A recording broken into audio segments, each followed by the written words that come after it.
And then I try to give a different perspective because I experienced it. Right. But they automatically assume you're attacking them. Well, let's be real. If you go to a heart surgeon and tell him how the hell to do his job, he will probably tell you, get the hell out of here and give you the one-finger salute. If you try to tell the damn electrician how to wire something, he say, you get up there and do it to let you electrocute yourself. I'm just trying to help you out, and I'm just trying to make you be a little bit more cognizant of people don't just go out there and try not. And listen, you cannot question effort. No, but you got to realize though, Jay. See, in this day and age, just people with mics in front of them and things, we do it. We our industry, we say a lot of ish. You know what? And we started up because this whole industry is about clicks and drama and all that type of stuff. I am never going to buy into that crap. But when someone says something back, don't get sensitive. Like I said something back. Well, why is he on the chat if he gonna be rude? Damn it, you being rude. Okay, you're saying stupid ass stuff, and I'm not gonna accept it all day. So if you can't handle someone saying something to you, then maybe you should stop saying stuff about people, because this is an industry where you know what, you got to have tough skin. In the NFL, you got to have tough skin. So when you talk trash about guys and a person that went through it like myself, it just lets me know you did the same thing probably. Well, you probably half of them weren't born, but they do the same thing when I was playing. So let's understand, you get respect when you give respect. So if you don't give me none, damn it, I'm not giving it to you. I don't have to, and I won't. B shot out of a cannon this morning. I like it's just, listen, bro, I keep saying I try my best to try and be cool with people. But if you want to keep throwing a little shot, I can sit up here and go with it, baby. Because one thing about me, I got tough skin. Right. And I will fire back. Like I always say, I'm a tree. I'm not a tree or a fire hydrant. You piss on me, I'm going to piss back on you. So when you come at me, I'm coming back. So let's go with it. I like it. We are now 6 hours till the NFL trade deadline. To be clear, the only thing I think Washington should be doing is selling. Yeah. This is not a buyer's market at 3-6. And I don't care what Dallas did. Because, see, did you listen to the pregame show and stuff last night? Yeah. I had a lot of time. I got home early. It took me a big nap, so I was ready, energized. Jerry Jones told Stephen A. Smith. There's your first problem. No. We're listening to it's Jerry not a problem. Stephen It's not a problem. Yeah. Jerry said, if it's not some stuff, I'm going to start some. So Jerry kept trying to give us a preview of, and we made a trade. You're going to hear about it. Logan Wilson is not the answer to doing what you need done on that football team. Dallas traded for linebacker Logan Wilson from the Bengals. He said, but he got that cowboy machine a rolling. 6th round pick. Yeah. I enjoyed watching Dallas get smoked last night. Hey, man. But what you saw a team who had lost 5 games in a row. 5 games in the fourth quarter, they gave up leads. Jacoby Brissett was starting. And people probably thinking ain't a chance in hell. But that team came out and they played team ball consistently throughout that game. Their defense were in CD and which comes in their stuff all game. Late, they got a couple of little pass plays. And listen, man, I keep telling you, oh boy, number 3. What's his name? I can't think of his name right now. Dak? No, not 3. Dak's 4. Oh, Pickens. Sorry. Pickens, something loose up top. Oh, clearly. Okay. Look, Pickens, like that little sticking the ball in people's face, they going to call it on you eventually, like they did last night. They should have called it when he did it to Lattimore, honestly. He did. When we were down there a couple weeks ago. Hey, man, come on. They don't do anything with the Commanders. Okay, we got Frankie Louver getting suspended for something that he never was called for, and we've seen Jaden get about 15 of those on him all year, and they never called him either. Let's not. The Jeff, NFL is full of Chris App. I got nuts stuck in my teeth. The Cowboys last night, the honey roasted peanuts, they were stuck in my teeth. People on YouTube probably saw me scratching at my teeth. I was just trying to clean it up. The kid that impressed you most was that D tackle, right? Number 97. Yeah. First game, he had knockdown balls. He had tackles for losses, sacks. He was balling. Then here we go, people. I don't want to hear this old dumbass narrative of old. Because the oldest defensive player in the league, Calais Campbell, he had 2 sacks down the stretch. He was menacing in the running game. So it doesn't mean, just because you're old don't mean you can't play. Okay? You just got to play. Just because you're young don't mean you can't play. But people got to get to the point where you play without thinking. All right? It's a simple little thing. If you can get on the football field, line up, and just react, because you know your assignments in the game that much, you'll be a much better player. But if you're out there because you don't know and you're thinking about it, well, I would say if you're thinking on the football field, you're late. Right. All right? And you jump, like, little simple thing. I want somebody to go out there right now and jump on a bicycle. If you hadn't ridden a bike since you were 12 and you're 50 now, you jump on that damn bike and pedal. It's like riding You a bike. don't even think about it, right? When you get out, you got to be like that. You can't get on the football field and now trying to remember what they said in practice. That's the people like who crash, try to do their little crash study and stuff, right, and don't remember nothing. So they try to remember what the professor said. All of a sudden, you're halfway through the test, and guess what? Your time is up. You got to be able to just react to it. And you get to that, you can win. I don't give a damn who the players are in the NFL. If you learn and get some chemistry and it can be reactionary, you can be productive. I like it. I thought watching the Cowboys lose last night, I fear, I'm not giving up on the Caps yet. They're in a rough patch. But I fear we're headed into a sports vampire winter where our teams aren't good, so we're just going to kind of root against other teams. And now I'm a root for my teams to get better. That's cool. Yeah, I'm not necessarily just talking football. Like, we kind of know what the Wiz are going to do. All of them. The Caps are struggling. The Wiz have told us what they're going to do. I'm not mad at the Wiz. The Wiz are doing what we asked for. The Wiz told us we're going to tear this thing down. We're going to go all the way into the dumps. Then we're going to climb on out of it. We're down in the cesspool right now. Like a phoenix, rise from the ashes. They trying to rise on up. But see, they have told us that. Right. So the people that are expecting them to do something different, you the fool. They already told you. We about to tank this thing. My point, though, I very much enjoyed watching the Cowboys get smoked at home by a team that had lost 4 in a row. I did too. 5 in a row. I enjoyed that. I did.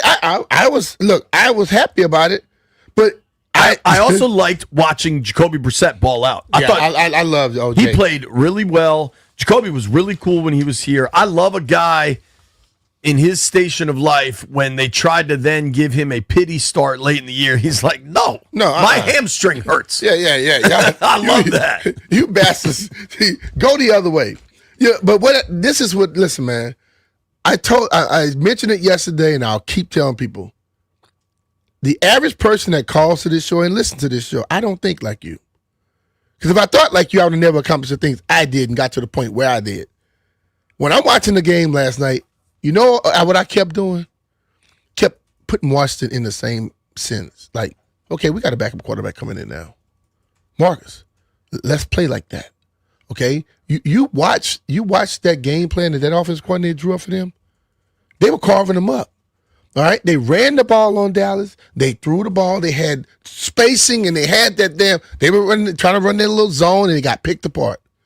So I'm thinking we can probably have some games down the stretch just like this.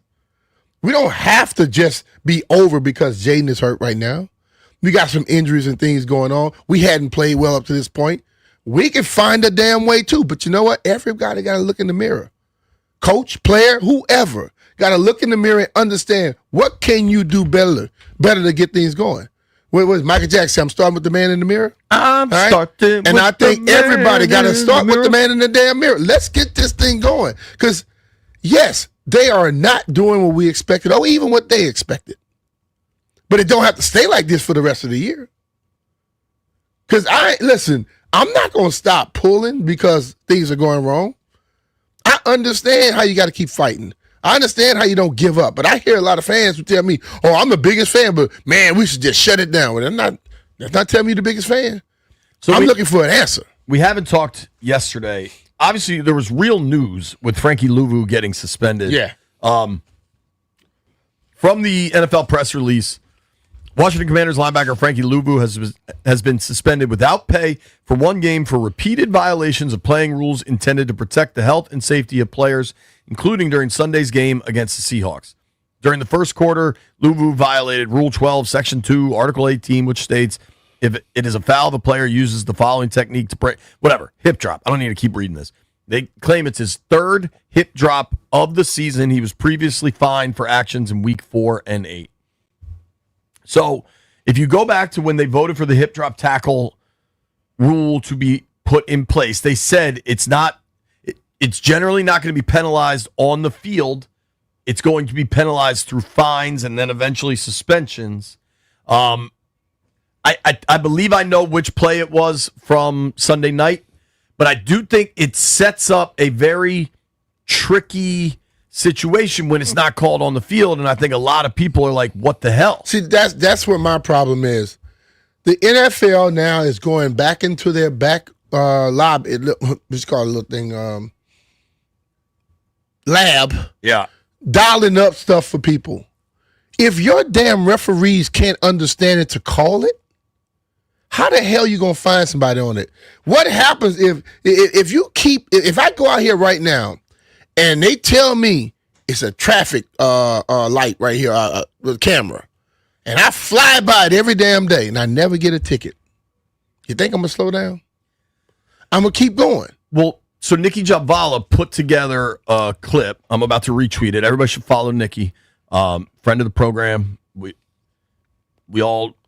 She does a tremendous job. But like looking at the 3 plays that they're calling the hip drop, the one in Kansas City is pretty weak, I think. But it's like this, Jay. I don't care to see what they are showing me, because the people that are hired to keep the integrity of the game moving did not call it on the field, right? Right. So you tell me your people that you put out there every damn week in 16 different cities per se, they don't understand what they're looking for enough to call the play, but now you're going to call back later and say, well, he happened 3 times. Well, I guarantee you. Watch it. I just sent you the video. I can show you some pictures right now of Jaden being tackled. They were hip drops. And I didn't see a call. I didn't see nobody get fined or suspended either. Right. Yeah, I mean, the Seattle one, the Seattle and KC, listen, the one against Atlanta is legit. Call it then. I mean, listen, bro. I hate what they call it, the NFL review or whatever they call that. It always pops up against us. But when you see something going on, it don't pop up to help us. The KC one, I guess I can get it. I don't know. Watch them, because I think if you watch them live, we'll do it. Bleep it. We'll do it live. Jeff's gone. That the Kansas Atlanta City one's play, legit. The Kansas City play, he hits him immediately and drops, and doesn't even fall on the guy's leg. That's my thing. Is he falls on his own butt to bring him down? He didn't fall on his leg, so there's not a hip drop. I thought it'd be you have to fall on their legs, right? Like your hip. The one in Atlanta, what you call them, legs had got from under him too. Right. The Atlanta one I get because he gets caught up. The one in Atlanta, the thing of it is this, though, Jay. When he hit the quarterback in the one in Atlanta, right? You're told quarterback's a runner at that point, but you're told don't fall on the quarterback, don't do this. How the hell can they do all that? I mean, you telling me to tackle somebody, but I can't fall on them. So I gotta try to throw my body away from, and his body did not fall on his leg. His body fell. Fell back on him. He was underneath everything. So I don't care that they do this. I care that you call it in the game. And if the referees are not cognizant enough to call it, why the hell are you gonna put it into the game? Because anytime now somebody come, all of a sudden, let's say you about to go into the damn playoffs. And all of a sudden, boom, now you're fine. You're suspended. It makes no sense. Call it in the game. The referees got to get better at their damn jobs. I keep saying, don't make the damn players be the only people that are here to upkeep everything going on with this game. Everybody else is around it too. Coaches, players, the people in the NFL front office, referees, everybody got to do their damn jobs. It's a weird way to then find out subsequently about a suspension when there aren't calls on the field. You know what I'm saying? That's what I'm saying. And I think you're dead right on that. We have a packed show coming your way. Dan Quinn yesterday took ownership that Jaden Daniels should not have been on the field late in the fourth quarter of a blowout. Dan Quinn said, I missed it. It's 100% on me. David Aldridge had a really good column in, it's not a paper, in The Athletic, I guess Sunday night, Monday morning, whenever the column came out, really taking Quinn to task on that issue, and I think he was smart to do so. And I do think Dan Quinn and the Washington PR staff were very smart to just own that and bury the story, because then it's no longer a story. The coach is like, yeah, it was my bad. Oh, it's going to be a story still. We're going to talk to DA next. David Aldridge from The Athletic will join us. We'll talk trade deadline. We'll talk Jaden. We'll talk how Washington landed in this situation. Later in the program, Sam Cosmi, Commanders' right guard, will join us at noon. And at 1 o'clock, everybody's favorite guest, Barstool Nate. Nobody go anywhere. It's B. Mitch Finley.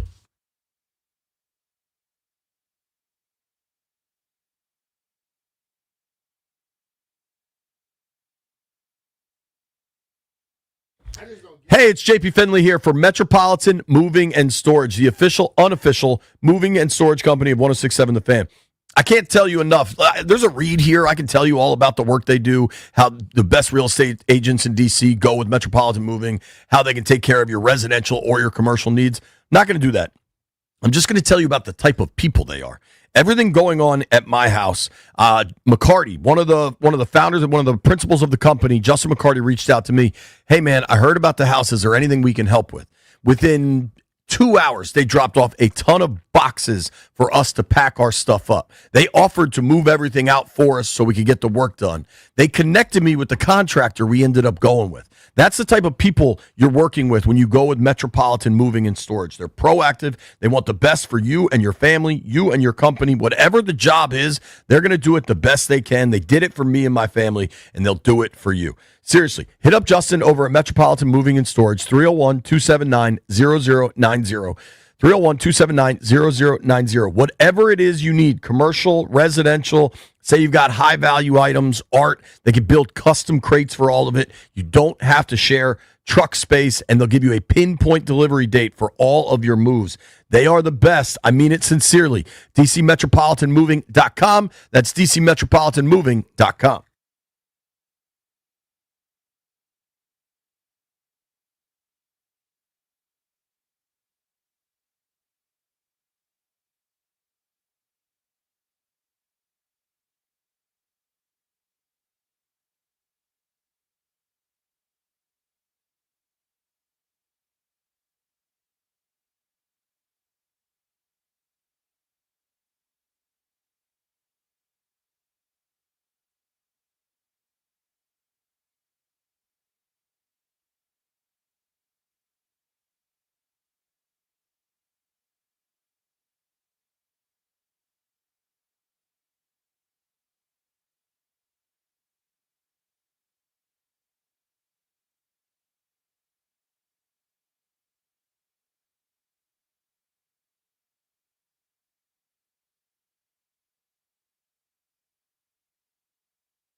Brought to you by Baldino's Lock and Key, your hometown security team. Visit baldinos.com. A Commanders defense already having a tough time, maybe even more shorthanded Sunday. You heard B. Mitch and JP talk about linebacker Frankie Louvu, suspended a game by the NFL for a third hip drop tackle violation of the season. He's appealing the suspension. If upheld, though, he will miss Sunday's game against Detroit. NFL trade deadline, by the way, coming up today at 4 p.m. Monday Night Football, Arizona gets a win in Dallas last night, 27-17. Wizards lose on the road, their fifth straight loss last night, 119-102 against the Knicks. Baldino's Lock and Key is your hometown security team for auto keys and fobs. They make car key problems look obsolete. With 9 area locations throughout Virginia and Maryland, stop by one near you today, or for more info, visit baldinos.com. From the Crop Metcalf 5-Star Sports Desk, I'm Earl Forsey on the Fan.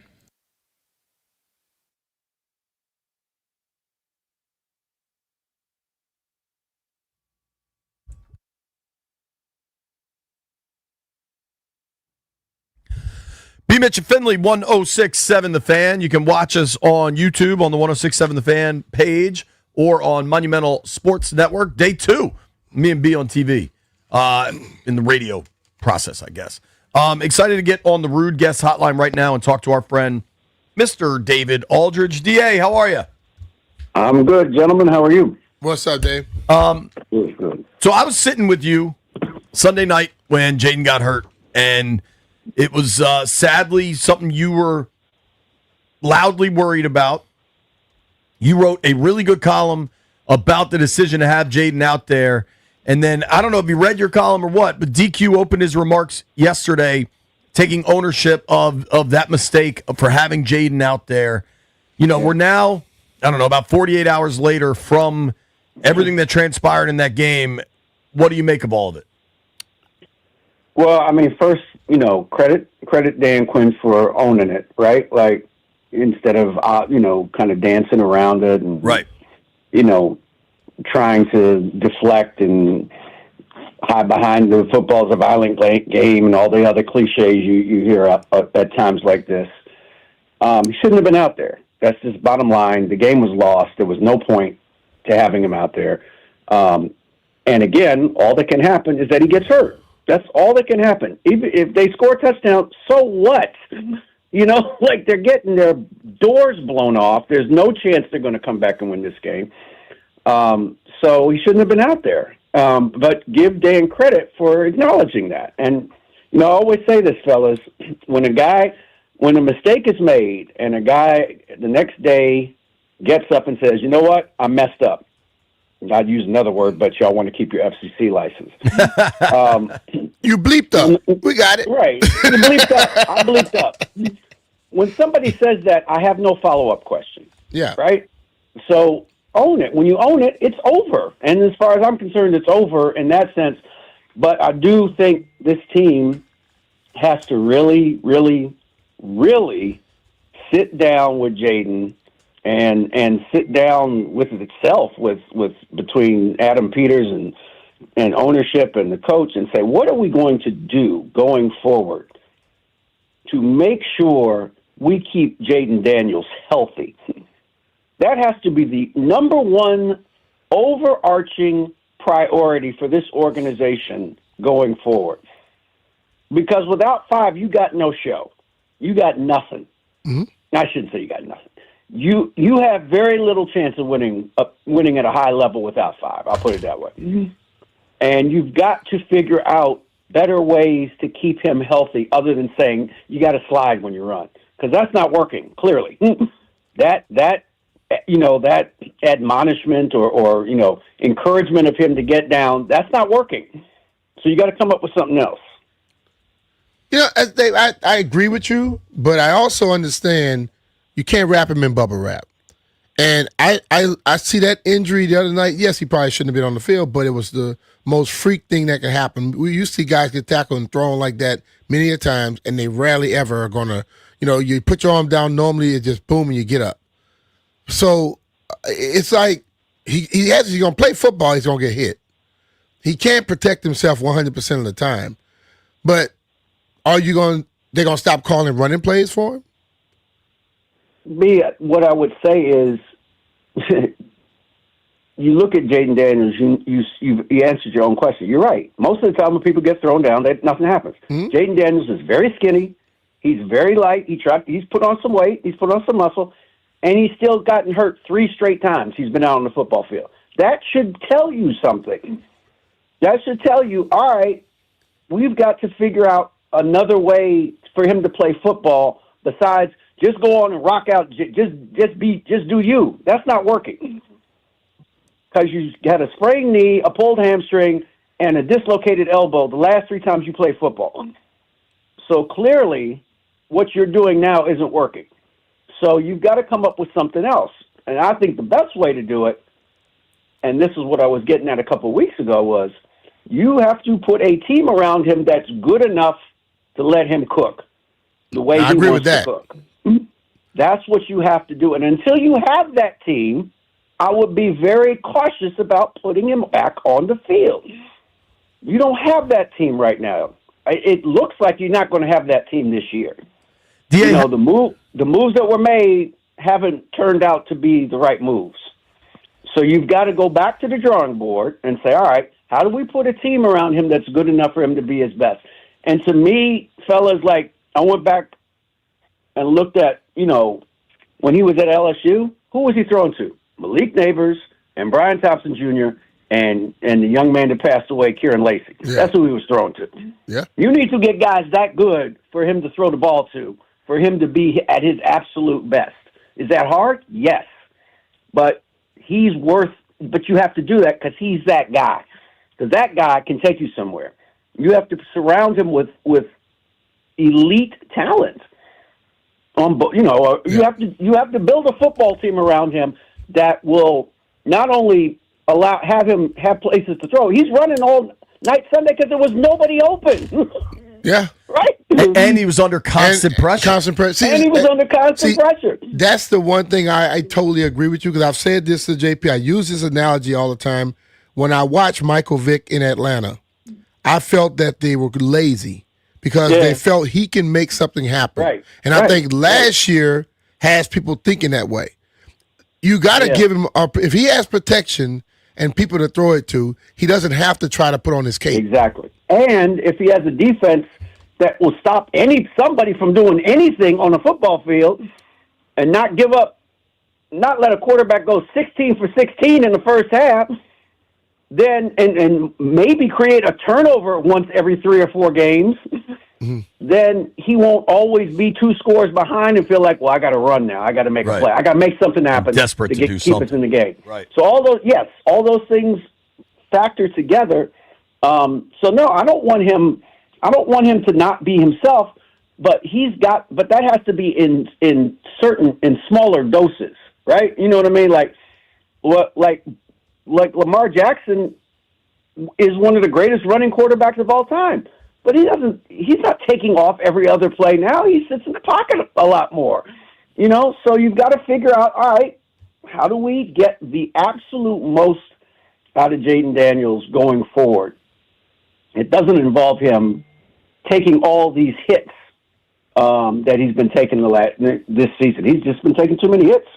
Well, and the reality with Lamar, too, is he has missed time throughout his career, but Joe Burrow doesn't run, and he's missed time throughout his career.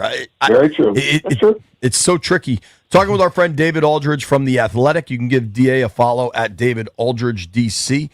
Joining us via the Rude Guest Hotline, the most reliable heating and air conditioning products in the DMV. DA, just how surprised are you with the way this Commander season has gone? I mean, I did not expect this level of drop-off. I knew there would be some drop-off just because they didn't have any injuries last year, and they played a really light schedule.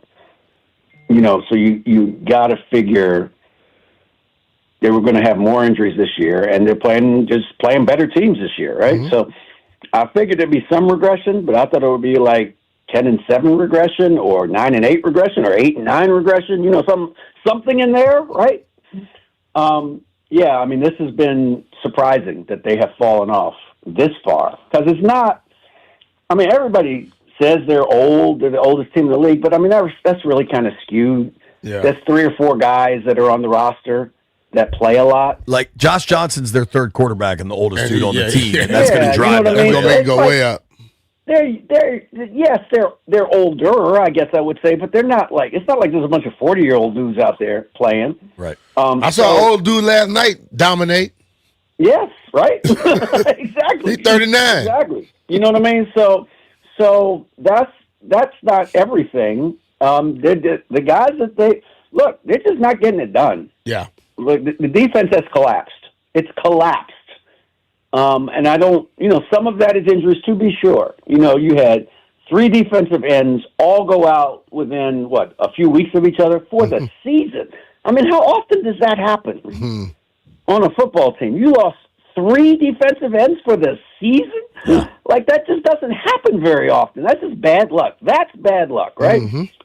But they're just not producing enough. They're not doing enough. Do their defensive linemen make plays on occasion? Yes, but not enough. Do their linebackers make plays on occasion? Yes, but not enough. And their secondary doesn't make plays. They just aren't making any plays. Like they're doing. I think at minimum you have to cover. And I know that people get beat. I'm not saying never get beat on a play. But they don't make plays. You don't see them forcing at the run, coming up to force the run and make tackles. You just don't. They certainly aren't creating any turnovers. Now, part of that is because there's no pass rush, right? So, that's a big part of it. The defense is completely collapsed, and I did not see that coming. I'm watching that game last night, and I was talking earlier how my mindset is. I watch teams like they had a 5-game losing streak. And I watched them come out there and dominate. And I'm always thinking, okay, we can do the same type of thing. What's it going to take for them to come out there? Because what I watch, every time I see a team playing football, thinking and still talking when the ball is snapped, I know you're not going to have success. So how do they get them to the point where they can just jump on a damn bike and start pedaling? I just don't. This is what I don't understand, and it seems to happen no matter who the defensive coordinator is, no matter who the coach is around here. When the Washington Commanders play defense, they never seem to be in sync with one another. They were. I shouldn't say they were to a certain degree last year, but even then they were giving up a bunch of explosives. But the difference was they were forcing some turnovers too. But it's crazy to me. You watch. I don't think the Cardinals are a very good team, but their guys were flying around last night. Yes, they were. There was speed on the field. There was no yards after the catch. You didn't see CeeDee Lamb catch a pass and just turn around and run 50 yards down the field. Like the guys. Some of those Seahawks touchdowns, they were open by 15 yards. Yeah. Dude, each of the 16 completions, every single one of them, the guy was wide open, okay? There were no 50-50 balls. Right. Those guys were running free and easy through the secondary with no resistance. Like, wow, that's bad. Yeah. That's bad. DA, trade deadline today, you expecting much, if any, action out of Ashburn? I could see on the margins, sir, I don't think they're going to make any big trades. I don't think they will do that. This notion that you're going to trade McLaurin's got a $30 million cap hit if you trade him. Okay, that's not happening. I don't know where that's coming from. I don't know where it's coming from. He's also hurt. They're not going to do that, right? So, so could they trade one of they've got a surplus of offensive linemen, that have that I think some of whom have some value. I think Wiley is a guy that is a plug-and-play guy. He's a vet, with big-time experience. He can play multiple positions. That makes sense, sure. I don't think they'll trade Coleman just because Tunsil's got a hamstring he's playing on, and you got to have a backup tackle ready to go.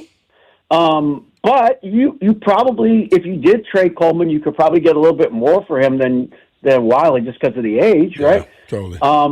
But other than that, I don't really see anybody that they have right now that's going to generate a ton of value. So, maybe 1 or 2 deals for, a 5th or a 6th or a 7th, but I don't think there'll be much more than that. See, I hear everybody always talking about trading, but hell, you got to have something to trade. And you got to have something that somebody want. I've always felt like that because I remember, and I'm sure you probably used to hear this. Scott Jackson used to do a basketball show, and they were always talking about you could trade Peter John Ramos for Shaq. In what world? The team that has Shaq will tell you, get the hell out of here. Right, exactly. You got to have something to trade. Fan trades are hysterically funny to me. That's why I don't do mock trades most of the time because they're just. I try to do when I do them. I try to do sensible ones, and nobody wants those. They just want Peter John Ramos for Shaq. That's what they want. Da, we appreciate you making time. Appreciate you, Dave. All right, guys. Thank you. All right, brother. That's our friend David Aldridge from The Athletic. You can give him a follow at David Aldridge DC. Very smart. He is. Sitting in press boxes with DA is a joy for me that I never fully expected. At noon, Sam Cosmi will join the program. Nobody go anywhere. It's people.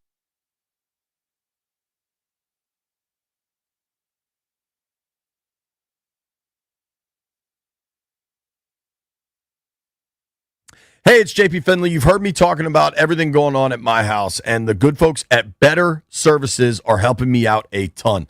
In the flood, we lost our oven, we lost our microwave, our fridge got damaged, and Better Services is hooking me up with a new oven, fridge, and microwave to match the dishwasher that they already fixed for me earlier this year. This is a family-owned company. They've been in business since 1945. They've got a showroom in Kensington. You can go check out all the stuff they have, but it's more about the work they can do. If your appliances need work, call Better. If you need handyman work done around the house, call Better. Whatever it is, keep in mind, Thanksgiving is only a few weeks away, and right after that is Christmas. You're going to have family and friends over. You need your house fully operational, and Better Services can get that done for you. They serve all of Maryland and D.C. Trust me, Better has been great for my family. Merlin and her crew do a tremendous job. Shout out to Will Foreman. Check them out, betterservices.com. Trust me, you better go with Better. BETTAR, betterservices.com.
B. Mitch Finley, 1067 The Fan. You can check us out on the YouTube stream, 1067 The Fan page, or on Monumental Sports Network. We're on there. Shout out to Joey, producing his butt off. Waiting on the Joey cam, waiting on the Jeff Well, he cam. must be producing real hard because he don't have no butt. Jeff, stand up real quick. Joey, take Jeff's camera. My man's wearing shades. His future's so bright, he's got to wear shades. Stand up, Jeff, so they can see you. Let the people see you with your sunglasses on. Just a look into the mind of Jeff Walker. Yeah. It's a crazy place. Yeah. It's toxic. He just called you toxic, Jeff. I want to, just in case people haven't heard DQ owning the Jaden situation, I'm always a believer in letting people hear it. Transparency. That way you get to know exactly what the coach said. Here is Dan Quinn talking about the Jaden Daniels situation from Sunday night. I know many of you have been asking about the thought process of Jaden being in the game in that situation. And I get that. I've been thinking about it, honestly, nonstop too. And, for me, the answer is, man, I missed it. But I would, I'll fill you in on my thought process. At the start of the fourth quarter, I guess it was probably like 12 and a half minutes left in the game. And that was going to be the last drive for a couple of guys, Jaden and Zach and Debo and LT. And so we weren't going to have any read run plays and meaning no carries, for the quarterback on a run. And honestly, man, that's where I missed it. Of course he could scramble. It's Jaden. It's what he's special at. And that is 100% that's on me. And I also said last night in the presser to our fans that, man, did we miss our mark as a team. And with that performance, we need to fix it. They created an awesome environment, at the stadium for the game. And that fix needs to be done now. So,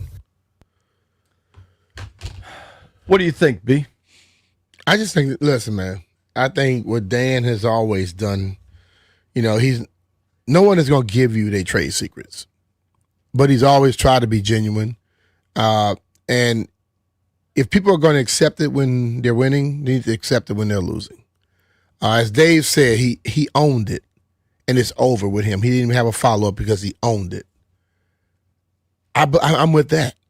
Like, life is not one where if you don't say it when I want you to say it, then I have the right to just bash the hell out you and harass you all day. Because if a person comes out and do what you expected them to do, you want them to own up to it. Then they own up to it, then it's not cool enough for you. It sounds like something wrong with it, or they have to be a certain way for you. He asked the question. He took ownership. Yes, you wish he would have done it before, but they had a plan, and the plan just didn't work. And sometimes you go through that. I've said many a times, last year they had no injuries, and I've always said it. If you don't have them one year, you're gonna have them the next year. I didn't expect this many of them, no. And all the different things that have transpired thus far, everybody got to learn from it. Dan learned from it. I think the team will learn. I think Jaden will learn. And then I think also we as fans have to learn one thing too, and we as media people. We don't get the right to just expect people to live up to our jobs and our expectations. Give us respect and we don't give it back to them. That's life. That's not football. That's life. You can't expect from someone what you don't give to them. And I think the man has been as respectful as he possibly can be. He's been open and honest about stuff. He talks about things, birthdays and events in people's lives when most coaches wouldn't give a damn. You know what I mean? Yeah. So what he said, cool. I'm with it. I'm moving. Because Dave, I respect the hell out of what David Aldridge says. And if it was cool with Dave, I ain't got nothing else to say about it. I'm cool with it. Yeah, I think I'm with you. I think DA's a guy that knows exactly what he's saying and what he means. Dan Quinn, what I've learned, he's a sincere person. Yeah. And I believe what he's saying. I messed up. Shouldn't have had him out there. I think it is particularly silly if you were going to pull him after that drive, just pull him. Like, if you've already predetermined that you're going to pull him, just pull him. But still, like the guy said yesterday. But all you could do is He still need reps. He's still a young quarterback, need reps. But I understand everybody's mindset because now we can really be extreme because what happened. If it hadn't happened and he had pulled him out, nobody would be saying anything about it. Right. So I understand that mindset, but we got to also sometimes learn to get out of our own way too. When we come back, we're going to talk trade deadline, open these phones up for a little bit. Nobody go anywhere. It's B. Mitch and Finley.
The Jaden Daniels injury still the talk of the town a couple of nights after Sunday Night Football loss for the Commanders against Seattle. Dan Quinn saying Monday he regrets how he handled things Sunday night. Yeah, the hindsight part is the hardest one. That's what I think about all night and nonstop. You look back to say, man, like, how do you do this differently, so this doesn't happen? And just missed it, honestly. There's no other reason behind that, and just mad, upset, all those things. No specific timetable for a return. We should know more a little bit later in the week. Commanders have dropped 4 straight. Some changes on defense, at least a slight one. Much maligned defensive coordinator Joe Witt moving down to the sidelines for Sunday's game against Detroit. Dan Quinn, though, saying no changes to the coaching staff. NBA Wizards lost on the road last night to the New York Knicks, 119-102. They have dropped 5 in a row. The Capitals, trying to snap a 4-game skid, will be back on the ice tomorrow night against St. Louis here on The Fan. From the Crop Metcalf 5-Star Sports Desk, I'm Earl Forsey on The Fan.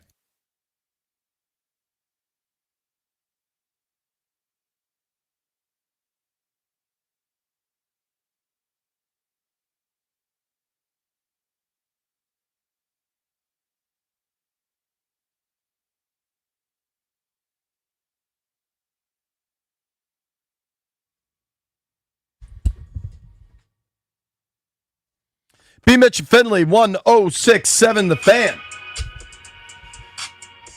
Oh, buddy. NFL trade deadline day. Dallas made a trade. Philly's constantly making trades. They make a lot of them. I think you and I are in lockstep. We don't think Washington should make a trade, right? Not as no buyer. Not as a buyer. Seller, you have my interest. Yeah. Buying, no thank you. The Steelers. Yeah, I realize, bro. And this is from years of us just not being where we wanted to be. We don't have to do something just because everybody else is doing it, or do it because another team in our division did it.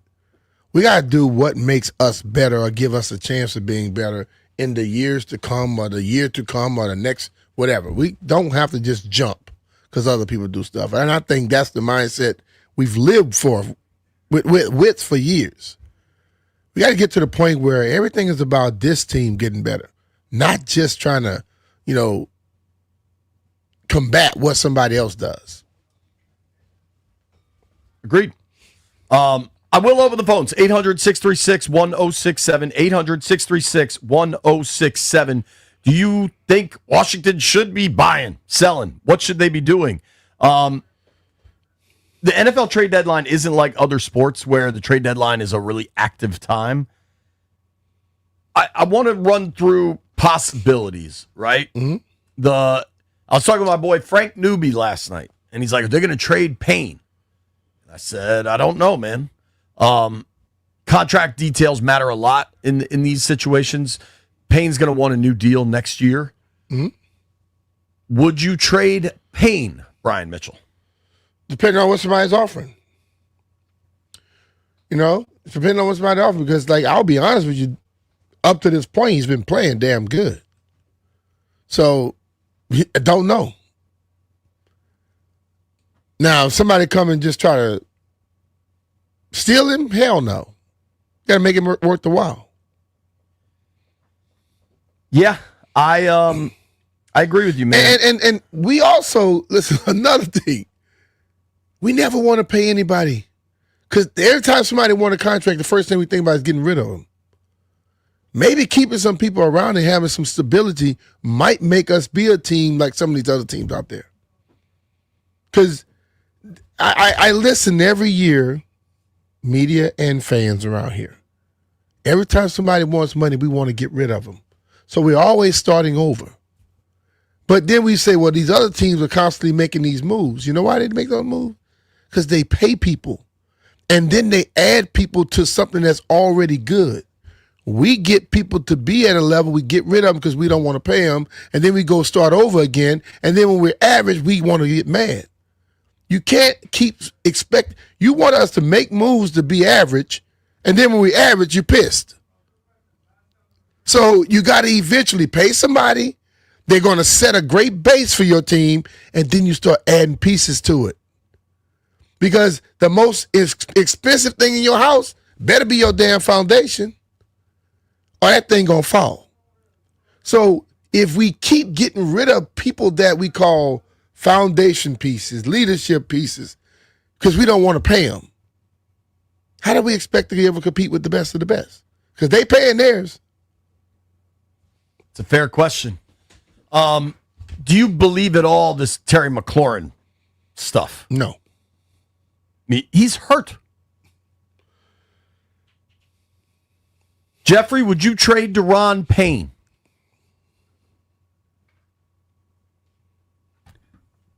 You turn me out.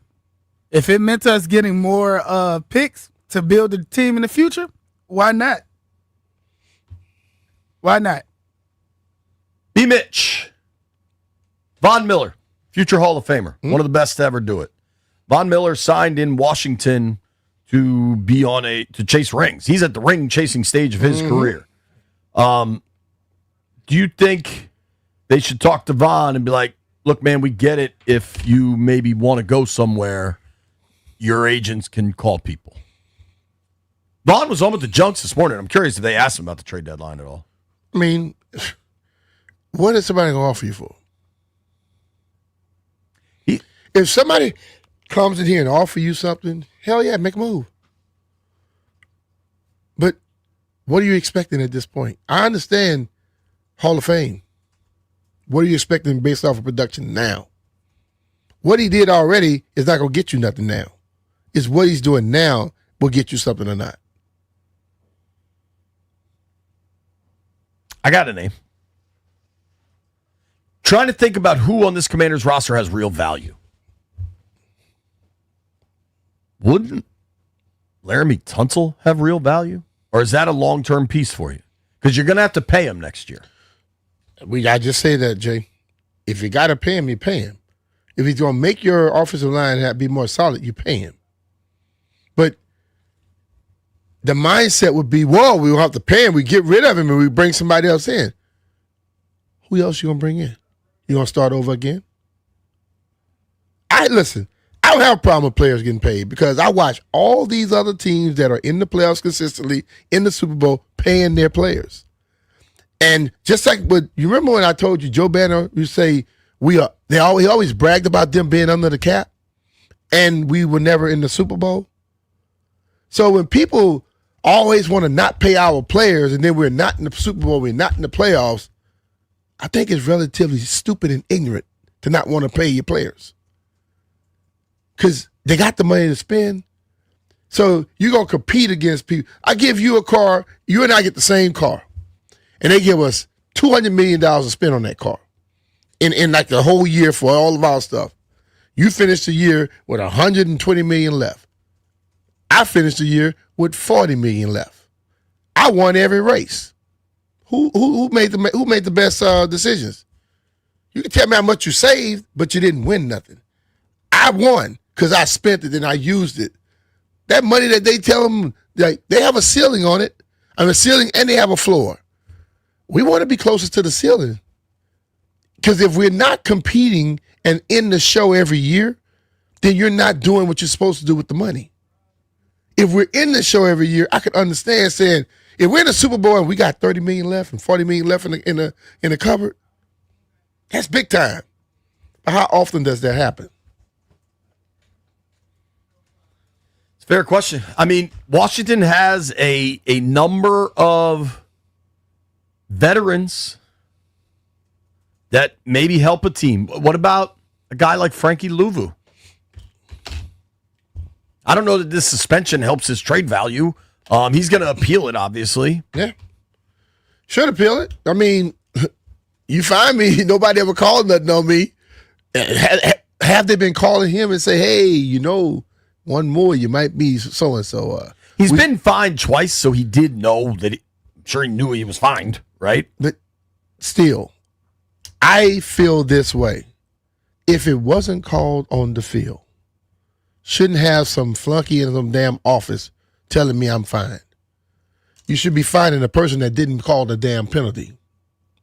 See, when you don't hold somebody accountable in a position of referee, it doesn't change. It doesn't make the player change up. So the player has to know more than the referee? Let's hit some of these phones. A lot of folks on the line. We're going to keep the phones open the entire next hour. So if you're on hold, just chill. We're getting to you. Anthony's in Georgetown. What up, Ant? Hey, good morning. First time caller. Great to be on your show. Appreciate you calling, man. The objective's got to be, number one, we've got to beat Detroit. That's the number one objective. Then number two, qualify for the playoffs, obviously. And number three, I'm going to say it, win the Super Bowl. So, can we add value to our squad? If the answer is yes, then who do we go after? Otherwise, we hold our cards. For me, we can say what we want about the quarterback, but who is our backup to Mariota now? Does anybody know? Josh Johnson. Josh Johnson. And then Hartman. Okay. And how do we feel about him? How do we feel about who? Josh Johnson. I think he's played around a good bit. He has good experience, but to be honest with you, I don't know many people out there right now you're going to find for him. Right, well, we keep him. Now, I wasn't suggesting that we're going to trade him because, again, Marcus Mariota, it's football. And no one says that he's going to be unscathed in the next game. If he gets injured, all our eggs are in one basket for Josh Johnson is part of my point. So if we're happy with the quarterback depth right now, so be it. But I'm going to pivot over to Tress Way. For me, Tress Way is our MVP. Would anybody dispute that? Tress he's played well. Tress has done his job at a high level since he's gotten here. Are you trying to trade Tress Way? Because I will hang up on your ass. But if your punter is your MVP, that's a problem. Who was my man? It was a Pro Bowler one year when you were playing in the bad Norv years. Wore a watch. Reggie Roby. Yeah. Listen. Show rule. If you call in suggesting to trade Tress Way, we will hang up on your ass. All right? That's the people's punter. But I'm just saying, but it's great. Tress does a great job. Tress is with both of us. He's a good friend of ours. But if your punter is your MVP, you're in trouble. Your team's in trouble. If your punter is your MVP, you're probably 3-6. Tress is our Oklahoma lifestyle reporter. That's true. He wears a lot of hats for us. Get the hell out of here saying you're... What? Let's just entertain that thought for a moment. No, I'm not. No. See, I keep telling you, the way you got to be, we don't have to entertain stuff just because that's what people do. So that's why, you know what? I don't get caught up in this SM world. That was a call right there. Did he want them to trade for a quarterback? I don't know. I don't know where it was going. It was like he was saying, who's the backup? And then he mentioned Josh. He said, we don't know who they are, but we knew. Then Josh Johnson. Then I don't know if he was suggesting you got to get rid of him or what, but at this point in week 10, any quarterback that's walking around out there is probably not that damn good. No. Yeah. I think me, you, Jeff, our Landfield could do a better job than most of them. There's not 32 good starting quarterbacks. So the people walking around and say they want to play, they're not that good. The Saints just benched Rattler to go to Shock or whatever that dude's name is. Shook. Cody Shook. Who's just living in Hawaii, by the way. Shout out to Cody.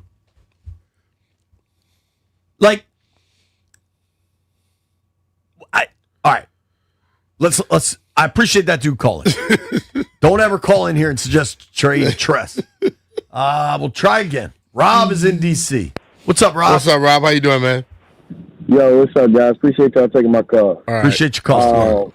Man, so look, I wish we would have played it like the freaking Eagles, like Howie Roseman, right? Sat Marshawn Lattimore, traded him, see what we can get for him, right? Now he's out with an ACL. We can't do anything with him, right? But I'm selling. Let's sell, and let's get some of our picks back. Adam Peters came in and said he didn't want to spend a lot of money on vets and free agents or whatever, He wanted to build through the draft, right? But then he completely does the opposite in this offseason. We are in the division with Howie Roseman, the best GM in the league. Adam Peters, I'm going to need you to change your name to Roseman because we're not doing anything. But we definitely need to sell. To me, the season's a wash. Our tailgates are going to be legendary because we're going to be losing. We have nothing else to do, man. Let's just wrap it up and look forward to next year. I know it might sound like a loser, but hey, man, I drank some of the Kool-Aid. And now I'm sad again, man. I'm sad. I feel like we are the Redskins. We are who we thought we were, bro. That's it. Sorry, Rob. You're down in the dumps. Ooh. Jeff? People at that point already. This is the difference. Okay, you're in a new regime with a new build, and you're already there. When I just saw for 20-something years, people just hung along. If you're depressed because they're losing, I get it. If you're giving up on the future, I disagree. That's what I'm saying. I can understand a little. I don't understand depression in sports. I don't. I can understand some sadness, but not depression. Not for sports. In the whole scheme of things, this is not very important in your life. All right. Let me be the devil's advocate because there is a fan side to this that you never experienced because you were a player. Yeah, but I've allowed there are myself people to become that this is their life. I understand that, but so still, they're going to be depressed. I understand what you're saying, Jay. Yeah. But in the big scheme of things, it is not their damn life. You're not incorrect. So, but like there are people. I mean, how many people do we know that have a Skins tattoo or the W tattoo now? A lot. Yeah, but there are people that plan. That's choices we make. There was a couple last month. I heard about this on PFT's podcast. There was a couple last month that had their wedding during a Browns tailgate. Like there are people that you understand. Fan is short for fanatic. I understand what you're saying. You still can't make me think that watching this team is more important than life issues. I understand we put stuff in different areas. When you go by life or death type stuff, it is not there. So I understand what you're saying. But there are a lot of things in life that we like, love. But when we start thinking about the vital, important things, we find out they're not that important. That's all I'm saying. Would you trade Deebo Samuel? Pat is in Mechanicsville. What's up, Pat? What's going on, man? Yeah, I try to trade the whole team, man. Because I'm gonna tell you what, this team is garbage. The defense is absolutely garbage. I mean, that we could sit there and talk about we could trade for this one, trade for that one. If you can't stop nobody, what's the use trading? Somebody, And like I say, poor dear Lattimore. I'm sorry he got hurt, but I'm so glad that gentleman is not on the field no more, because I saw Monday night when he got burnt by somebody, and somebody was I think it was Horton, and which time? I know the guy on defense said something to him, and then he took his hand and just like shrugged the guy off, and I'm like, that's enough. I don't need to see that, and Quinn ain't going to let the team quit, but it wouldn't hurt my feelings. We lost all the rest of the games this year so we can get a higher pick. And, I hate to say that, but that's just the way I feel. Thanks, man. Y'all have a good one. Appreciate the call, Pat. I don't want to see that. No. I damn sure don't want to see that. It's way too early. See, that's what I mean. See, I will never you realize that would mean 3-13. I'll never have that 14. mindset that I want to lose. I want them to lose the rest of them. Never. All right, phone lines I are gotta lit talk up. about it. It's not easy to talk about good stuff, Bro. It's still the bad stuff. On a personal level, you know how much it sucks having to work a locker room in late December when a team is riding a 7-game losing streak? Because I know how much that sucks. Listen, it's not the players don't want to be there. We don't want to be there. It's just me having to get in front and talk about it. It's depressing. Now that's depressing. I can say depressing then, right? Listen, phone lines are lit up. We're going to take all your calls. Phones are open the entire hour. Nobody go anywhere. It's B. Mitch and Finley.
This update brought to you by Melwood. Well, with the Commanders, your starting QB's out for a third time this season. 2 more players, Marshawn Lattimore, Luke McCaffrey, lost for the season over the weekend. Now you may be missing another player on defense. Sunday against Detroit, Frankie Louvu suspended a game by the NFL for another hip drop tackle, 3rd violation of the season that happened Sunday against Seattle. He is appealing that suspension. Monday Night Football last night, Arizona upset Dallas 27-17. Wizards lose on the road against the Knicks 119-102, their 5th loss of the season. College football playoff schedule, the new 12-team schedule is out. Part of it, there's going to be quarterfinals New Year's Eve and New Year's Day. Support people with disabilities in your community by donating your unwanted vehicle to Melwood. Donating is fast, free, and easy. Visit melwood.org or call 1-877-MELWOOD for more information. From the Crop Metcalf 5-Star Sports Desk, I'm Earl Forsey on The Fan.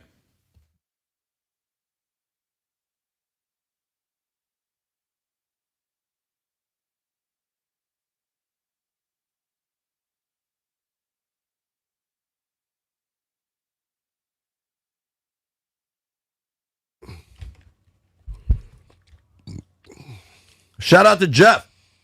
He found some Danishes.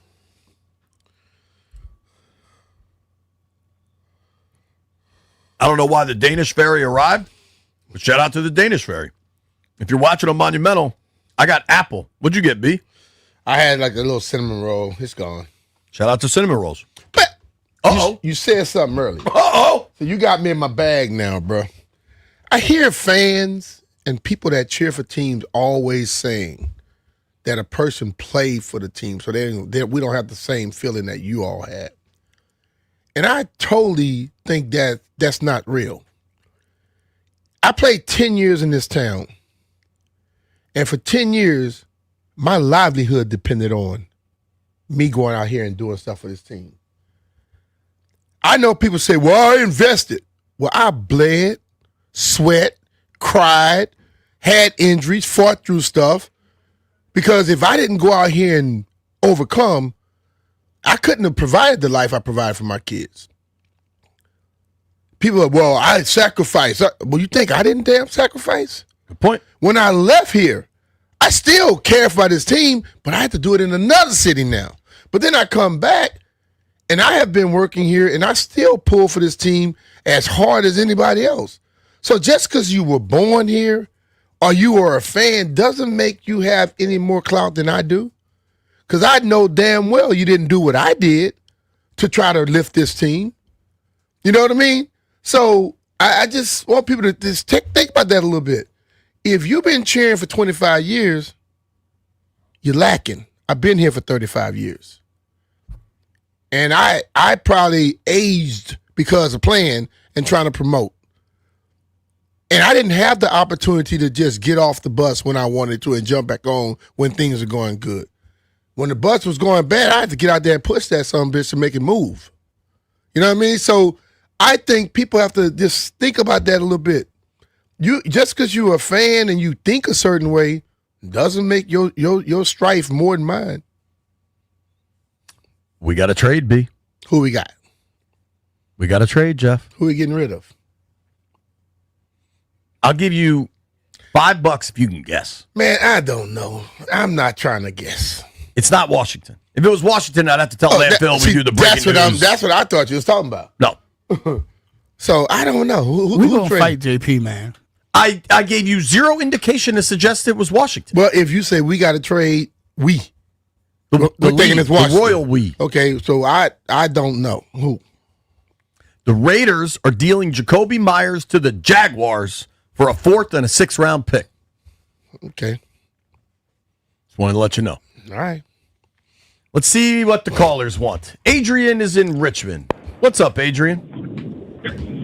Hey, JP and B. Mitch, man. I was just calling to reach out. I'm trying to sell Cliff Kingsbury. I'm over the play call, and I think he can give us the most value at this point in time. I mean, Jaden Daniels can play a traditional quarterback role. He can go under center and make those plays and do the play action. He's done that at an elite level. We continue to suscept them to the defense and putting them in a poor situation under these RPOs, because at the end of the day, he's going to try to play Superman and try to make the best play out of whatever situation he can be in, and it's killing him. We need the play calling to protect him. I want to go ahead and sell Cliff Kingsbury, focus on under center play calling, and get back kind of to that Shanahan type of era of play calling, and I think we'll be a good franchise going forward. I don't know if this is a trade deadline for coaches, but there have been coaches traded in the league before. But I don't know. I don't know if this deadline is like for something like that. So we got to just stick to the players at this point. That'd be wild. Thinking outside the box, Adrian. I appreciate that. Take care, man. Thanks for the call. See, that's what I'm thought. See, that's a fanatical fan. He came up with a something that nobody would have thought of. Let's see what else the phones have to offer us. Anthony's in D.C. Ant, what's up? What up, y'all? What's up, man? How you doing, man? Man, I'm doing great. Hey, B. Mitch, man, I love you, man. Thank you, man, because I understand exactly where you coming from and exactly what you mean, man. But us as fans, like, it's very personal and we just emotional, man. I just want to say a couple of things, and I know y'all got a lot of calls. I'm going to let y'all go. Last year, after the end of the season, everybody was talking about how great Adam Peters was, how great Cliff was, how great Dan was, how I mean, everybody was just so happy and so jubilant because we got rid of the old regime and brought in a new one. But my thing is, after what we going through now, trials and tribulations, now everybody want to burn people at the stake. Mm-hmm. Man, people need to relax. Is y'all forgetting we was in the 1 year, this the second year of basically a rebuild? This is the second year of Jayden Daniels, even though he got hurt. I don't want to talk about that because I'm going to get upset. I couldn't even call y'all for the past couple of days because I was going to curse. So people just need to relax. Let the people do their job. Ain't no sense in buying. Ain't no sense in selling. Just stay where you guys are and just try to get some picks in the upcoming draft and just try to build for the future. We got hit by the injury bug. And that's another thing. I've never in my life seen a team had over 17, 18, and I mean, Jayden was down. Noah Brown was down. Trey was down. Austin Eckler out for the year. That was 4 starters on offense. Conley wasn't back. They was switching people up on the offensive line. Dedrick Wise went down. Armstrong went down. I mean, it was just on and on and on. And it's football. Things happen. These fans need to stop crying, put your big boy pants on, deal with it. And if you're going to support the team, then support the team. We still got plenty more football left. Ain't nobody quitting. Ain't nobody giving up. And that's when you see who should be around and who not. Because who's still going to play hard? Who's still going to show some pride? I'm not saying that we going to the playoffs so we can make a hell of a run, but still, we still have to play hard. We still have to end the season on a strong and positive note. Thanks for taking my call, guys. All right, man. Appreciate it. Good call, man. Thank you. It's like family, dog. You can't get rid of your family, right? Landfill, so far, the 2 trades that people have pitched are Tress Way and Cliff Kingsbury. I'm all in on trading Cliff. I don't get the Cliff hype. Never have. Probably never will. But not Tress. Oh, God, no. We need him. That's all we got. He's been our best player for the last decade. We can't get rid of him. Mike is in Ashburn. What's up, Mike? What's up, guys? How you guys doing? What's up, Mike? Chill, man. Good seeing you, bitch.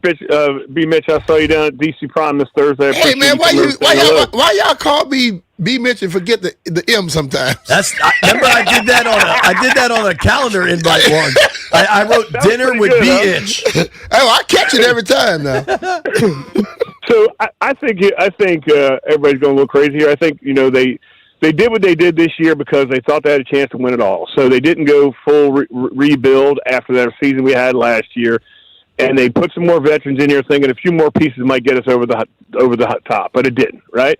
So now you got to reevaluate it. You got to get younger, of course. We have to definitely get younger. We have to get rid of some of the pieces. I mean, everybody's on the block at this point if anybody wants them, except for maybe a couple of the linemen, the offensive linemen, and and that's about it. And of course, JD, everybody else has got to be on the market. I just think they got to look at a full picture of it, and we're going to have to do a rebuild, which is okay because we got a young quarterback. So let's get some young people around him so we can build for the future. I think Zach Ertz would be a good fit for Green Bay, right? They just lost their Pro Bowl tight end. He was going to be a Pro Bowl. Yeah. I mean, he could go. I mean, these are good. Just get as many as you can, and we'll do it with what we got for the rest of the season. Not quit. Still try to win some football games, but this is Plan B. Plan A didn't work out. We had too many injuries. Now Plan B. This is more of a long-term plan as far as get ourselves younger and more athletic, and then we plan for the next 3 or 4 years instead of this year. They plan just for this year that maybe we could get enough to get us over the hump and win an NFC Championship game and get Super Bowl. Didn't work out.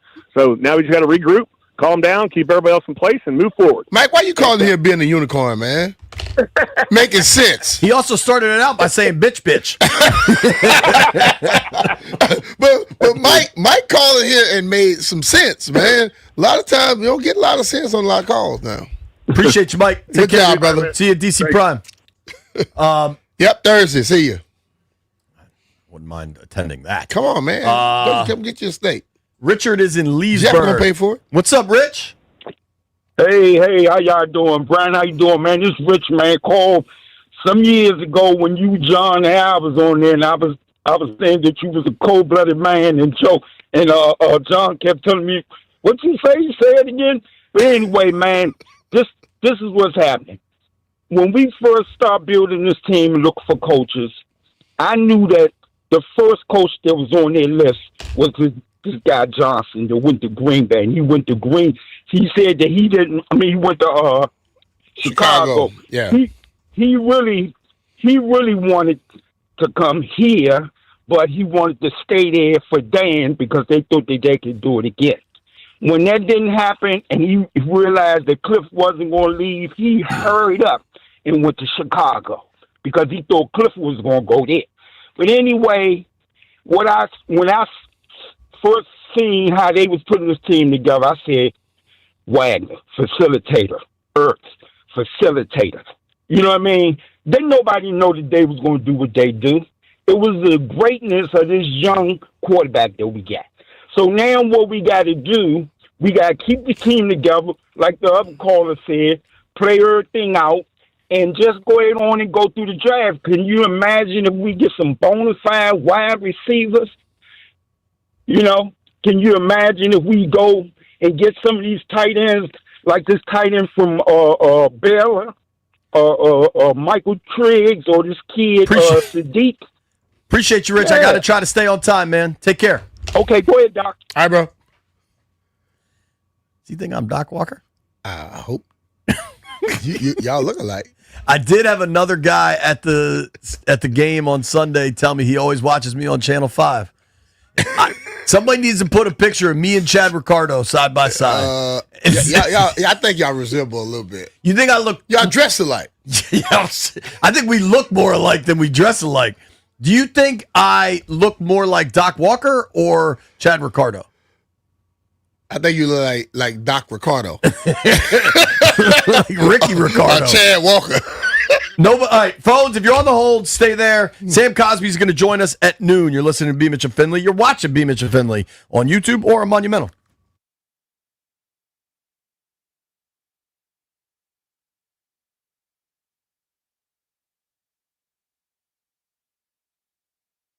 Hey, it's Brian Mitchell here. FanDuel is putting you in control right from the NBA tip-off because every day to start the season, you get to choose your reward. Take your shot with a profit boost. Play it cool with a no-sweat bet, or get a little backup with a bet-back token. Listen, if you're out there and you'd like to chase those parlays, go for it. You know, whenever I do it, that's what I do. Or you could be a strategist who goes out there and you're playing smart, where you want to go with a no-sweat bet so you don't have much to lose. So make your pick. Get in the game and play it your way. Head to FanDuel.com/Brian to make your choice. That's FanDuel.com/Brian, BRIAN. FanDuel Sportsbook is the official sportsbook of 106.7 The Fan. You have to be 21 years or older and present in Virginia. Opt-in required. Rewards are non-withdrawable. Restrictions apply, including bonus and token expiration, leg requirements, and max wager amount. See terms at sportsbook.fanduel.com. Gambling problem? Call 1-800-GAMBLER.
that I hate to lose.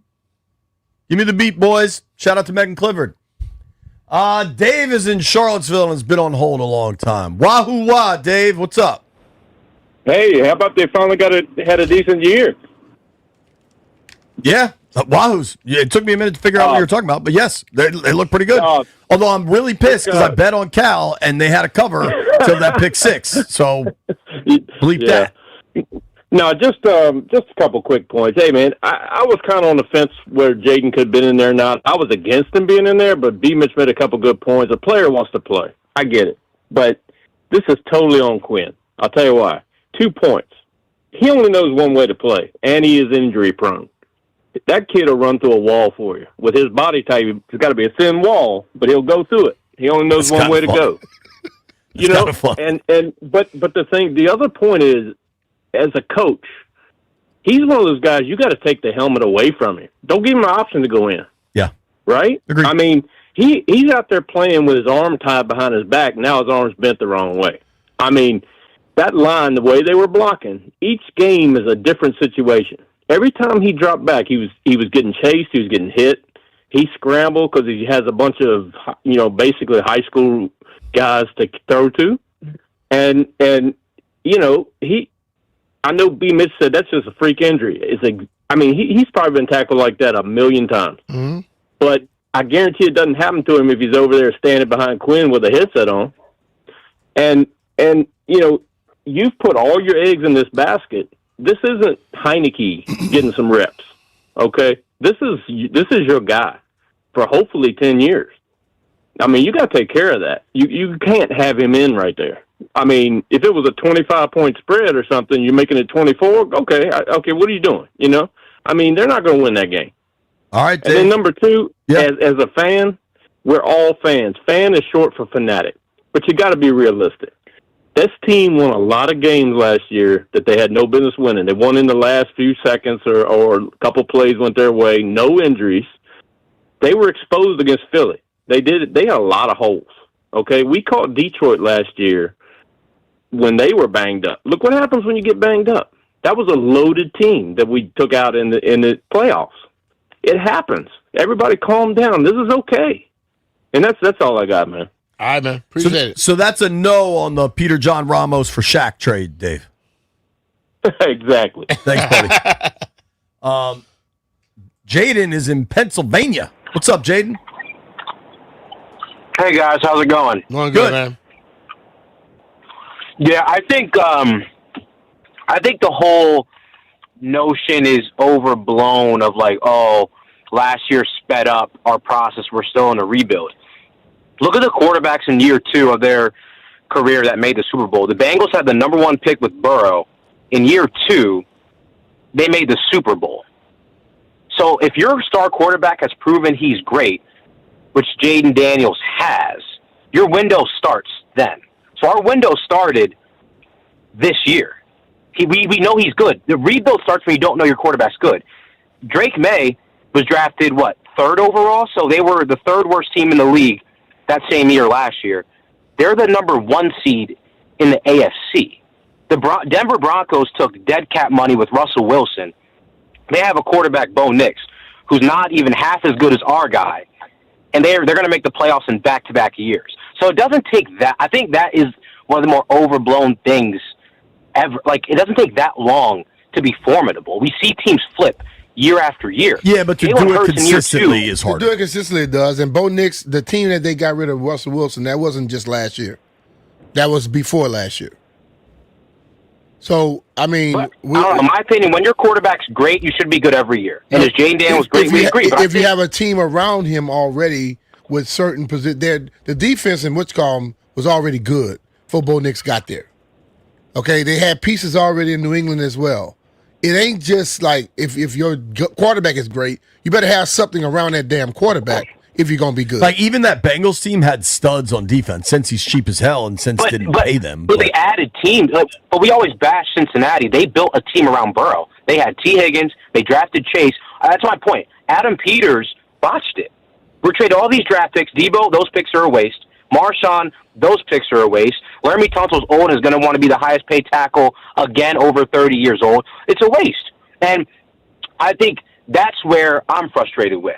You had a year, everyone's like, last year was a flash in the pan before this year that are Eagles and Cowboys fans. And it sucks because now they're right, because I think it was malpractice with what our GM did. Look at what New England did. They weren't splashing all these trades.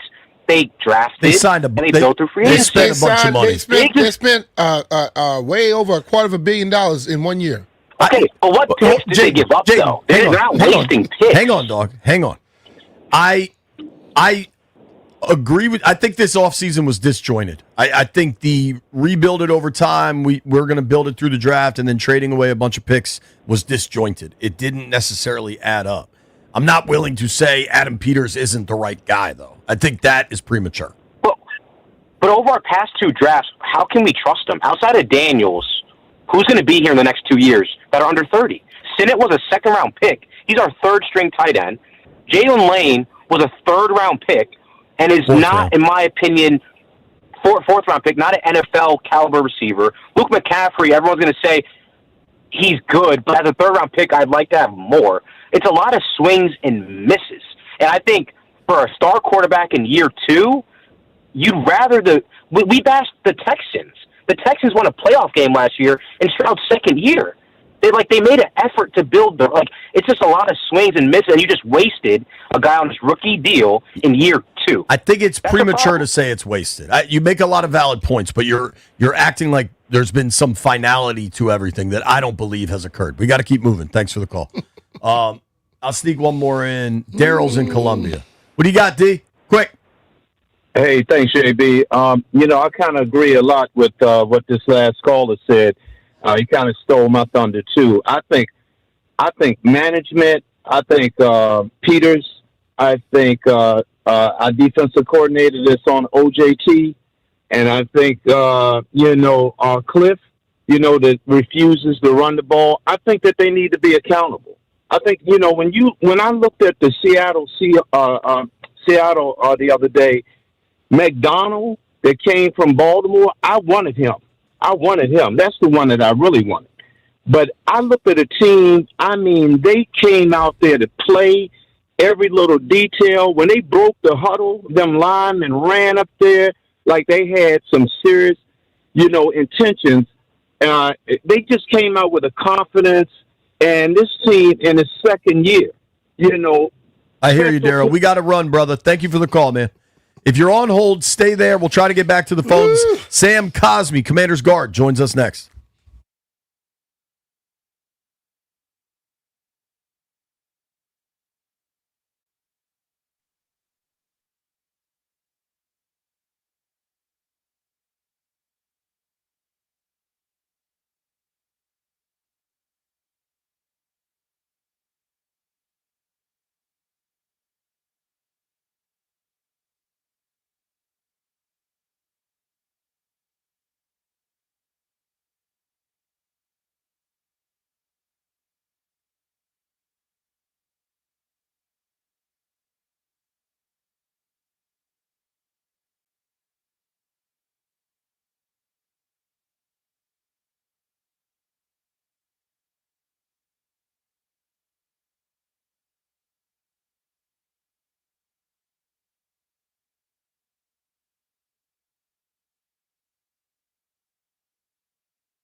Brought to you by thewindowman.com, the educational window company. We are midway through the NFL season now.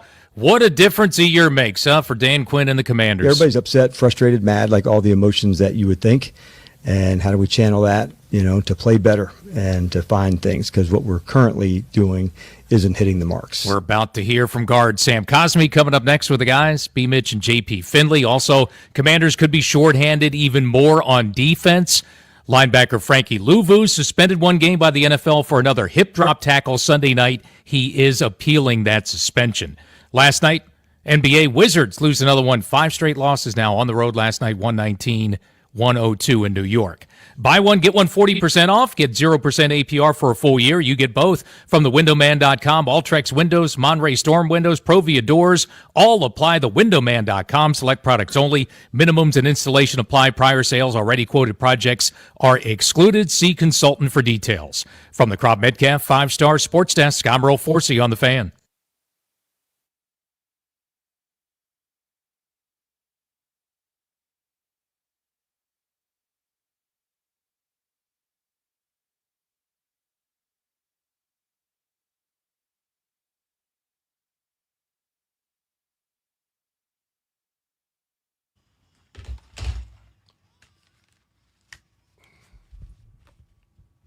B. Mitch Finley, 1067 The Fan.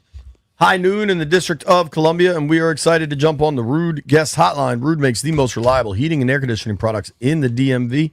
Talk to our friend, Mr. Sam Cosmi, Commanders right guard. Sammy, what's up, dude? How are you? Hey, what's up, JP? How we doing? What up, Sam? How you doing, brother? Doing good.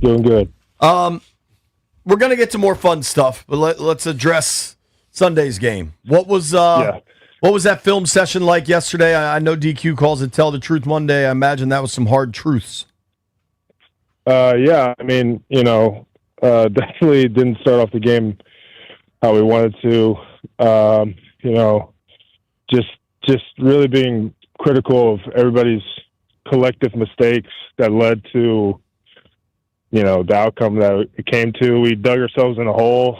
To it was almost impossible to try to get out of it. So, not a great day in that aspect, but, obviously got to learn from those mistakes and try to get better, and move past that and get on ready for the next one. So, that was pretty much what, took, what we did yesterday. Now, Sam, I always feel like the big guys run the football team. I know everybody want to buy the jerseys of the skill position player, but I always call it the engine and the transmission. If that O-line and D-line are working, I think your football team's going to work. What's been the conversation with you all, the offensive line, of how you can get things going again? Yeah, the biggest thing right now is we are the healthiest room in the building. And right now we're kind of telling them, hey, man, put it on our shoulders in whatever way that is. And so we're gonna try our best and our damnedest to get this offense going, and obviously protect our guy Marcus back there and do what we need to do to get this offense rolling. Early in that game, there was a call against Biadasz for a blindside block, and you guys had gotten the first down. You're moving the football, and then you get that penalty. I had a tough time with that call. I'm not trying to get you into trouble, but if you want to comment on the penalty, I understand if you don't want to. But what's it like when you go from 1st and 10 to 1st and 25? Like, how difficult does that make things early in a game like that? I mean, very difficult. I mean, it's not a great way to start off a drive to already be in the negative. When it comes to that penalty, it's such a bang penalty, Right. I don't think it was initially intentional. I think it looked shoulder to shoulder to me. Yeah, he was just trying to get in the way. I mean, you could play it both sides of the ball. I'm always in the fairness of calls on both sides. I'm not going to be biased in calls, and I kind of like to, hey, that's the right call, or hey, that's a BS call. For the ref's perspective, he's just doing his job, and it's a quick play, and they see it based off of, clips of, something happens really quick. So from that perspective. I mean, the coaching point is just to probably just put your hands out, make it, that much more visible to refs that, hey, I'm not trying to do that. So it's not going to be we always say don't let it in the ref's hands to make those decisions. So that's how I kind of view that. So, and then the least fun part of the night. I mean, there were a number of injuries. Luke on the first snap, Lattimore, later on in the game. But then when Jayden goes down, just what do you guys say to each other? I mean, I saw kind of the emotional response on the field. Everybody was there. What is that moment like? I mean, it's like I said in my post-game interview, it was gut-wrenching. I thought it was his leg at first. Mm-hmm. Yeah. But it was his arm. I mean, that's just it's not what you want to see from your Q, and I mean, it just took everybody's breath out of, just sucked right out. So, from my perspective of the fans, I'm just happy it's not his throwing arm, and I'm happy it's not a leg, and I'm happy it's just, the other arm. Obviously, you don't want that to happen. So all I can do is just pray for really fast recovery, and healthy recovery, and doing everything in our power to get him back. But on the positive note, at least it's not saying that's going to affect his ability to perform in the long run, if that makes sense. No, totally. Sam, I've been out the game over 20-something years, but I still have a mindset like a player. And I know it was so many people like, we shouldn't have been in there, should have been there. Just for you and your own self, let people understand the mindset of a player. Once you're on the field, you're locked in. You don't ever think about, I'm coming out the game, I want to be out there. Oh yeah, 100%. There's not until they call your number and say, hey, you're done for today, or what's going on. You're locked in. You're battling. Like we always say, the guy across from you is trying to quote unquote take your money. So being able to be out there, and he's trying to hurt you, and vice versa. So you can't let up in any shape or form. So in our perspective, we got to be locked in. We got to be intentional. We're not trying to make mistakes. We're not trying to just be lazy or do anything like that. From my perspective, that's how I carry myself. So unless your number is taken out of the call and they're like, hey man, it is what it is. We're going to take you out. Okay, I got you. Just not our day, or, like I said, we're always in there trying to battle. Yeah. There's no doubt about that. Talking with Commanders guard Sam Cosmi here on the Ruud guest hotline. Ruud makes the most reliable heating and air conditioning products in the DMV. Today, I don't even know that you know this, but today is the NFL trade deadline. Is that even on your radar? Not on my radar, but I know it is. I know I've been seeing a couple things that, teams have been making trades. I knew it was a trade deadline. I think that's kind of just, on it, a lot of people's minds today. So it's kind of hard to avoid. But I knew that. It's a very interesting day for sure. A lot of things happen. With that in mind, what's it like? I know you're not a big social media guy. You kind of stay off it. Do you kind of pay attention today?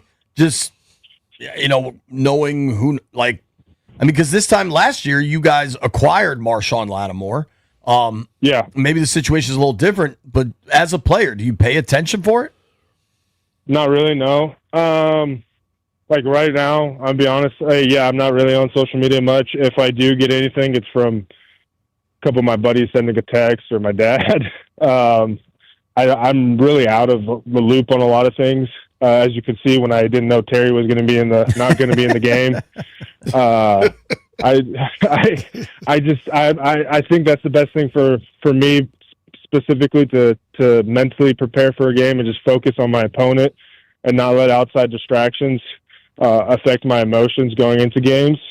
And the thing I always say to myself is, if I can come in the building each and every day and try to make myself better, it's just going to make the team better, because the only thing I can really control is myself. and my attitude. And so, yeah, I just don't really let social media dictate how my emotions are gonna be. So I really haven't paid attention much to it. I think that's the best place for you to be. Let's talk about something more fun. You guys still do the lineman dinners just about every week regularly? Yeah, we do them regularly. We haven't done them as much because of the prime time games. True. Just late and how it kind of we're trying to get our bodies back. But for sure we'll probably do one this week because we just have a regular week, and then we'll do some in Madrid for sure. Where's I mean, you got a lot of you guys live in the Ashburn area. Where are like some of your favorite spots to go? So Clyde's is a regular for us. We tear that place up all the time. It's like it's an old like mansion that's turned into a restaurant. I don't know if you've ever been there. I think they have another one. There's a bunch of Clydes, yeah. Yeah. What's what do you get? Oh, dude, we get all the appetizers, like whatever appetizer you can think of. The wings there are great. The all the dips they have over there is great. I normally just go with a steak, some mashed potatoes, but their fried chicken rice bowl is fantastic. I'll get that ordered to the house some nights. But yeah, well, normally that's our good go-to, or a typical fat man fashion. We'll go to like Five Guys and tear down a couple burgers. What's your go-to at Five Guys? JP gets the small burger at the Five Guys, and he can barely eat that. I get a cheeseburger. There should be no shame. There should be no cheeseburger He shaming. gets the little kid's burger. It's basically what he gets.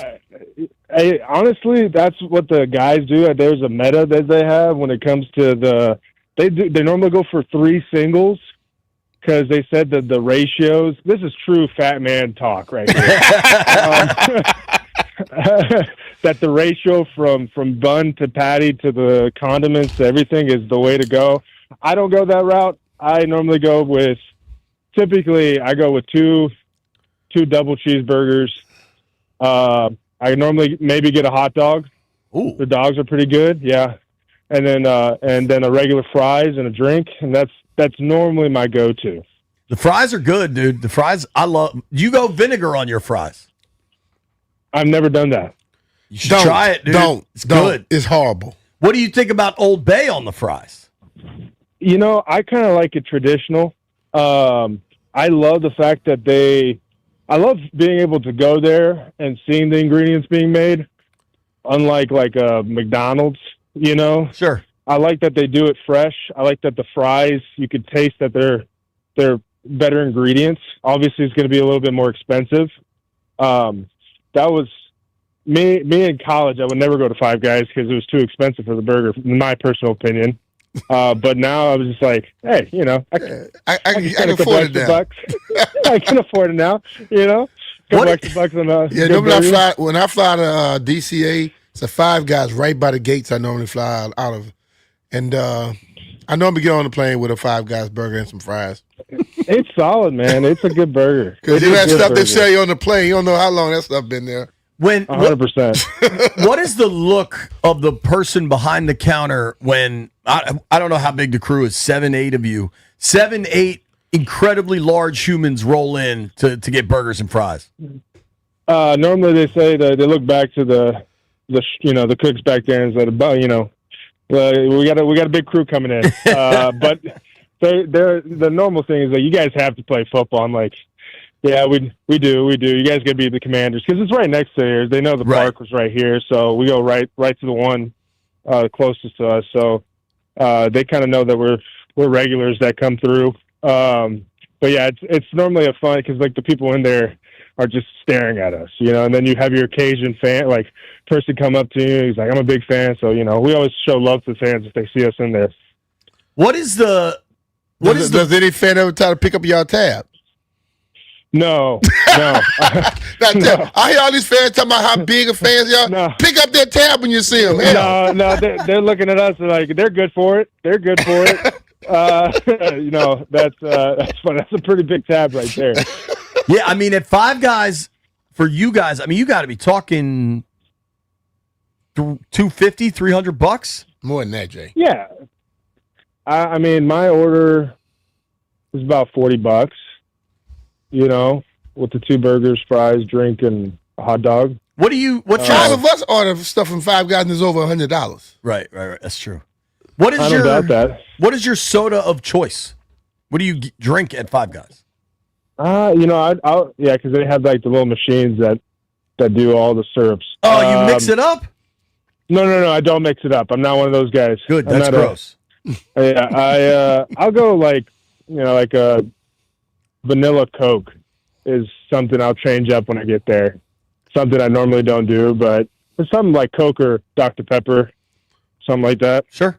What It's good for you that JP says because a doctor made it. He's from Texas. He's got to be a Dr. Pepper boy. A doctor didn't make it, JP. It's just a name. I'm sure that's a lot of people's philosophy right there. Sam, one day I'll have to tell you about Dr. Pepper Clear. That's definitely good for you. You mentioned the fan encounters at Five Guys. I imagine at Clyde's you have like a reservation, right? And they probably put you guys in a room. They put up a like upstairs room that they have. You know, normally when we do go to Clyde's, we take the cues with us. So it's not just us; it's the quarterbacks as well. So what is Jaden's order at Clyde's? Yeah, I honestly, I don't know what Jaden's order is. He just he goes there and he's pretty chill, and we crack a couple laughs. It's just kind of, you know, I don't know what his order is, honestly. I'm sure it's something like something. He doesn't look like he eats much, so something small, the kids' meal. I don't know. So when you guys do the Clyde's dinners, who calls ahead? Is it like Porter doing that, or is it like no? I could see like Allegretti being kind of organized. No, yeah, Nikki's normally, but it's actually Sam Hartman. He takes care of it. Yeah, Sam's the guy. So we got to put the pretty face up there, so you know they take care of us a little bit more. Does Sam eat like quinoa and avocado and a grilled chicken breast? Whatever he has to do. I just saw he put out that there's a little ad he put out or something like that, and of him like taking care of his body and stuff like that. I'm like, I could never do that. There's no way some company would come after me and tell me, hey, can you do this? I just don't have the body to do that. So Sam, I'm sure it's just like a nice fillet or something like that, some like a small fillet or something, you know, and like you said, something, no carbs, nothing like that. Definitely no carbs. Right. Salad on the side. What is like the weirdest fan interaction? So, I mean, you got 8 offensive linemen and 4 quarterbacks rolling in. There's got to be people that freak out. No, so normally it's like straight shot. Like it's walk through the doors, go up the stairs. Like Smart. it's they do a good job there. So, and it's pretty. I mean, it's a massive place. It's right. huge. So we normally are able to get in and out pretty scot free. Okay, there you go. That's cool. How is I know you guys are expecting what next month? Yeah, in about 6 weeks from now. Yeah. How's everybody holding up? You know, they're doing great. Mama's great. My little daughter, she's doing amazing.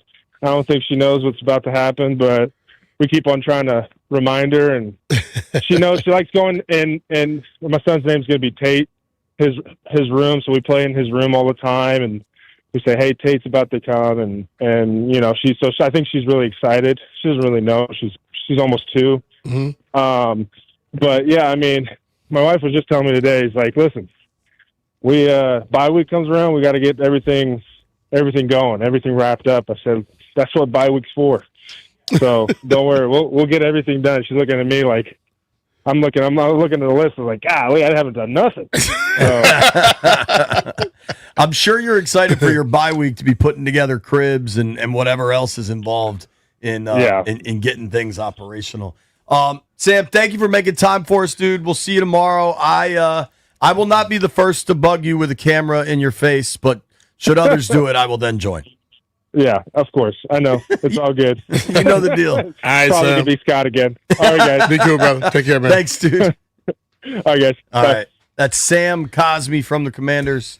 You got to be able to these guys have lives too, man. Hopefully people understand that, right? They do. Oh, yeah. But people don't. We still got folks on hold. I know. People do not. We still got folks on hold. I want to run through the cooked index because I have a tough question for the cooked index. Barstool Nate will join us at 1. Nobody go anywhere.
We're brought to you by Main Street Bank. Cheer local, bank local. A season slipping away for the Commanders. Detroit coming to town for a playoff rematch, and maybe more issues for the Commanders' defense. Linebacker Frankie Louvu suspended a game for another hip drop tackle the other night against Seattle, his third violation of the season.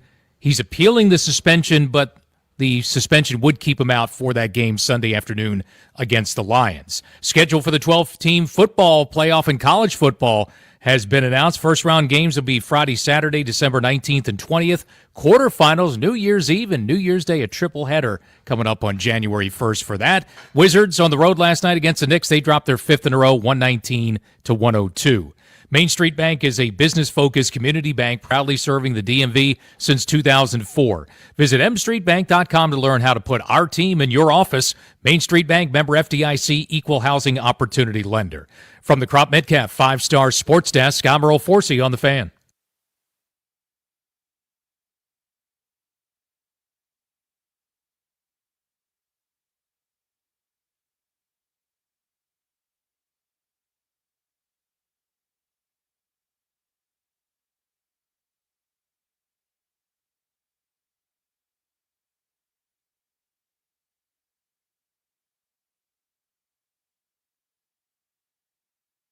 All right, we're going to get to the Cooked Index. If you missed any of our interview with Sam Cosmi, that's on you because it was awesome. Yeah.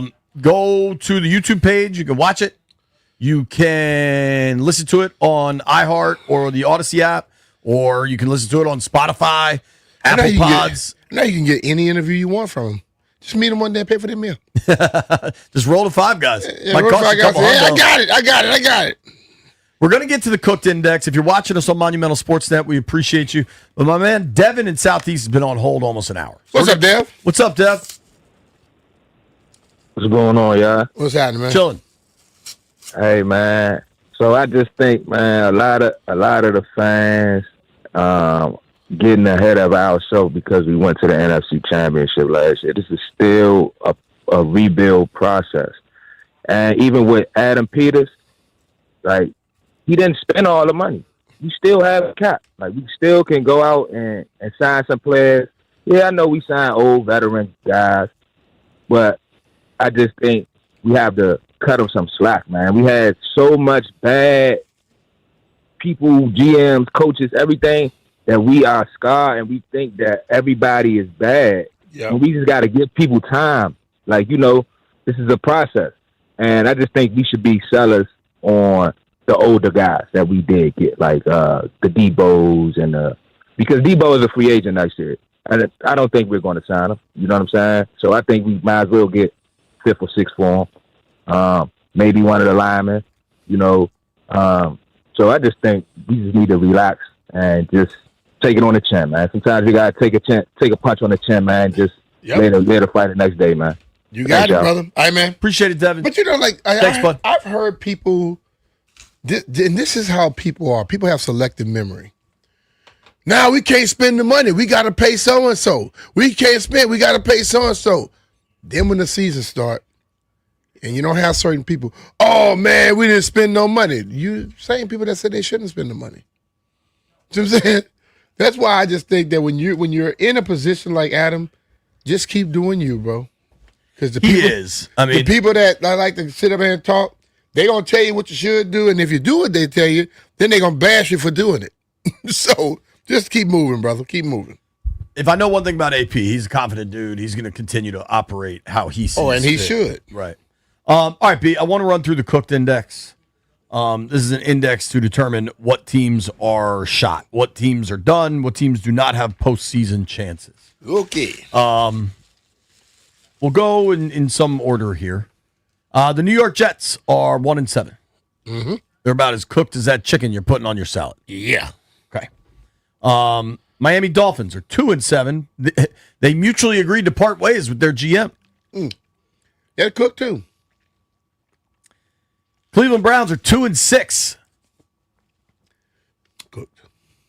Cincinnati Bengals tried like hell to fight back against the Bears last weekend. They ended up losing 47-42, I believe.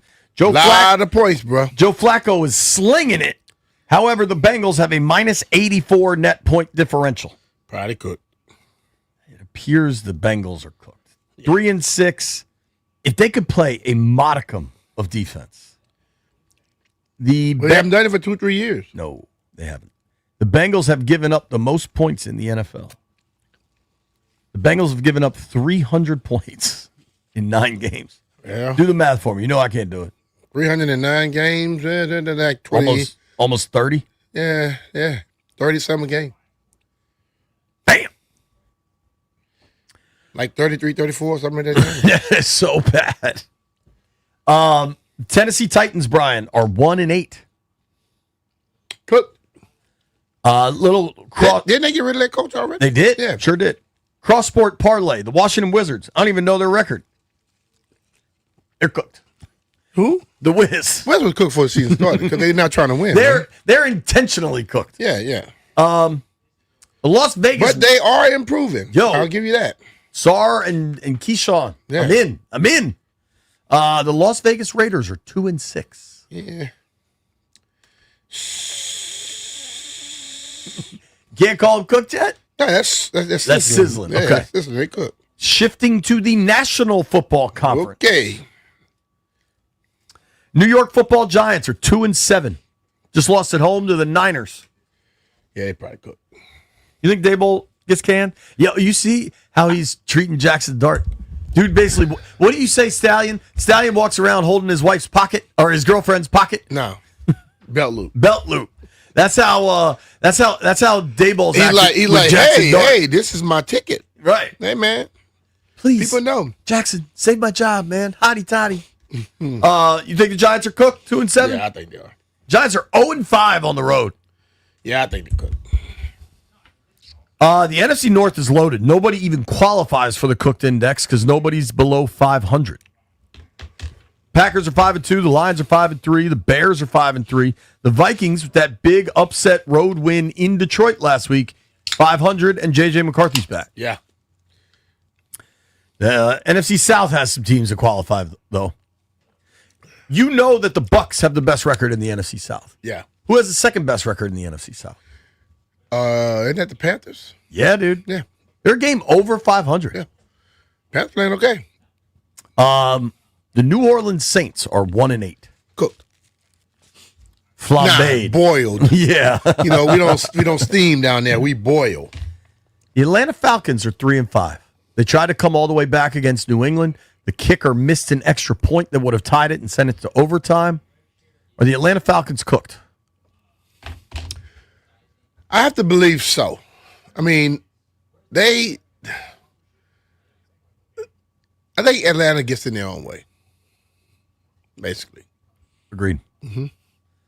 All right, only a couple more teams to gauge for the cooked index. Mm-hmm. The Arizona Cardinals won last night. Yeah. That got them to 2-5. I know they might be. No, they're 3-5 now. 3-5. Pardon me. 3-5. Arizona Cardinals with Jacoby Brissett at the helm. If they stay with Jacoby Brissett, they have a chance. They go back to Kyler, they don't. I think if Kyler was in last night, they don't win that game. Although he has not lost a game in that stadium. That's a crazy. Yeah, from high school all the way through. All right, I'll be honest. If you asked me 2 weeks ago if we'd be having this cooked index conversation, I would have laughed at you. Mm-hmm. But it's a legit conversation. Yeah. The cooked index determines the teams that are done. You don't have a chance at the postseason. Your year is ostensibly over. The Washington Commanders are 3-6. They have a 1% chance. They're 3 games under 500. The quarterback's hurt. I mean, the injuries are just astonishing all over the roster. Mm-hmm. Are the Commanders cooked? 1% chance.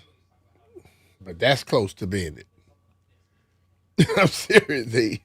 They got the analytical people say they got a 1% chance. So I'm going to go there not cook, but I'm going to say they sure in the hell about to fall into a pot. Landfill, are the Commanders cooked? Of course, they've been cooked to him for the longest. Yeah. Landfill not really a fan. We know that. He is a fan. He met you in 1994 at Man, Sports Landfill Authority. don't Landfill like any team that's winning now. He kind of got the same that same disease Jeff had. He jumps. Landfill, are you thinking about being an Eagles fan again? No. You're sticking. You're riding it out, right?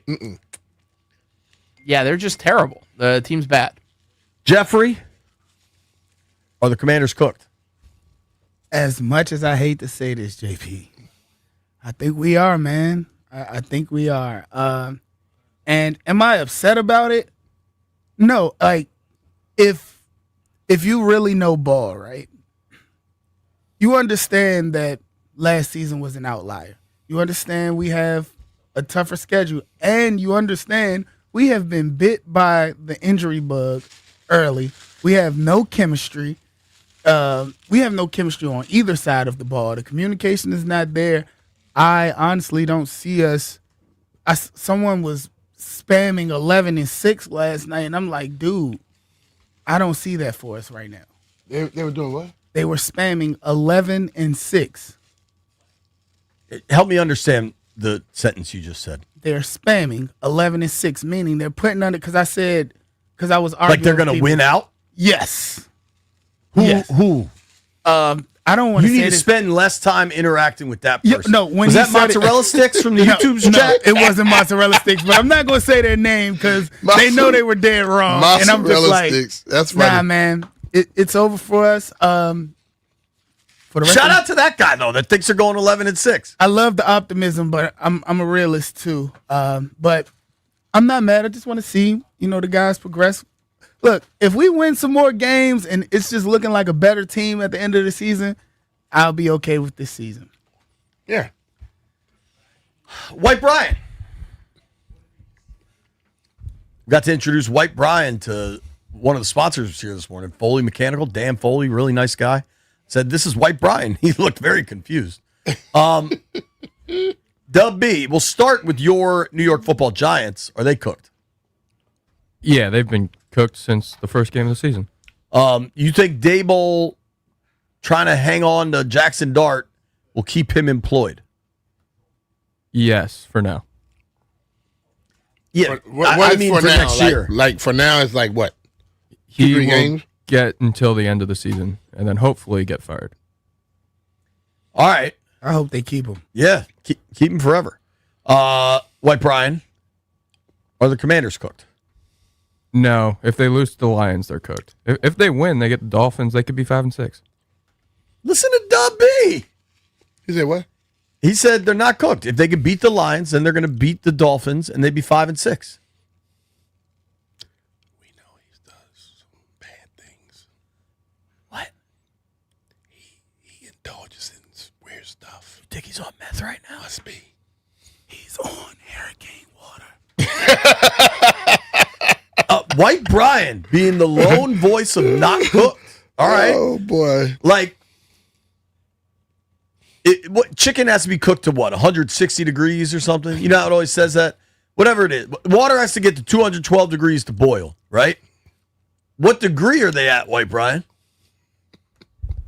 They're 10 degrees away from burning everything. 202, baby. If you could sneak a phone call in before Nate calls us, we'll take it. Are the Commanders cooked? Nobody go anywhere. It's B. Mitch and Finley.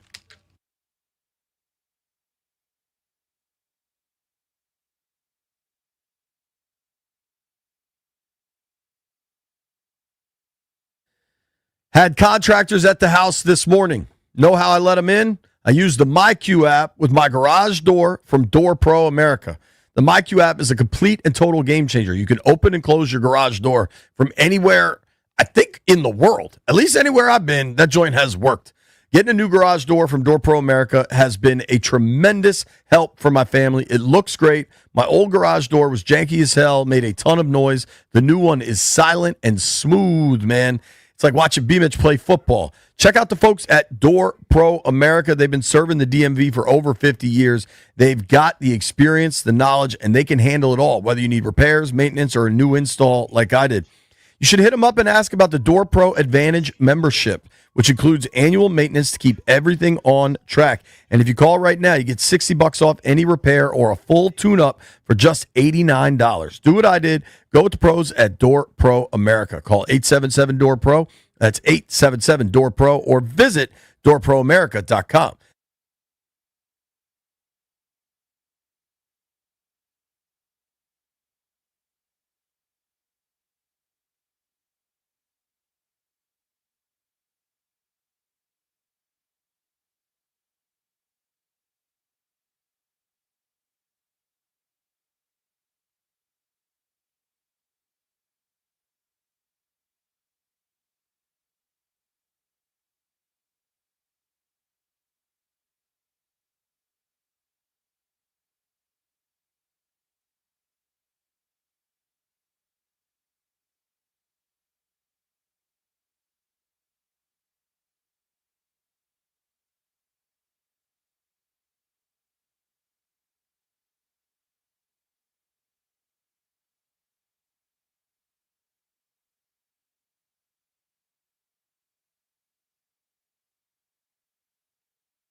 This new booty.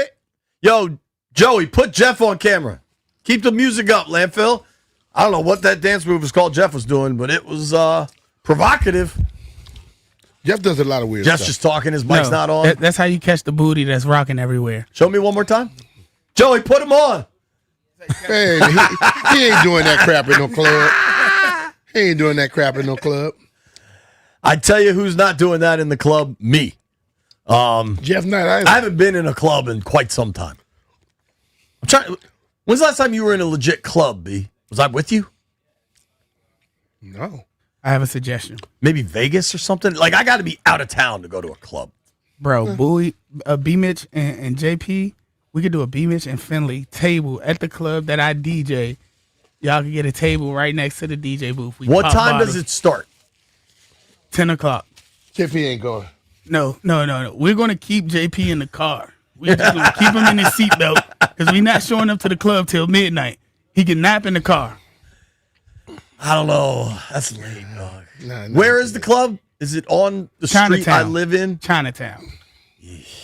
Heavily secured, too. I generally leave Wiz and Caps games early. You want me to stay down there extra late to go to the club? Hey, we could live young for one more time. Act like an old ass. It would be fun if you and I went to the club with Jeff one night. White Brian has to come. Yes. And Rose. And Rose. I don't know if that's going to happen. No. Why not? Can Lauren come? Well, if you and Lauren start dancing, y'all clear the floor. Yo, when me and Lauren get going, we could dance, dog. You welcome. Do you play any Journey? She likes when Don't Stop Believing comes on. No, but I can. They got this one move, Jeff. You don't know if they listen to the words of the music. I'm going to text her real quick. But they got energy, though. I promise you that, boy. They got energy. Do you want to go to the club that Say, Jeff what the hell are you DJs talking at? about, JP? He will get us a table. All right. I asked her. We'll see what she says. We will need a babysitter, though. She's going to say, don't try to use me to get out, Jay. We have our first major trade. Oh, you just say, hey, baby, we were invited to go somewhere, but you got to babysit.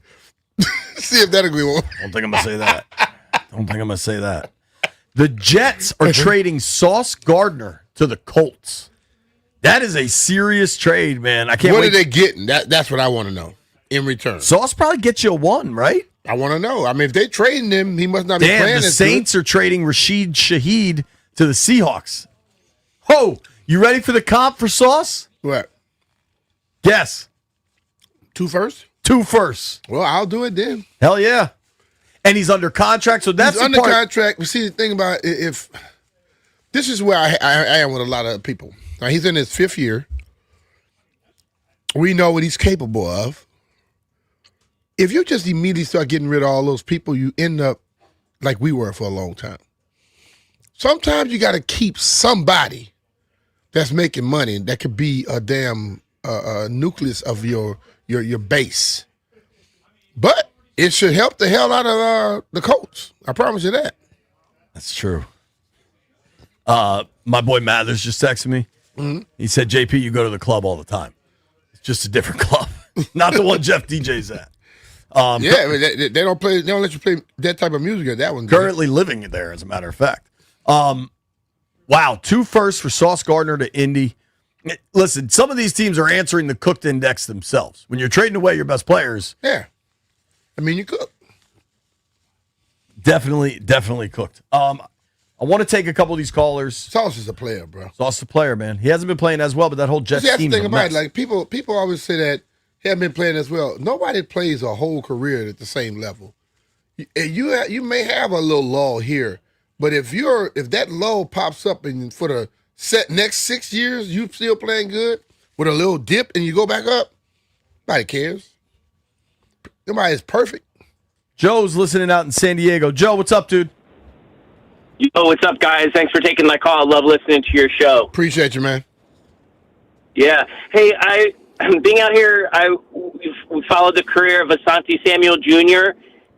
I read this morning he's back from injury and cleared to play. I saw that. We wouldn't have to give up anything. Would that be anything intriguing considering the Marshawn Lattimore situation?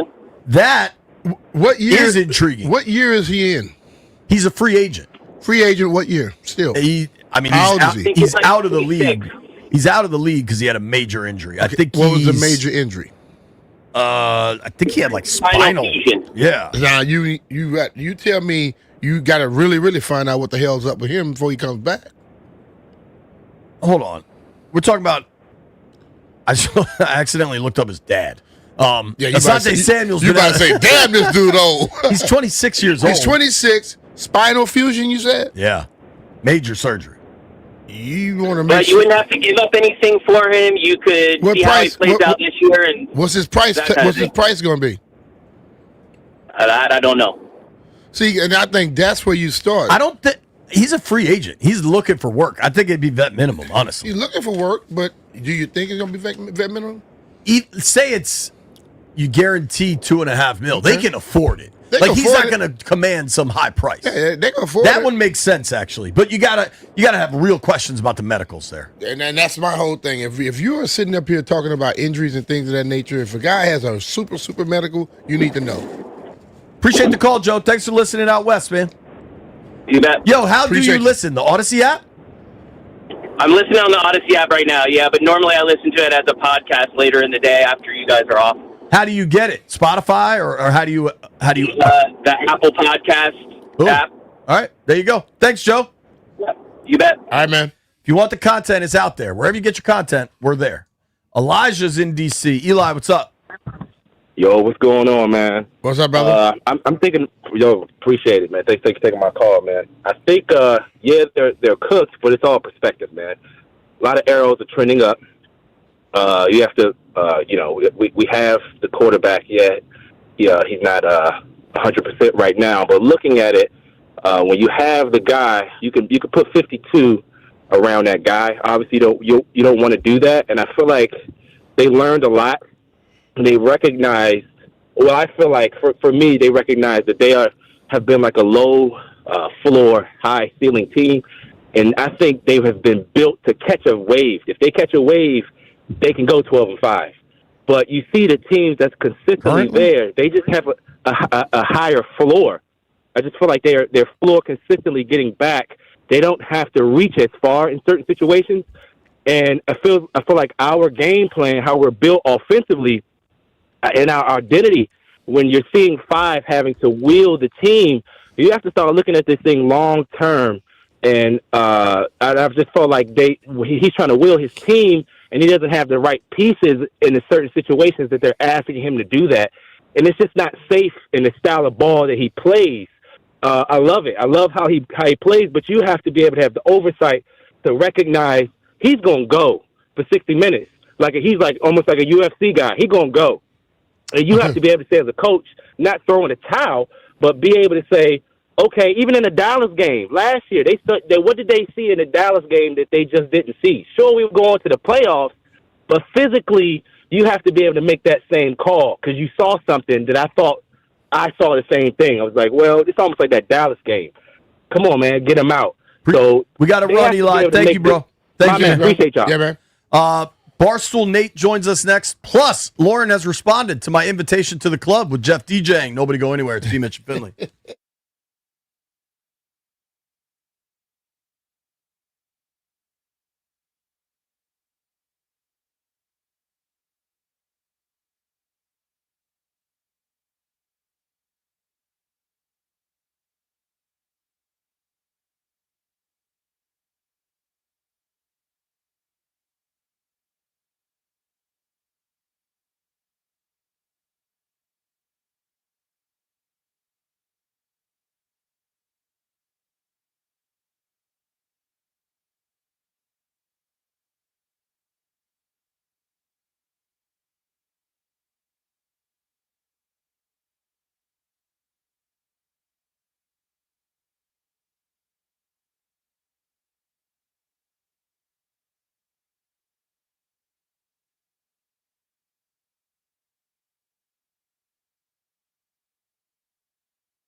Brought to you by Reynolds and Power Home Team, Keller Williams Realty. Tough time for the Commanders. 4-game skid. The starting QB's out again.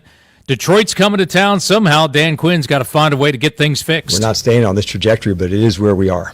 And we got 6 days, fun-ass NFC matchup here at home, and we've got to come up with better solutions, better things that we need to do to play at our best. Not sure how much fun it's going to be. By the way, linebacker Frankie Louvu could miss the game, suspended for a game by the league for another hip drop tackle. He is appealing that suspension.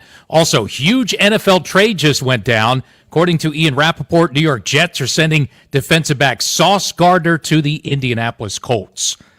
Want to hear the fastest way to know what your home would sell for? Reach out to Empower Home Team. Simply text your address to 800-763-3000. No phone call. Just text your address to 800-763-3000. That's 800-763-3000. From the Crop Metcalf 5-Star Sports Desk, I'm Earl Forsey on The Fan.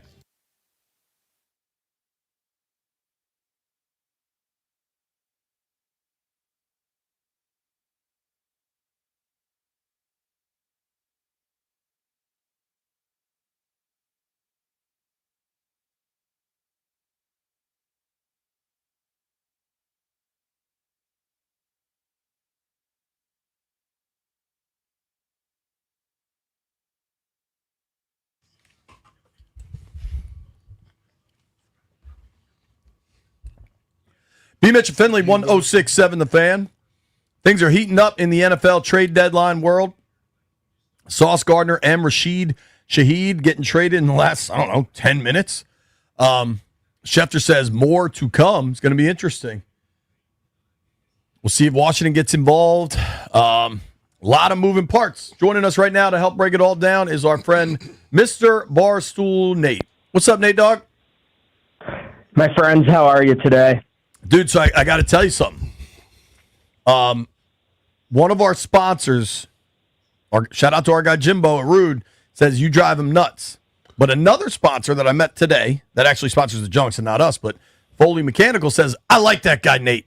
So, I'm a big fan of the Rude Guest Hotline, and I call it every Tuesday. So shout out to the Rude Guest Hotline and Mr. Rude over there. I'm a big fan of his. Yeah, you better be, because we are too. That wasn't Jimbo. That was Jim. Oh, that's right. Jimbo likes you. Jim's his father. Jim and the other guy was being facetious. No, Jim is the man, but I'll get Rude Guest Hotline on my side. Do your thing. Obviously, Sunday night sucked. It was awful. There's no debate about it. I'm curious where you land, because we've had some callers over the last couple of days that are like, fire everybody. These guys don't know what they're doing. I think the injuries have had a massive impact on this season. And I think they had a weird, disjointed offseason, but in no way am I in fire everybody mode at all. You know why I'm in fire everybody mode? Well, what level of that are you in?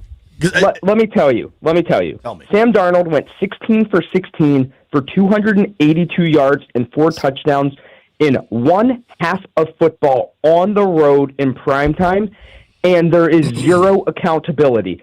Joe Witt Jr. should not have a job right now after back-to-back-to-back-to-back horrendous, and I mean horrendous, defensive performances.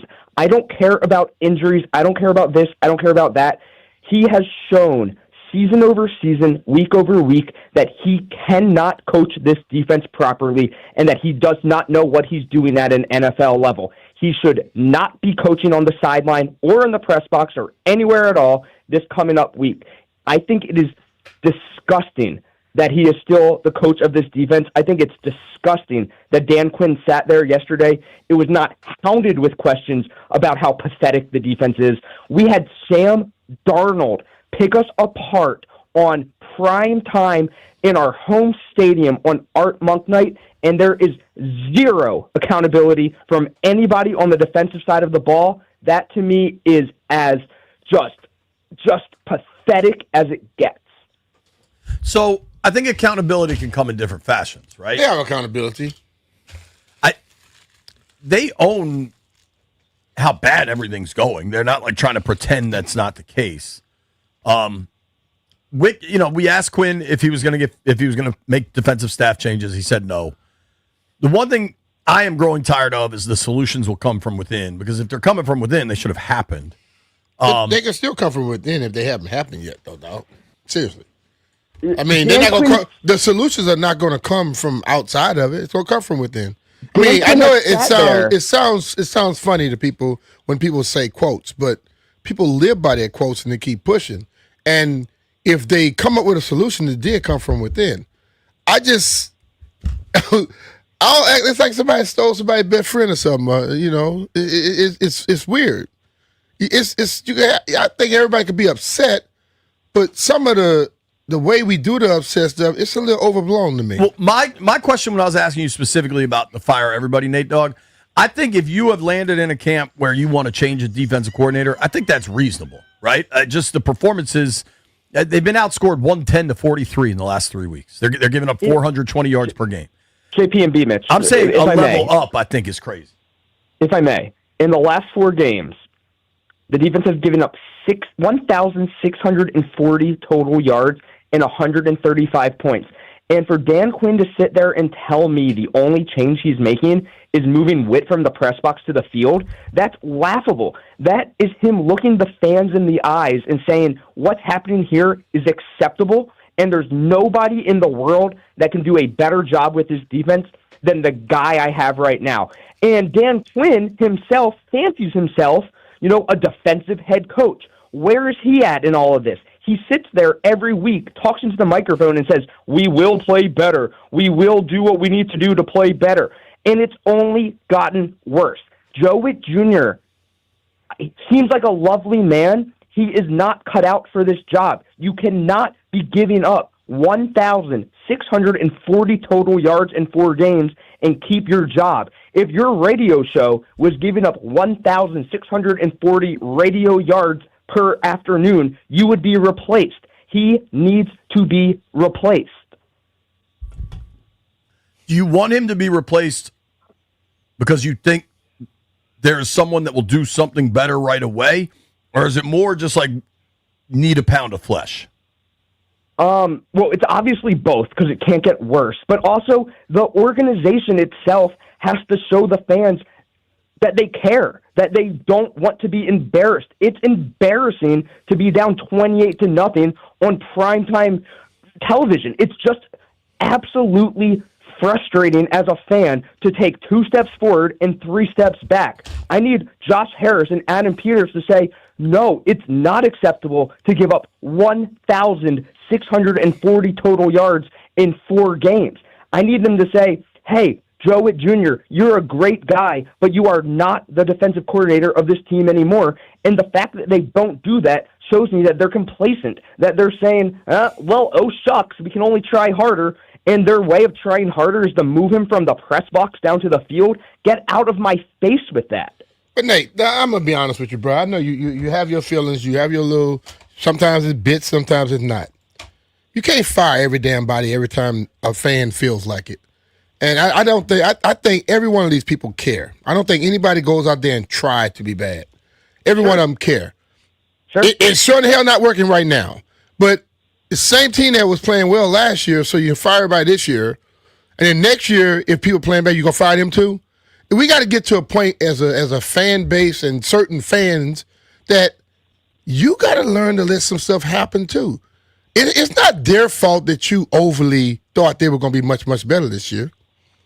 It's not that. It's a lot of people. A lot of people got sold by last year, and I heard all of the NFC Championship game again, Super Bowl. Jay said 9-8 this year. I said 9-8, 10-7ish, but they don't seem like they're gonna make that.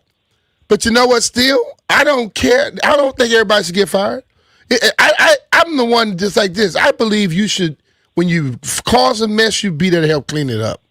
I'm not going to just take you off of it. Is Joe Witt Jr. the best man for the job, yes or no? He could be the best man for the job right now. But we've seen it. We've seen it week over week after week after week. But you said you don't care about injuries. Injuries happen, and injuries does cause problems.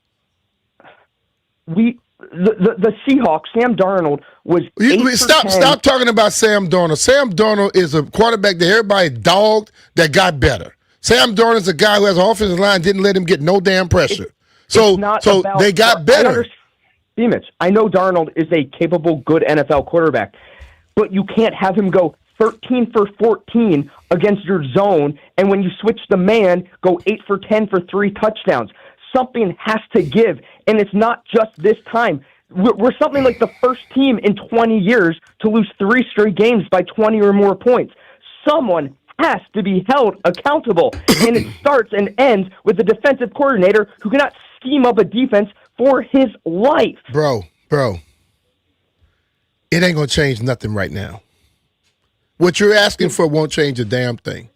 If that happens, and I'm just asking you a question. That happened and they lose next week, you want them to fire the next damn person they bring in?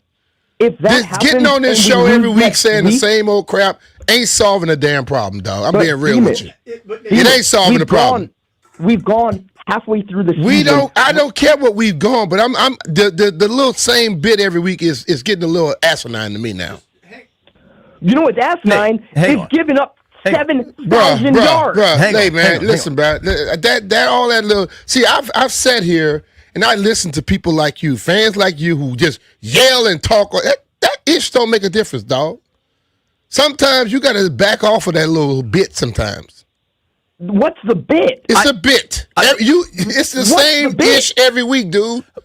If I may. Because he's Nate, terrible. I got to put you on hold. You're just saying the same thing over and over. Oh, give me a break. Hold on, dude. Let me speak. Give you a break. Let me speak, somebody. Do you honestly think they don't care? And by not firing Witt, he says every damn week. By not firing Witt, that shows they don't care. Because I don't agree with that. And I think you absolutely have a point. There are legitimate questions if Witt should still be the DC, especially after this tear other teams are on. Those are legitimate. But when you say it shows they don't care, that to me delegitimizes it because they care. Like, I promise you they care.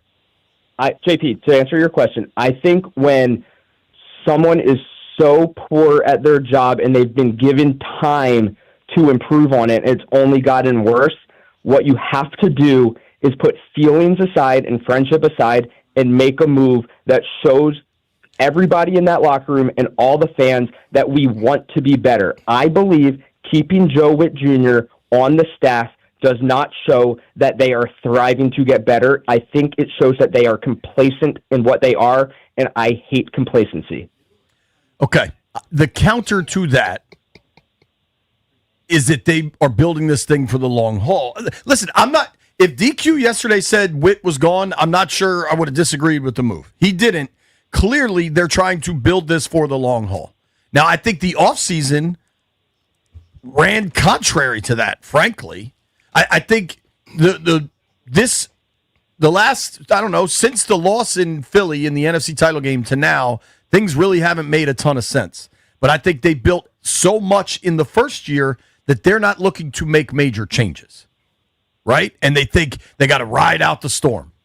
So I think it's important to at least try to understand what their side is thinking and saying. I think Dan Quinn is loyal to a fault.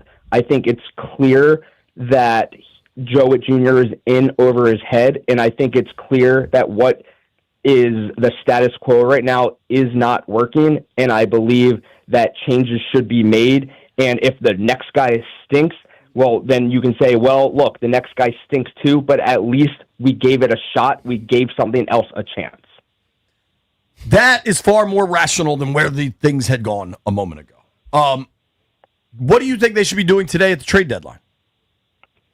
I'm with you. I think now with Jaden obviously out and all the injuries, to Terry and now Lou suspended and Quan Martin's gone, and just this season, I hate to say it, it seems like it's done. It's a wash. Armstrong IR. It's just a lot of injuries.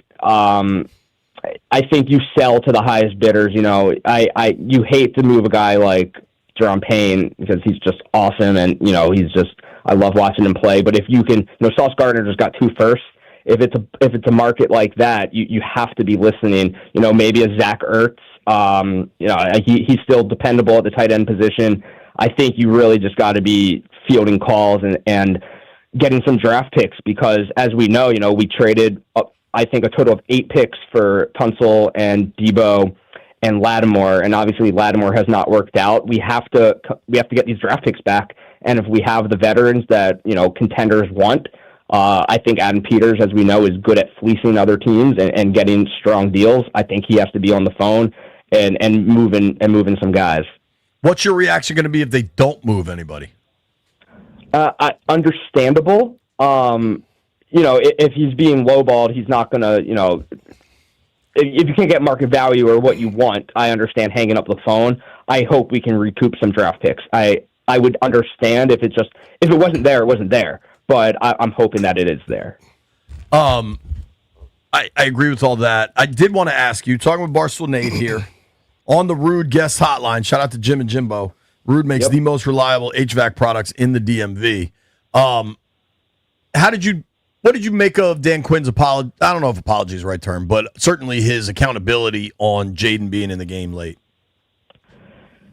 I was very, very, very angry when it happened. I think, when you're down 30 in the fourth quarter, it's very easy. When a freak injury happens, it's very easy to instantly react, fire Dan Quinn. I can no longer trust this guy. I've calmed down a little bit on that because it is a freak injury that you can't predict, and I understand him keeping Jaden out there, and hindsight's always going to be 20/20. I appreciate him, taking accountability for that. The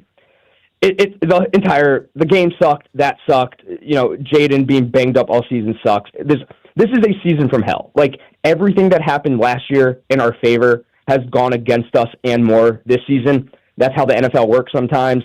Injury luck has been bad. Turnover luck has been bad. Fumbling. It's just Terry. Just everything that can go wrong has gone wrong, and that'll happen. It's everything is unfortunate, and what bothers me the most is Jaden is still very good, and I don't think there's been any reason to think that he's still not our franchise quarterback. I just hate that this happened, and I appreciate DQ being like, that's on me. Yeah, a lot of coaches won't take ownership. He certainly did, and I think that, to me, has real value. In the grand scheme of things, does it change much? Probably not, but I do like a coach that is willing to go left hand up. Kind of, I made a mistake. Did B-Mitch turn his mic off? You still there? I'm done talking to you. You're done talking to me? Yeah. I think he means I'm that. done talking and listening to you because it's just a little pathetic to me. But okay, go ahead. Am I on your list now? No, you're not even on the list. I'm on your naughty list? Nope. We're going to go. Goodbye, Nate. Oh, my God. Give me a break, dude. We're going to take a quick break. When we come back, we're going to go around the NFL. There's a ton of trade deadline stuff happening here. We got to try to figure it all out. Will Washington make a move? They're running out of time now. We're about 2.5 hours out. Nobody go anywhere. It's B. Mitch and Finley.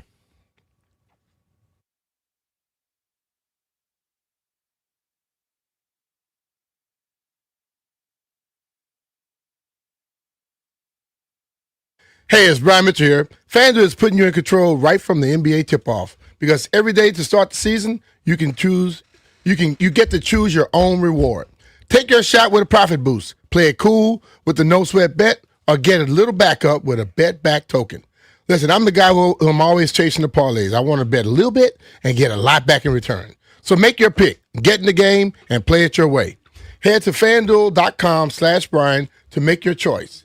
FanDuel Sportsbook is the official sportsbook of 106.7 The Fan. You have to be 21 years old and present in Virginia. Opt-in required. Rewards are non-withdrawable. Restrictions apply, including bonus and token expiration. Leg requirements and max wager amount. See terms at sportsbook.fanduel.com.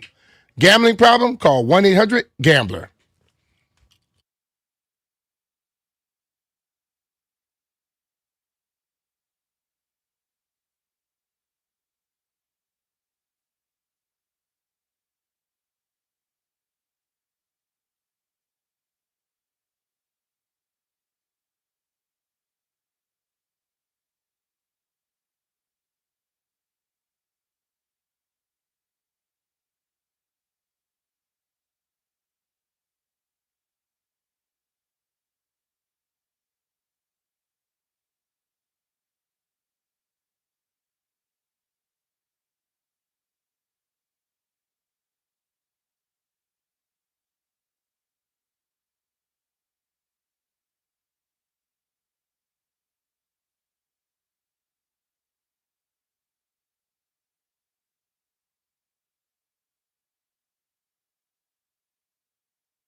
I'm Earl Forsey. We're presented by PVI Office Furniture. Fast, excellent, affordable. Business grows with PVI.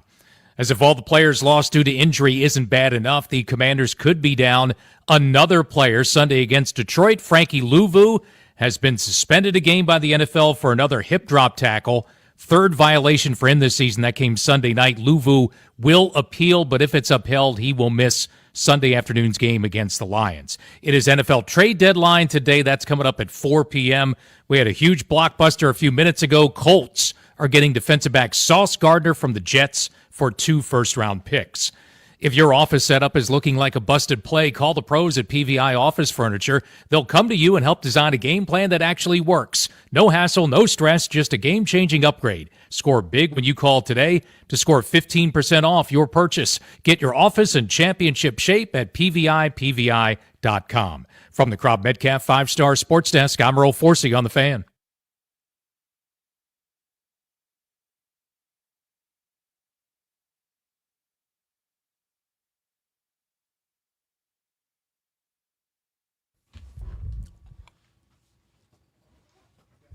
B. Mitch and Finley, 106.7 The Fan. People are on the lines. We're going to take those calls, but right now we're going to give away some tickets, baby. We got Terps tickets, Terps versus Hoyas, Friday night in College Park. Going to be a fun night. That's a matchup a lot of folks have always been dreaming of. Doesn't happen often enough. Terps Hoyas, hoops, Friday night. Oh, boy. Caller number 10 to 800-636-1067. You win a pair of tickets to University of Maryland basketball this Friday, November 7th, against the Georgetown Hoyas. Bulldogging like the Georgetown Hoyas. At the Xfinity Center. For more information, visit thefandc.com. Caller 10, Hoyas, Terps. I want to go to this game. Go. It just seems kind of far. What's far? I got to drive to College Park. JP, if you don't shut the hell up. I got to get parking. Dude. You got parking, B? No, you went to Maryland. I did. I mean, I went to both of these joints. Give them more money, they might get you a free spot. I got a degree from Maryland and Georgetown. Hey, you're a media guy. You can get parking. Yeah, media lot. But you know what else I could get? My couch. Bruh, if you want to just be an old man right now, go ahead. I'm telling you, you get older, you're going to wish you had lived. I haven't. Let's see what Rudy's got going for this game. If Rudy has a spare courtside, maybe I can get to College Park. You should go hang out with the students and make a whole story out of it. Strober will be there. Have a cameraman or just get your phone out. You know, if I'm going to Terps Hoyas, I think I'm sipping. I don't want to be working.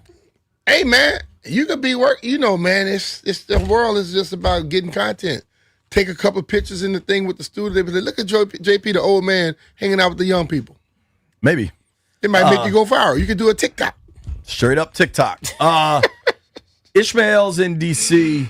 People started calling in during our... If you missed any of the interview with Barstool Nate, get on the Odyssey app or Spotify, wherever you get your podcasts, and check it out. Ishmael, what's up, dude?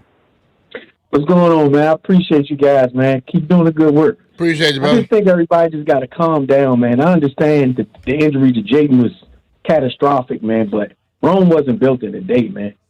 You know, I was in the Marine Corps, and you got a saying that you just got to redirect your fire, man, and put the players and the coaches in the right position. And I think we're going to be fine, man. You know, I think we go nothing but up, man. So I appreciate you taking my call. Appreciate you, brother. Thanks for your service as well, brother. Thanks, man. Can I just learned something odd. What? You tell me if you think this is odd. My reaction is odd. Mm-hmm. Tom Brady, you've heard of him, yes? Mm-hmm. The quarterback of some fame. Mm-hmm. Tom Brady revealed that his current dog, Junie, is a clone of his late dog, Lua, who died in December of 23. The dogs were cloned by Colossal Biosciences, a biotech company that Brady is an investor in. RPS, JP. RPS. Mm-hmm. I'm trying to think. What is? Tell me what it is. I can't say it all on there. Or text me what it is. RPS. Richmond Public Schools? And not that.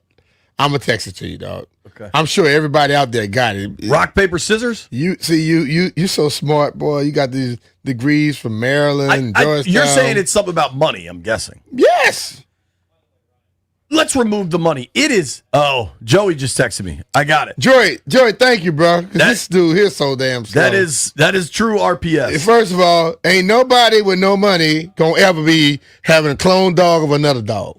They might go get one that look like that dog, but it won't be a clone from no biosciences stuff. My favorite rich people ish. I got you. There you go. You're correct. You're 100% correct. My late dog Banks, I love with my entire heart and soul. Mm-hmm. I still wouldn't clone him. Dude. Kind of weird. Listen, man. Where do you stand on cloning, Brian? Bruh, I'm not doing the same thing like you wouldn't have done it. But see, this is what I always hear people tell me, man, if I had, I wouldn't do. I say, you don't know that. If you had, you might.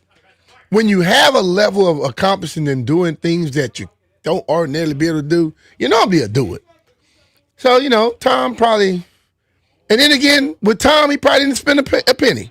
Somebody probably say, you know what we can do? And say, show me. Right. Like the new movie about to come out, Predator. You see all the different little things coming in. I thought that this series was gone. Hold on. Now it's back. Hold on. Jeff, get on your microphone. I got a question for you. I'm going to take this call from Dennis and Reston. What's up, Dennis? What's up, Dennis? How you doing, brother? Hey, guys. How you doing today? Hey, Brian and JP, I listened to the thing with Barstool Nate, and, I don't really know a lot about Barstool Nate, but calling for people to be fired and getting all angry with Dan Quinn and everything, that's, that I don't think that's really appropriate. And Joe Witt definitely does not deserve to be fired for this. And Joe Witt is the coach. The players are the guys that make the mistakes out on the field.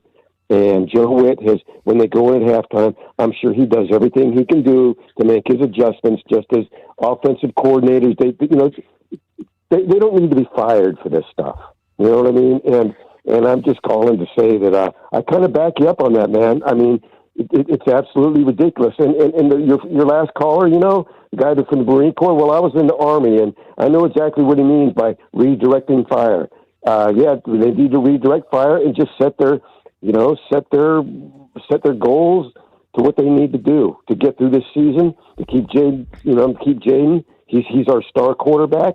Even if he doesn't play another game, we need him for next year healthy. So thanks a lot, guys. All right, bro. Appreciate you, man. Thanks, Dennis. Appreciate JP. you. Yes. That's the other JP. He did the externship thing with Jordan Poyer. Yeah, he was a player. Jeff, quick question. So, B, I don't know if you noticed, understandably, when the shows are about to shift, a bunch of people kind of gather in the bullpen. Mm-hmm. It's us when the junks are getting done. Now you got Grant and Danny out there getting ready. And it gets kind of loud out there. And because this is an audio program, at least in its original entreaties, it just gets a little distracting, right? Mm-hmm. So I text, and I can't get up and go close the door, especially in this big. We're no longer in the prison cell. In the prison cell, I could have closed it from my chair. Just give me a little head. I'll go do it. Well, I put in the text thread, hey, Jeff, can you please close the door? Oh, he closed that door. I watched Jeff stand up and close the door to the aquarium. Hold up. In my defense. I'm just saying. Hold on. In my defense, I did not even see that text message. You just decided to get up and close the aquarium door. Landini was like, yo, close the door. I heard Landfill say something about the door. Yeah, so I thought that one. Then he was like, see, I hear everything happening there. Landfill just can't, he can't hear through the window. But he hears every time you're not talking to him, though. Landfill, do you believe, Jeff, that he was just getting up to close the door and it had nothing to do with the text? No, I mean, it had everything to do with the text because I saw it and told him, Jeff, can you close the door? But he thought we were talking about the aquarium door when it was very clearly the studio door. No, because, Landfill has had me close that door before and not y'all door. I thought it was. He just said, Jeff, close the door. My bad. It was very funny to watch unfold. Hopefully the producer Cam, Joey, track that down. I'm going to take one more call here, but I do want to at least ask the question of everybody. The AAA poll of the day, the B. Mitch and Finley poll question of the day. Should the Commanders make moves at the trade deadline? The answers are binary, yes or no. B. Mitch. They got 2.5 hours, a little less than 2.5 hours. Mm-hmm. Should they make a move? They should be sellers if somebody come in and give them the right price or an astronomical price. Jeffrey, should they make a move at the trade deadline, sir? If it's selling someone for more picks, yes. White Brian, should the Commanders make a move? No. Why not? Because he don't want them to get good. He's a damn Giants fan. You got to learn to stop asking him questions about this team. Fair point. Sorry, White Brian. That's like asking him, should Alabama get better? Hell no, he'll say. Landy, should they make a move today? Sure. What do you want? You want them to trade for somebody, Landfill? No. Remember that dude that called about a quarterback? That was something. The B. Mitch and Finley AAA poll of the day is brought to you by AAA. Level up with the new AAA Commanders MVP membership. Get all the benefits of AAA, plus exclusive experiences, discounts, and tickets. If you're already a AAA member, you can upgrade for free or join today at AAA.com/Commanders. I did want to take my man Co from the foe on the line. What's up, Co? Hey, what's going on, fellas? What's up, brother? Ain't nothing, man. Man, that guy daggone boss dude, Nate, he is an oxymoron, man. First he get on here want to fire everybody. Then he talk about he understands. And then he says he don't want to trade nobody. And as well, he just all over the place. Man, shout out to you for going and saying what I wanted to say to him. And just ask him if everybody feel like me and you and turn down the radio on him, should we fire him for Tuesdays and bring somebody else in? Come on, man. You know, I almost asked that question, but I was like, okay, I can't be mad at him for saying something and then come right behind him and say the same thing. Yeah, well, that's true, but tell him put himself in that shoe. That's all, man. But here's the thing with Nate is that most of what he says is highly rational, and then he just allows his emotional fan side to take over. That's where you got to learn to control that. You got to learn to control it. I guarantee if anybody were to question him about stuff he does and start going off every week about the same thing, he wouldn't hike it. He wouldn't be able to handle it. That's what I always say. You got to give what you expect. You got to give a level of respect. You can say somebody should be checked. We need to come together. We need to chill out. It's a long season. We're on a 4-game losing streak. We got to just strap our helmets on. I don't want to get rid of nobody. Like you said, B-Mitch, everybody here help make this mess. They got to strap their chest straps up, go out to the next week and clean it up, man. It's a long season, man. It's a long franchise. We on to something. We can't just fire everybody, hop off the bandwagon when it's going wrong, but when it's good. I ain't heard Nate say get Joe Witt and Dan Quinn no promotion last year. So let's just sit together, work it out. We're going to be all right, man. That's all I got to say, fellas. Thanks for the call, Co. Appreciate you, bud. What a day. Trade deadline still rattling around. The Sauce Gardner trade is by far the biggest. I think the Bears just I'm traded. gonna tell you the one that might be the most effective, though, is that little dude that went to Seattle. Rashid Shaheed. That dude can fly. Bro, speed. He can fly. And adding that, he plays like a lot of backfield stuff, too. Putting that with the rest of that, what they got, oh, Lord have mercy. What do you make of the Jags trading for a receiver? Jacoby Myers. Like, they just moved up to draft Travis Hunter. Now, yeah, but Travis Hunter's on IR. But, like, what are you chasing right now, Jacksonville? Still, they need something to be out there. You don't have Travis Hunter playing receiver or DB. So you need something. Nobody go anywhere. We got to make some bets when we return. It is B. Mitch and Finley. Hey.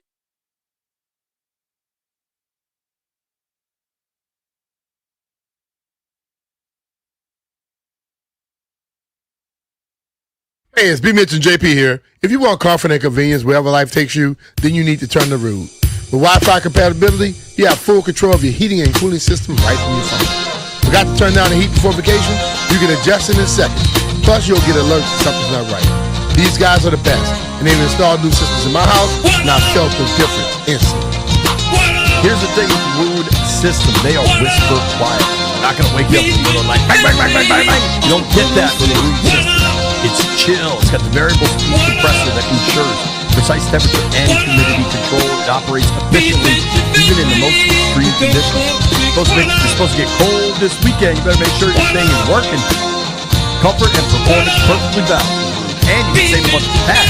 Qualify for federal tax credit up to $2,000 on Chill out over there. Up to $2,000 on heat pumps through 2032. Visit Rude.com/federal incentives to learn more. Rude, the most reliable heating and air conditioning products in the DMV. And remember, if it ain't Rude, it ain't right. Bang, bang, bang, bang.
Football Talk on 106.7 The Fan is presented by Paramount Plus. You can't count on much these days, but you can always count on Sundays with the NFL on CBS and Paramount Plus.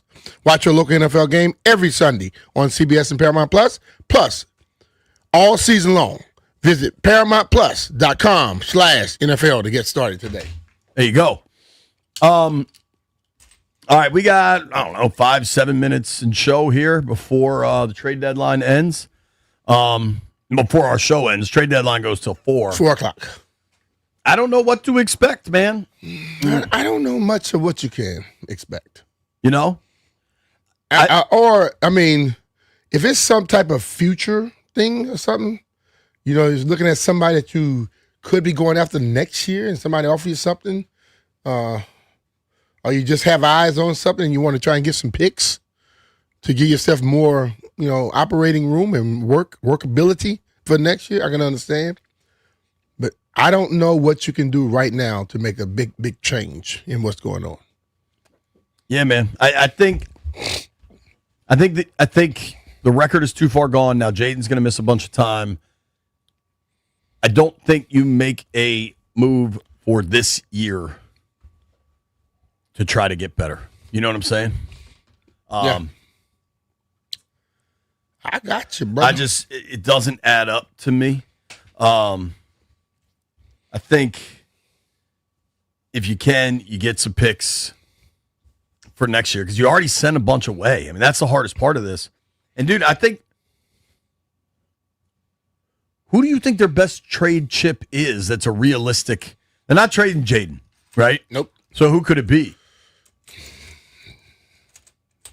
Because just about anybody you'll tell me, I'll tell you the contract situation. Yeah, but like the people you might think are just like when you start looking at guys that have 1 year left or whatever and maybe have no money, other teams are like, they're not going to be there anyway.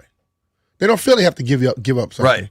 And you look at some of the younger guys and you're like, well, hell, this is part of your nucleus. This is part of your future. So I don't see where it really makes sense. But, if they happen to do something, we'll see. But I can't just come up with somebody right now and say, yeah, go do this. Because I don't know what you're a gift for the person. Right. Like Payne, just looking at cap totals, right? Cap hits. Payne's at the top of the list, but he's going to need a new deal. Lattimore's now hurt. McLaurin, you're not trading him. It would unless there's something secret in the structure we don't know about, which apparently there is in the Sauce Gardner deal that allowed him to be traded. Terry's hurt. Like I don't see that happening. Luvu's in the last year of his deal. Last year, we're guaranteed money anyway.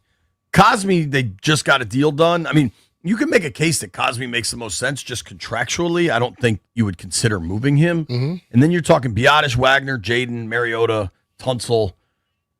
Tunsil, you might be able to really recoup some picks, but man, I'm still on this point where you have to pay some people and you need to go get some people. Moving forward, look, this is the second year we basically look at this thing, but it had a little road bump in it, in a sense. It was all downhill last year, but we started to go back up here and we hit a couple of road bumps. So next time it happens, I need a lot of people to understand some people are gonna have to get paid. And you may have to spend a little bit more on some others to come in. I heard the majority saying we should not be spending because we have to sign so-and-so later. You better stop worrying about later and start getting it built up so when you have to sign so-and-so, you at least have enough to where if you got to let some guys go when you bring other people in, you have a stable enough of a situation to where you could keep moving forward. So let's understand we don't beg for bargain shopping and then complain when the season comes. You gotta spend to compete. Like Ludacris said, you got to have a stable of, let's make some bets.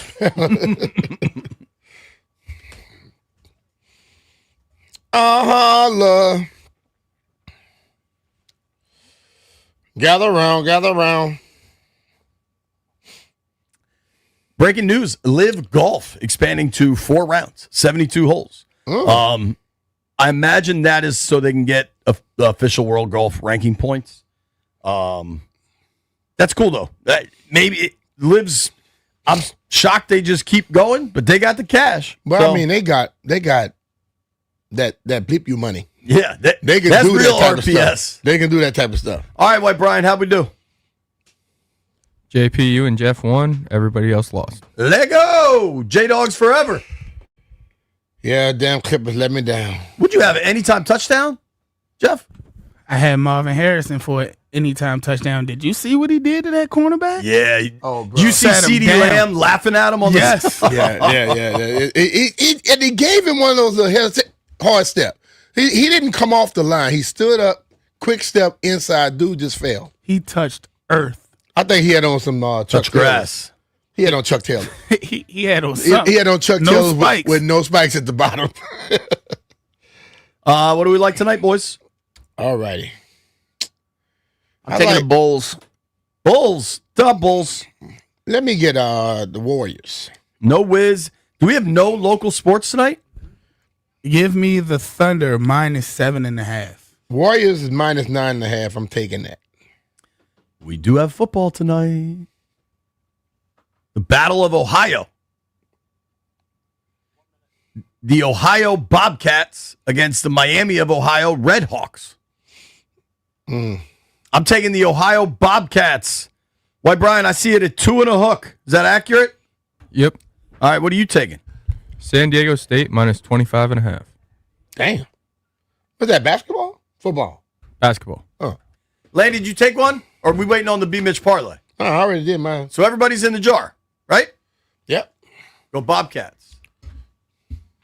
Thank you to everybody that listened to the program today. Thank you to all the calls. Thank you to David Aldridge for joining us. Thank you to Sam Cosme for joining us and telling us that he orders 2 cheeseburgers and a hot dog when he goes to 2 Five double Guys. cheeseburgers. Thank you to Barstool Nate for joining us, everybody's favorite guest. Grant and Danny coming your way next. Thanks for listening. You made it this far. Jeff owes you a beer.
Trade deadline day. We're actually going to be talking about the NFL trade deadline throughout the day on Grant and Danny, and at 4 p.m. we will know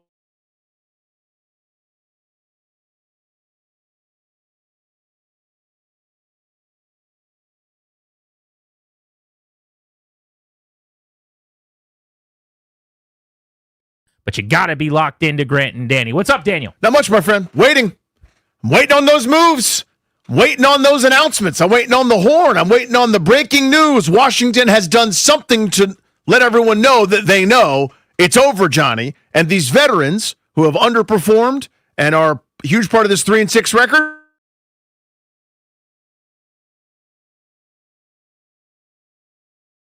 Altizer, demanding a major change to something, particularly on the defensive side.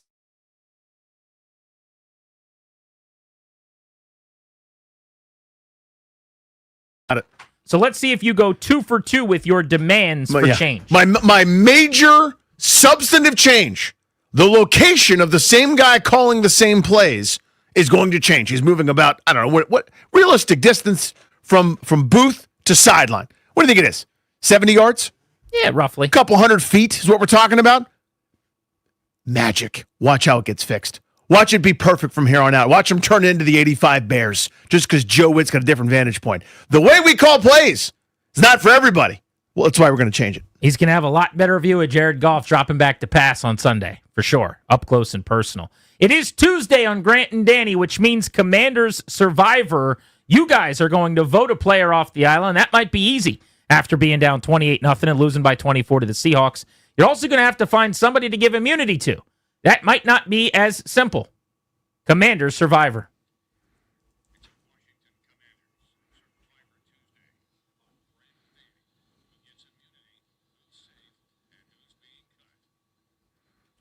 You're going to go vote. Facebook.com/Grant and Danny.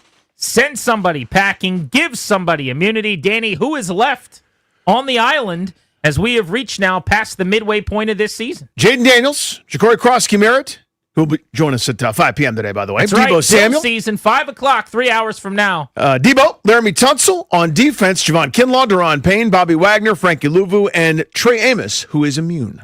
Frankie Louvu, who is suspended for 1 game because he has hip drop tackled 3 ball carriers. I'm chomping at the bit to chat about that. We're going to do that. Yeah. I got plenty to say on that subject. It's coming up at 2:30 right after our dentist appointment. Thank you very much. Here on Grant and Danny. But I wanted to start with the NFL trade deadline. So first things first on Washington. If they do anything, you'll hear it here first. We'll break it all down.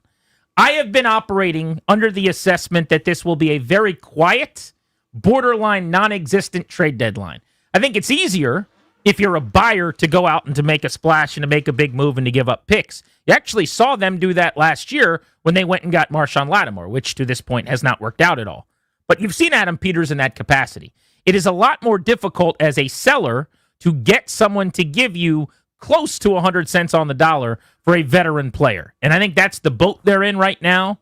What I am interested in today is not do they trade a good veteran who would be part of the plans next year, like a Daron Payne or a Laramie Tunsil for 85 cents on the dollar or something like that, because it doesn't make a ton of sense to do that. I'm intrigued by your oldest players who are veteran leaders with this team, who are here mostly because they were chasing the chance at a championship. Think Von Miller at the edge. We're talking about Bobby Wagner at linebacker. We're considering Zach Ertz at tight end. Do any of those guys get called into the office last night, this morning, and asked, hey, we know you're here because we were in the NFC Championship game last year, and the thought was we had a chance to win a Super Bowl this year. Would you want to play elsewhere and have that shot with a contender now that that's not us? Or do you and the wife not want to uproot the family? Do you not want to worry about moving at this point? Have that conversation. I think you could probably get something for all 3 of those guys. That's the lane that they might be pushing the cart down today, in my opinion, on deadline day. Interesting. I think they're when you do this culture route, which is what they've done, and I'm not criticizing it. It's eye roll worthy when they operate under cliches and those sorts of things. But that's the path they chose to try to let the league know this is who we are. right? We want to be the cool destination. We want to be the place that takes great care of their players. That when, the player goes down with a sprained ankle, we're going to let your spouse know, your parent know, your boyfriend, girlfriend, whatever. That's how we're going to operate. We're going to treat people great all the time. When you do that, the double edge is this, where you can't just be cutthroat. You can't just go, this ain't happening this year. Screw this guy. I'm going to go get a fifth and try to, get a basket of picks to start improving my stock for the future. You kind of have to do what you just advised. You have to walk that path a little bit, right? Where you are, hey, do you want to go? What's up to you? Would you rather not uproot your family in the middle of the school year? Totally get that. We'll just keep you here. It's kind of the double-edged part to it. But my hope is that this is one of those, hey, let's have eyes wide open here. We took a shot and it didn't work. I get why they took the shot. A lot of fans are mad today that they did. I'm not. I'm dealing pragmatically, though. This is what is. And here's what is. They're 3-6. They're brutalized by injuries. They're not going anywhere. The old veteran plan, where you can get guys on the cheap for short-term deals for one last ride, did not work. It blew up in their face. It's now time to redirect. It's now time to rechannel. And I'm hoping that it's a little more cutthroat than that, but your version of it is probably close to authentic. I'd love to sit here and say they could trade 3 or 4 guys for a bunch of draft picks. And that would be what's best for business. We all would agree. Sure. It's time to sell. It didn't work. Now, the part that you said that I think needs to be highlighted and underscored is that it is revisionist history by the majority of the members of this fan base that are now very angry about the attempt to go. They didn't go all in. I refuse to even suggest that that's what they did. What's the right term? I don't have one. They upped their timeline. They doubled down? I don't know. They prioritized this year over 2 and 3 years from now, which after last year should have happened, by the way. Because if they were able to replicate last year in a few different ways, some of which was out of their control in terms of health, the schedule was going to be more difficult. But if they could have, then they would have made the postseason. And if you have a guy like Jaden Daniels playing at the top of his game, like he was last year in Tampa or in Detroit, you can beat better teams than you because you've got the better quarterback on a given day. Whoopsie daisy, it's time for the NFC Championship game. So no problem with what they did. And most people listening didn't have a problem either. Sometimes you win on those gambles and sometimes you lose. They lost. Yep. They bet on black and it came up red. You know what I mean? They went evens and it came up odd. Walk away from the table. That's fine. But today, they can't do the thing that most of us want them to do, probably. Do as much of it as you can. Make every phone call. Work the phones like you're Will Smith in Pursuit of Happiness, where the guy tells you you can't hang up the phone. You just hit the button with your finger so you can make the next call. Outwork everybody if you're Adam Peters. Do all that. I'm just saying, realistically, what am I expecting? If they make a trade today, I'd be thrilled. I don't care what it is. If they sell on someone and get a pick swap, awesome. The more of those, the better. But as I've racked my brain for what could actually happen, I could see a team that can't stop the run, that has a real problem up the middle, saying, what if we had Bobby Wagner? Especially a team that needs leadership on defense or something. The Cowboys traded a 7th-round pick today for a 27-year-old linebacker. You're not getting anything. You should have no expectations of value coming back. You're probably actually not getting something back even worth losing him in the locker room for the rest of this lost season. But you could do something like that, maybe. Zach Ertz, similarly. What value does he have as a player? Probably not a ton. But is there a team that is desperate at tight end that could use a third down war daddy who might want a chain mover in short yardage and could use a voice in the room as they get into a postseason run? Maybe you get a pick swap, a late round pick. Von Miller's the one guy I think especially. Think about the idea of Von Miller when they brought him in here this offseason. Dreaming about the big sack fumble at the end of a game, championship pedigree, a closer, a finisher. There aren't teams that could use that. And pass rush is like bullpen in baseball. You always want more. You always need it. I got 2 really good edge rushers. I want a third. I got 3. Give me a fourth. I got 4 guys we like. It would be nice as a 5th. Again, I'm not saying you get a lot. But for ring chasers, guys, Von Miller doesn't care about the DMV necessarily. He's here because of the culture, because of a couple of the coaches, maybe a player or two that he dug and wanted to play with. But really, this was a Super Bowl opportunity. He said as much when he came here. That's gone now. So that's what I'm curious about. But my guess is, Danny, and I hope I'm wrong, that in an hour and 48 minutes from right now exactly, when the deadline comes, they made one very small move or no moves. If the over-under set at a half of a move, I would even go under that as a guess.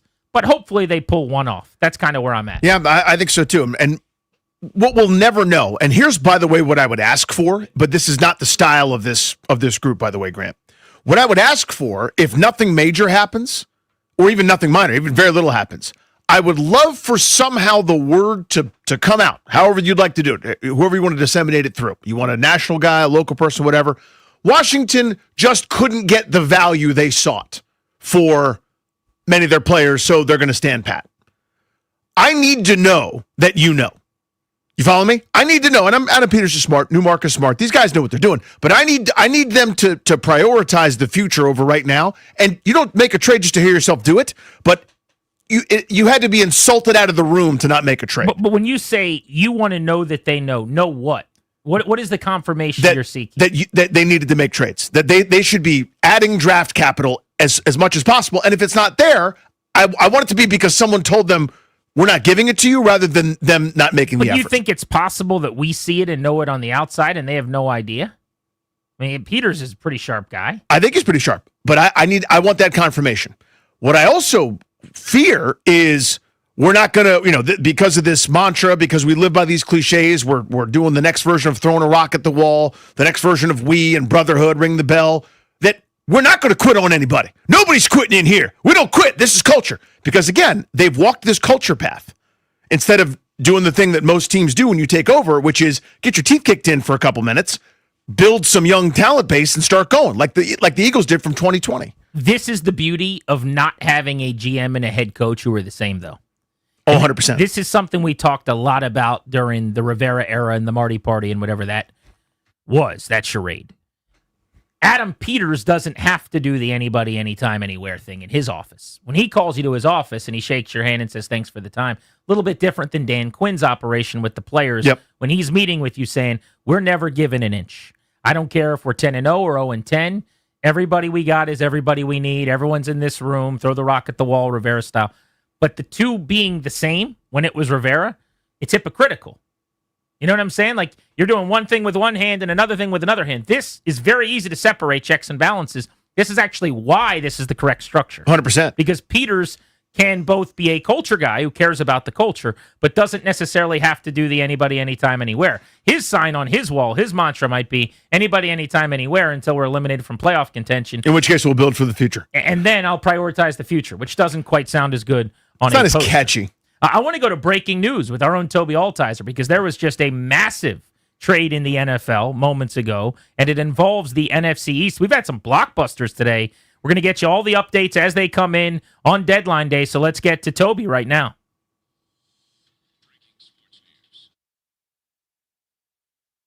Jerry Jones is busy today. Earlier today, he traded for Bengals linebacker Logan Wilson, giving up a 7th-round pick and the second blockbuster for the Jets today. The Cowboys are acquiring Jets defensive tackle Quinnen Williams for a 1st-round pick and more. The Jets have now traded Quinnen Williams and Sauce Gardner away from the team, and the Cowboys have acquired Quinnen Williams and Logan Wilson today. I'm Toby Altizer with breaking news on The Fan.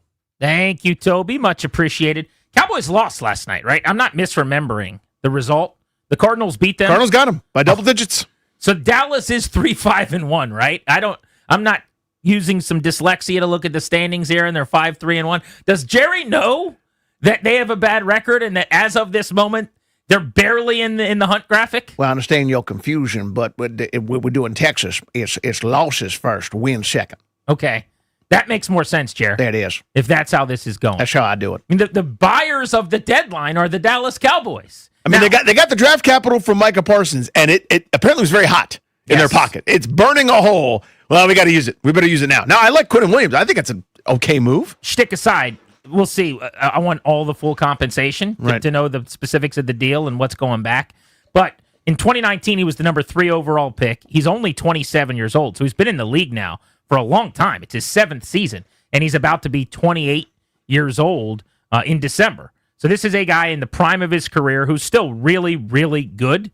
He has had a 12-sack season. That was the Daron Payne outlier year. For the most part, it's 5 to 7 sacks as a defensive tackle who's a force. He's been an All-Pro once. It was way back in 22. He's been a Pro Bowler 3 times.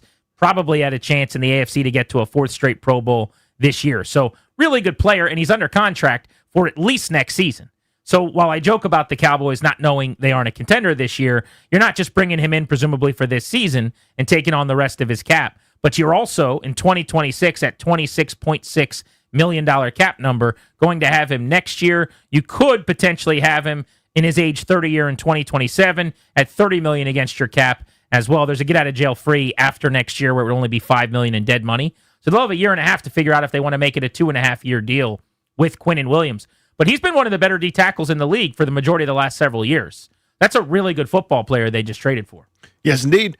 Now, I think who knows what scheme it was under or what he was asked to do or what's been different. So it's sometimes tough to judge an interior defensive lineman. Like, if you just look at sacks, yeah, he's had that one outlier year that you mentioned, like Daron Payne had, where it was double digits. For the most part, he's in that 5 or 6 range, but that's not all the impact. I mean, he is a force. He's a big badass. And frankly, he's, going to make Daron Payne like money. I think it's 26 this year, 30 next year in terms of a cap hit, but under contract for a couple of years. And there's no point to that if you're the Jets. You are starting another rebuild. I'm not sure what part of the build this is, or if it's the next build, or there's 2 builds from now. You're still in the middle of the 3rd build. I don't know what they're doing, but they're one win away from being defeated, and they got when they got the Bengals a couple weeks ago. So yeah, a high priced player like that getting a 1st round pick back makes a lot of sense. If you look at PFF grade, and again, this is not the end all be all, but it's just a metric to give you data point, an indicator. He's having a better year than he had last year, and he's having either the 3rd or 4th best year of his career out of the 8. So he's playing at a pretty high level this season via the people that grade him out on every single snap. This is just one, though, of a bevy of moves at the deadline today that have been really significant. I always joke about this idea that people treat the NFL trade deadline leading up to it as if it's basketball or baseball when it's such a different sport and the deadline is so different. But I got to say, we're getting closer and closer, man. I mean, we are getting to a point where it's no longer more smoke than fire. Like, there's a good bit of fire now at the NFL trade deadline. So just today, the Jets are having a "Are you a star?" fire sale. Then go out to the front lawn because we're having a yard sale and you're available. They traded Sauce Gardner to the Colts today for 2 first-round picks and Adonai Mitchell. A.D. Mitchell and 2 ones back to the Jets for cornerback Sauce Gardner. Danny, he's one of the stars at the position in the league, 25 years old. What a player. Former number 4 overall pick. His first 2 years in the NFL, he was an all-pro. He has not been last year, and I don't think he would have been this year. Is it his 4th season? And via PFF, he's having his worst coverage year. For whatever reason, year 1, year 2, a lot better than year 3 and so far year 4. But this is the ultimate bring in this super talented guy and get yourself a lockdown, shutdown, legitimate corner 1. The Colts going for it with one of the best records in football. Yeah, signed a massive deal too. So it's not like towards the end of that deal either. I think I think it's 2030 or maybe 2031 where there's finally an out. Like, he's a Colt now. He just signed that deal, I think, last year. Was it last year? I couldn't remember if it was last year or there before. In fact, Indianapolis is incurring, from what I was reading. Russell and I were talking about the specifics on this before the show, and best we could figure it out. I believe it's going to be $45 million in dead money, because when you have all this guaranteed cash to a player and then you trade them really early on, you pay the piper a little bit. So it's kind of like they got 2 ones and Adonai Mitchell for Sauce Gardner and $45 million in dead cap. I see. They had to take on a huge dead cap penalty to make this trade. But they're clearly, as a terrible organization right now, blowing it up. Gardner was their best player. Quinnen Williams was probably their 2nd best player, and they've both been moved today. They're getting major draft compensation back. Yeah, I'd expect Breece Hall to be on the move too, by the way. A couple contenders could certainly use him. Kansas City would be a great fit. Just, throwing that out there. If you're trading those 2 guys, you could trade anybody. Yeah, seriously. Like, I'm trading Sauce Gardner and Quinnen Williams. Everyone in this room can go. Yeah, the 2, as you said, 2 of my 3 or 4 best players, linchpins of what was supposed to be my rebuild, they're not. That's the best currency we've got to really start this whole thing anew. The Sauce Gardner deal is the biggest trade of the day in name value. Quinnen Williams is now 2nd. I'll tell you which one I actually like a lot, which is a sneaky awesome trade, was the Seahawks going and getting Rashid Shaheed. Rashid Shaheed's one of the fastest players in the NFL. He's played in New Orleans on a bad team, not a very good offense, without great quarterbacks over the last couple of years. And so he's kind of operated in anonymity. But for New Orleans, a bottom feeder picking high in the draft to get a 4th and a 5th round pick back is exactly what they should have done. But we just saw Seattle. They're a one-man band at receiver, essentially, with Jackson Smith and Jigba. I love the rookie from Colorado State, Torrey Horton, who caught 2 touchdowns against Washington. He's outstanding. But he's an okay possession-type threat. To have someone now that could take the lid off for them in their play action game and to open up those digs and those crossers and those things for Njigba, they're already a tough out on offense. They can't really run it, but I think this will help them with that too. Good luck stacking a box when Rashid Shaheed's running go routes, 9 balls and posts. Damn, if they didn't make the perfect trade for that offense. It's sad. It didn't cost you a ton either. So if Washington was good, hear me out, if they were and they weren't banged up and it wasn't a disaster, that's who I wanted them to go after. Not necessarily listen, if you want to swing for the fences and spend a first-round pick on somebody and reinforce something, go get a pass rusher, Trey Hendrickson, I don't know who's available, whatever. That was the guy where he's not a great all-around receiver, but the one thing he does is the thing that you lack, and it strikes fear in defenses. His ability to go over the top is exactly what this offense needs. Now, again, this offense needs a lot, and they need Jaden Daniels to be healthy and a time machine. But if they were competitive, that's the kind of guy I'd go after. That's a smart move by Seattle. Here's another good trade of a wide receiver that went down this afternoon. The Jags have a wideout issue right now because they just drafted Travis Hunter. He is out indefinitely. The Colorado product they took in the top 5, traded up to get. He's dealing with an issue. So he's out. And for some reason, and I don't know why, I was walking around here all offseason screaming about how good Brian Thomas Jr. was and yelling at everybody about BTJ being the next star in the league. And right now, I couldn't have been more wrong because he has completely taken a step back this year. I still love the player, loved him at LSU, love him now. That said, he just hasn't been the same. Just hasn't worked. They go out and get Jacoby Myers, who I think is one of the most underrated possession receivers in the entire NFL. He comes over from the Raiders to the Jags, who are desperate for receiver help. For Jacksonville, you know Liam Cohen's going to make that work, get him open, scheme him up a little bit. Vegas gets 4th and 6th round pick back for Jacoby Myers, which I think, again, bad team, prioritizing the future. They stink at the NFL level. Get a couple of mid-round picks back right now. Everybody wins in that deal, but I think Myers is going to be big for Jacksonville in their playoff push. And they're very much a playoff team right now. They're in. They're the 7 seed with Kansas City outside looking in at 5-4, but you know they're breathing down your neck. So you needed to solidify that spot. All of a sudden, this Jaguars defense is competent. They turn you over to a pretty good clip. Trevor Lawrence still hasn't taken that leap or next step to carry people. So this is certainly an asset that's going to help. And again, didn't cost very much. Grant and Danny with you on the Fan. NFL trade deadline day. As anything breaks, we'll get it to you first. We're your one-stop shop for all things football news all over the league today, and especially here in D.C. with the Commanders. We'll get back into how they could handle the deadline in a few. But next, let's talk Frankie Louvu. He's been suspended for 1 game for 3 hip drop tackles. How do we feel about that? We'll get to that next on Grant and Danny.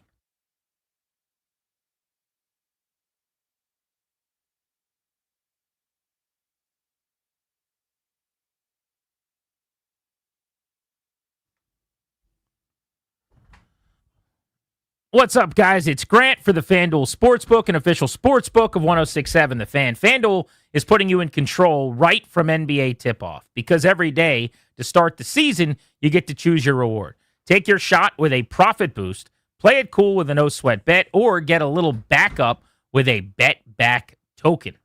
You name it, you get it. Wizards are playing, I'm taking overs. That's kind of been how I'm operating. I've also been doing well with some Keyshawn George point and rebound totals as well. Go to FanDuel.com/GP. That's FanDuel.com/GP. Promo code is GP. Got to be 21, present in Virginia. Opt-in required. Rewards are non-withdrawable. Restrictions apply, including bonus and token expiration. Leg requirements, max wager amount. See terms. Sportsbook.FanDuel.com. Gambling problem. 1-800-GAMBLER.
This update is sponsored by Door Pro America Garage Door Service. Go with the pros at Door Pro America. In the NFL, trade deadline coming up at 4 o'clock today, and plenty of moves being made, the biggest of which the Colts trading for Jets cornerback Sauce Gardner, giving up 2 first-round picks and wide receiver A.D. Mitchell. The Cowboys made a couple of moves today, trading for Jets defensive tackle Quinnen Williams, giving up a second-round pick this year, a first-round pick in 2027, and defensive tackle Mozzie Smith. Cowboys also acquired linebacker Logan Wilson from the Bengals for a 7th-round pick. The Seahawks have traded for Saints wide receiver Rashid Shaheed. The Jags traded for Raiders wide receiver Jacoby Myers, and the Bears traded for Browns edge rusher Joe Tryon Shoyinka in a late-round pick swap. Go with the pros at Door Pro America. From spring repair or replacement or a brand-new garage door to boost your home's curb appeal, call 877-DOOR-PRO today and ask how you can save $60 on a repair or $150 on a new garage door. Visit DoorProAmerica.com. From the Crop Metcalf 5-Star Sports Desk, I'm Toby Altizer on The Fan.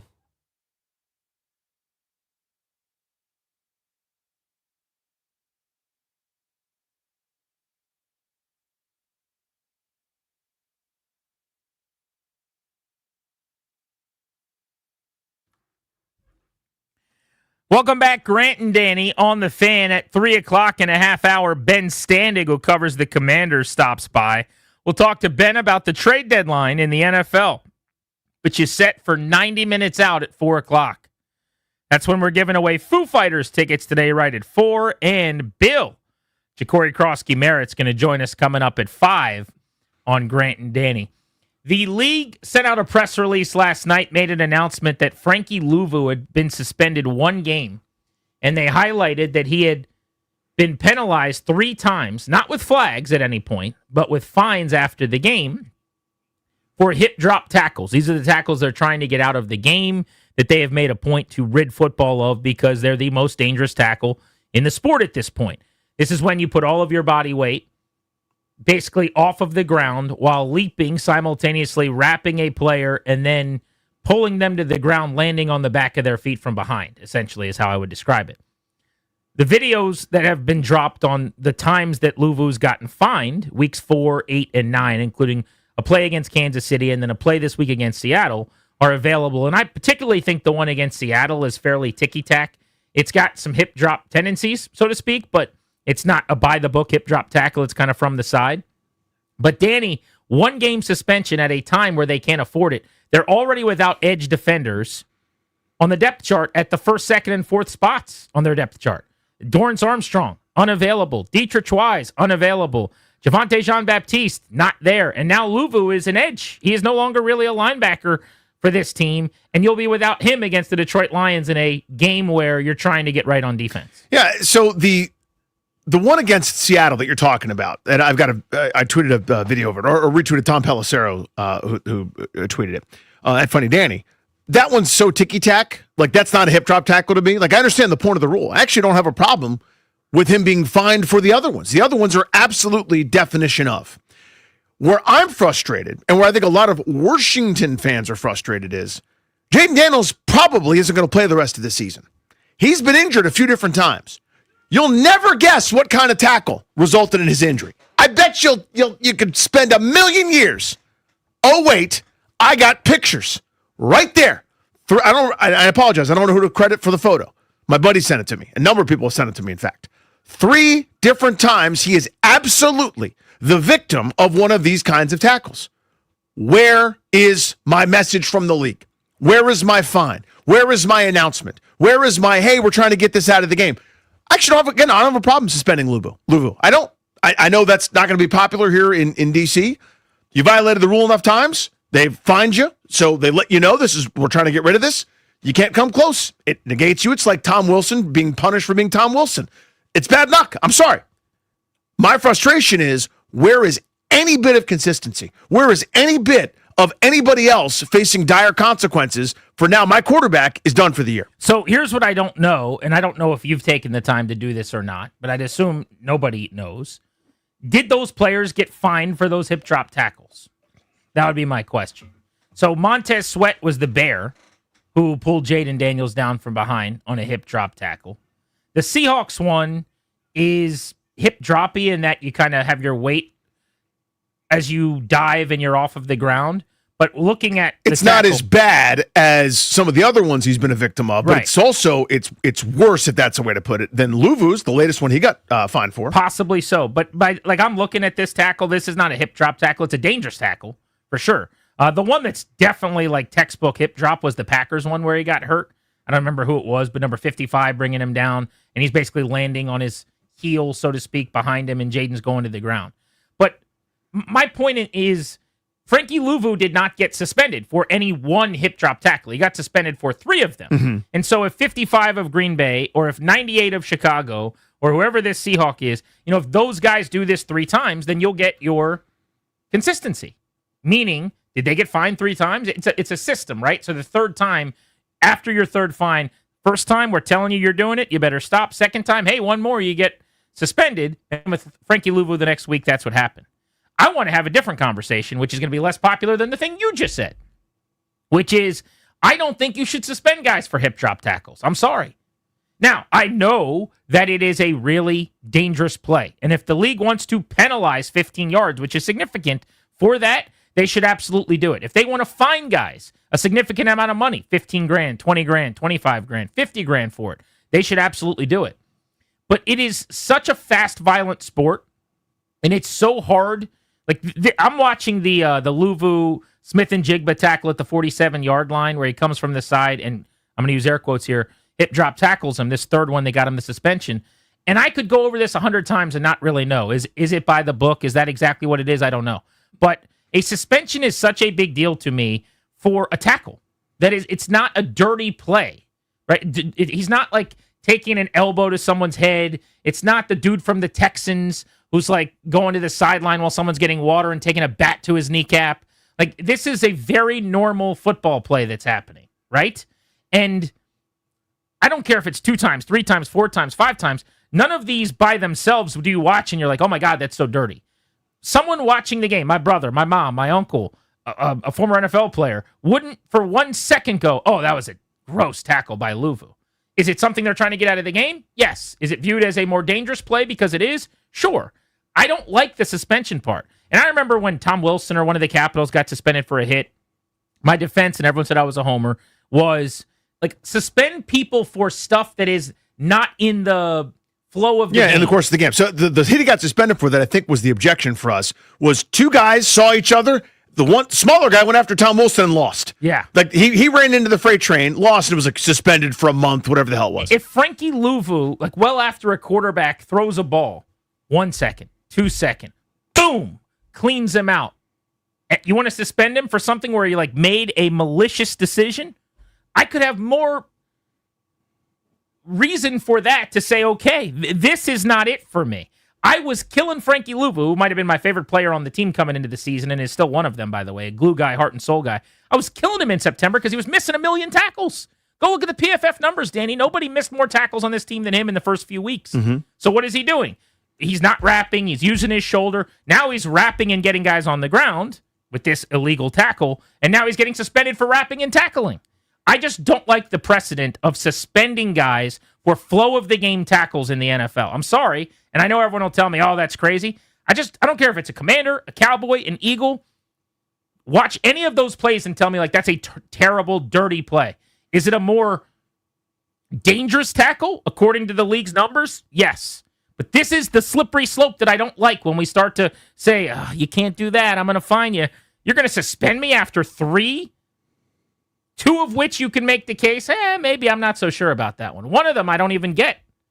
I'm getting suspended for a game for this? I don't like that at all. I don't love it, but if it's, that's how it's written in the bylaw, it's one of those things I'm going to shrug my shoulders and go, that stinks.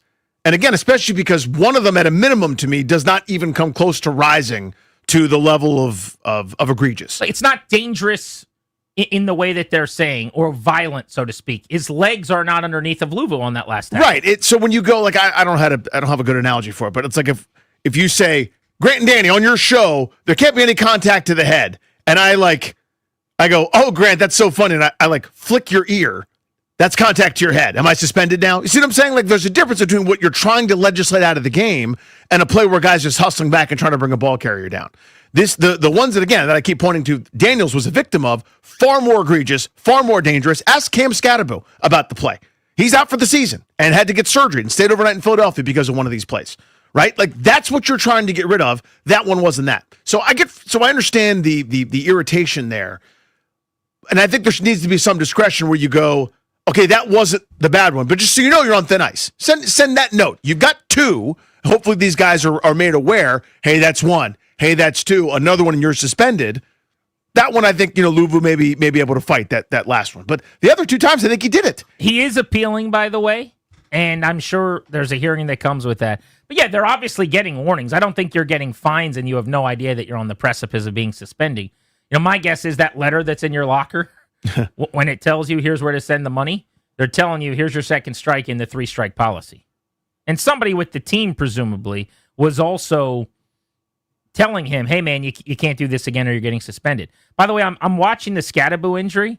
Like, again, respectfully, I'll be unpopular for this. This is such a normal football tackle. The linebacker is trying to bring this giant dude down from behind who's trying to catch a pass. Scatterbo runs like a little arrow or choice route, it seems like, kind of in-breaking on the logo at midfield. And the Eagle behind him has him wrapped as a form tackle and is dropping him to the ground in the way that has been done. That's the way Dad did it. That's the way Uncle did it. That's the way Grandpa did it. It's just always been the way. And now they're saying you can't tackle this way. It looks like a very normal form tackle because he lands on his foot. And yes, it's dangerous. It broke the dude's ankle and he's out for the year. And I see why the league is trying to get rid of the play.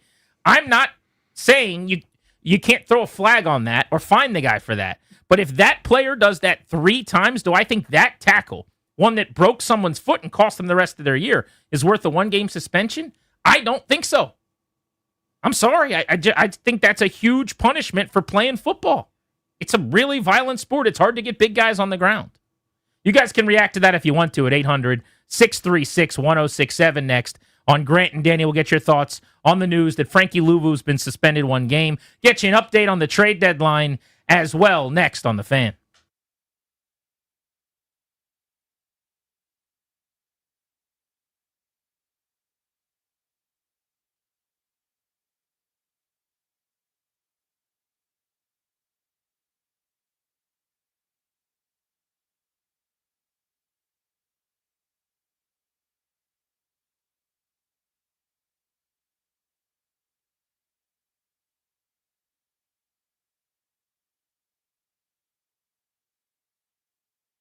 What's up, guys? Grant and Danny here for our pals at Window Nation. You want your home to be comfortable year-round, right? Your family protected, an investment you can feel great about for years? Window Nation. Window Nation's end-of-year sale through November. 50% off all window styles. 0% interest financing for 5 years. Replace those old or builder-grade windows with custom-built, high-quality windows from Window Nation. I've done it. A couple different homes that I've owned. Same as Grant. I'm a big Window Nation guy, Danny.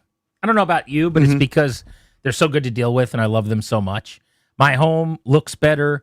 Our energy bills are lower. People should do what we have done and take advantage of an amazing offer that they are offering up right now for 50% off all window styles. Schedule a fast, free estimate right now at windownation.com. The sale is going to end soon. Window Nation was recently ranked highest on Forbes' list of best window installation companies. So you can trust Window Nation just like we have for high-quality, affordable windows. Again, go to windownation.com.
With Danny, I'm Grant. This is The Fan. Ben Standing on the trade deadline for the Commanders in 10 minutes. We'll get into what they might do and why it's going to be hard for them to pull off the deals everybody wants them to as sellers today, with Ben coming up in 15 minutes at 3 o'clock.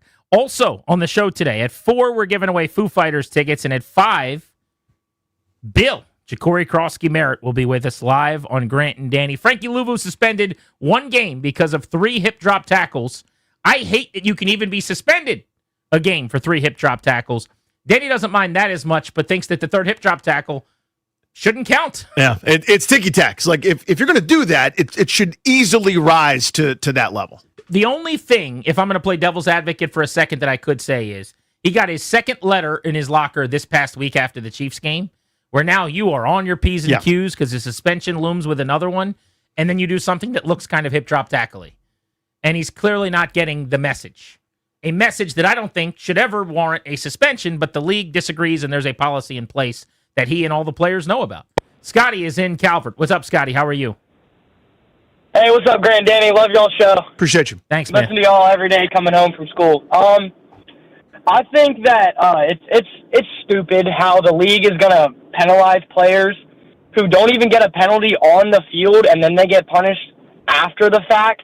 Especially with the hip drop tackle, it's when the rule first came out, me and my friends were talking about it, and a bunch of high schoolers were even like, "That's dumb. This is how we've all grown up playing football, and now it's illegal." I get that the league's trying to protect players and their legs, and they're trying to make it safer, but at a certain point, it's just like, how much safer can you get?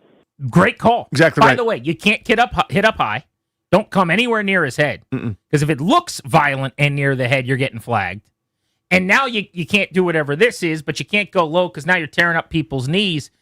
I don't know how you're supposed to defend in this league as it is. Yeah, even if you started toward the midsection and he crunched, which every human being does when they're about to get hit, all of a sudden your target area changes after you've already launched yourself, and they'll go, well, that's unnecessary roughness. You're borderline kicked out of the game. None of these plays that are resulting in his suspension were flagged in-game, by the way. And I think to that point, it's too hard in real time, as fast as everything's going, for people to see that one. It's the exact case. Yeah.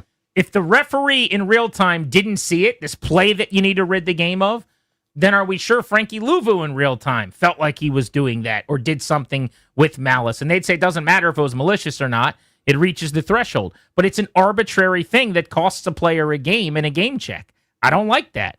Max in Vegas, listening on the Odyssey app. What's up? What's going on, Grant and Fanny? I'm a big fan of you guys. How y'all doing? Good, buddy. Great, man. Thank you. Hey, listen, I this whole thing with the hip drop, I understand that they're trying to, like the other guy said, they're trying to get them to where players aren't getting hurt, just superstars out there, and it's, but at the same time, I know, I met Frankie a couple times. I worked at Lansdowne over there at the golf course. I don't know if you guys play there or not, but I met him. Von Miller was in the cart with him when he left, but I asked him, I said, dude, what is it? I said, why do you play so hard? What is it? He said, it's my culture, bro. He said, we go 100%, 110%. That's the way it is, and we're never going to stop. I said, well, man, I appreciate you, and I love you for that. That's why I got your jersey, So he's one of those players. He's one of those guys that's going to give it 150%. You know what I mean? He is, and now you're trying to change the way he plays and legislate out this tackle, which is admirable. But you better be damn sure if you're suspending a guy a game. And I think that's the point. Like, to me, like, I grew up in an era of like Steve Atwater and Chuck Cecil. They were literally trying to, flying headbutt guys, crown of their helmet. I get that. You're trying to get rid of that, and rightfully so. Because that's dangerous to everybody involved.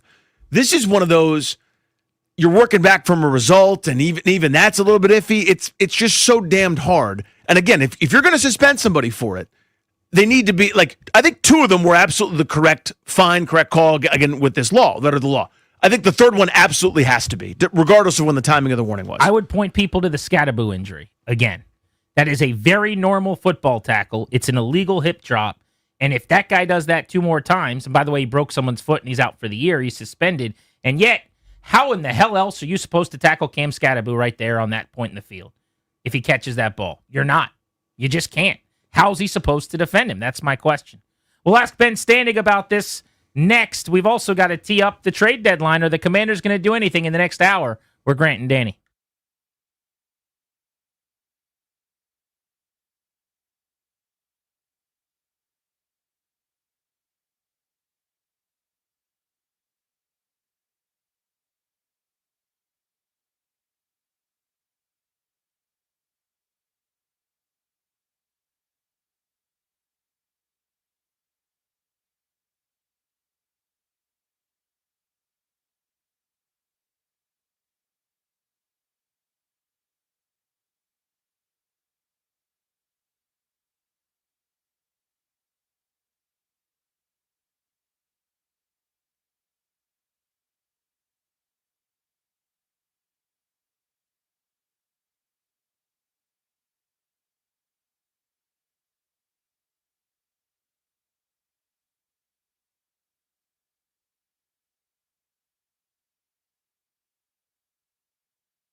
This update is sponsored by Door Pro America. Garage door service. Go with the pros at Door Pro America. In the NFL, Frankie Louvu was suspended 1 game for repeated violations of player safety rules. He was a repeat offender of hip drop tackles. Louvu is going to appeal the suspension. Trade deadline coming up in an hour.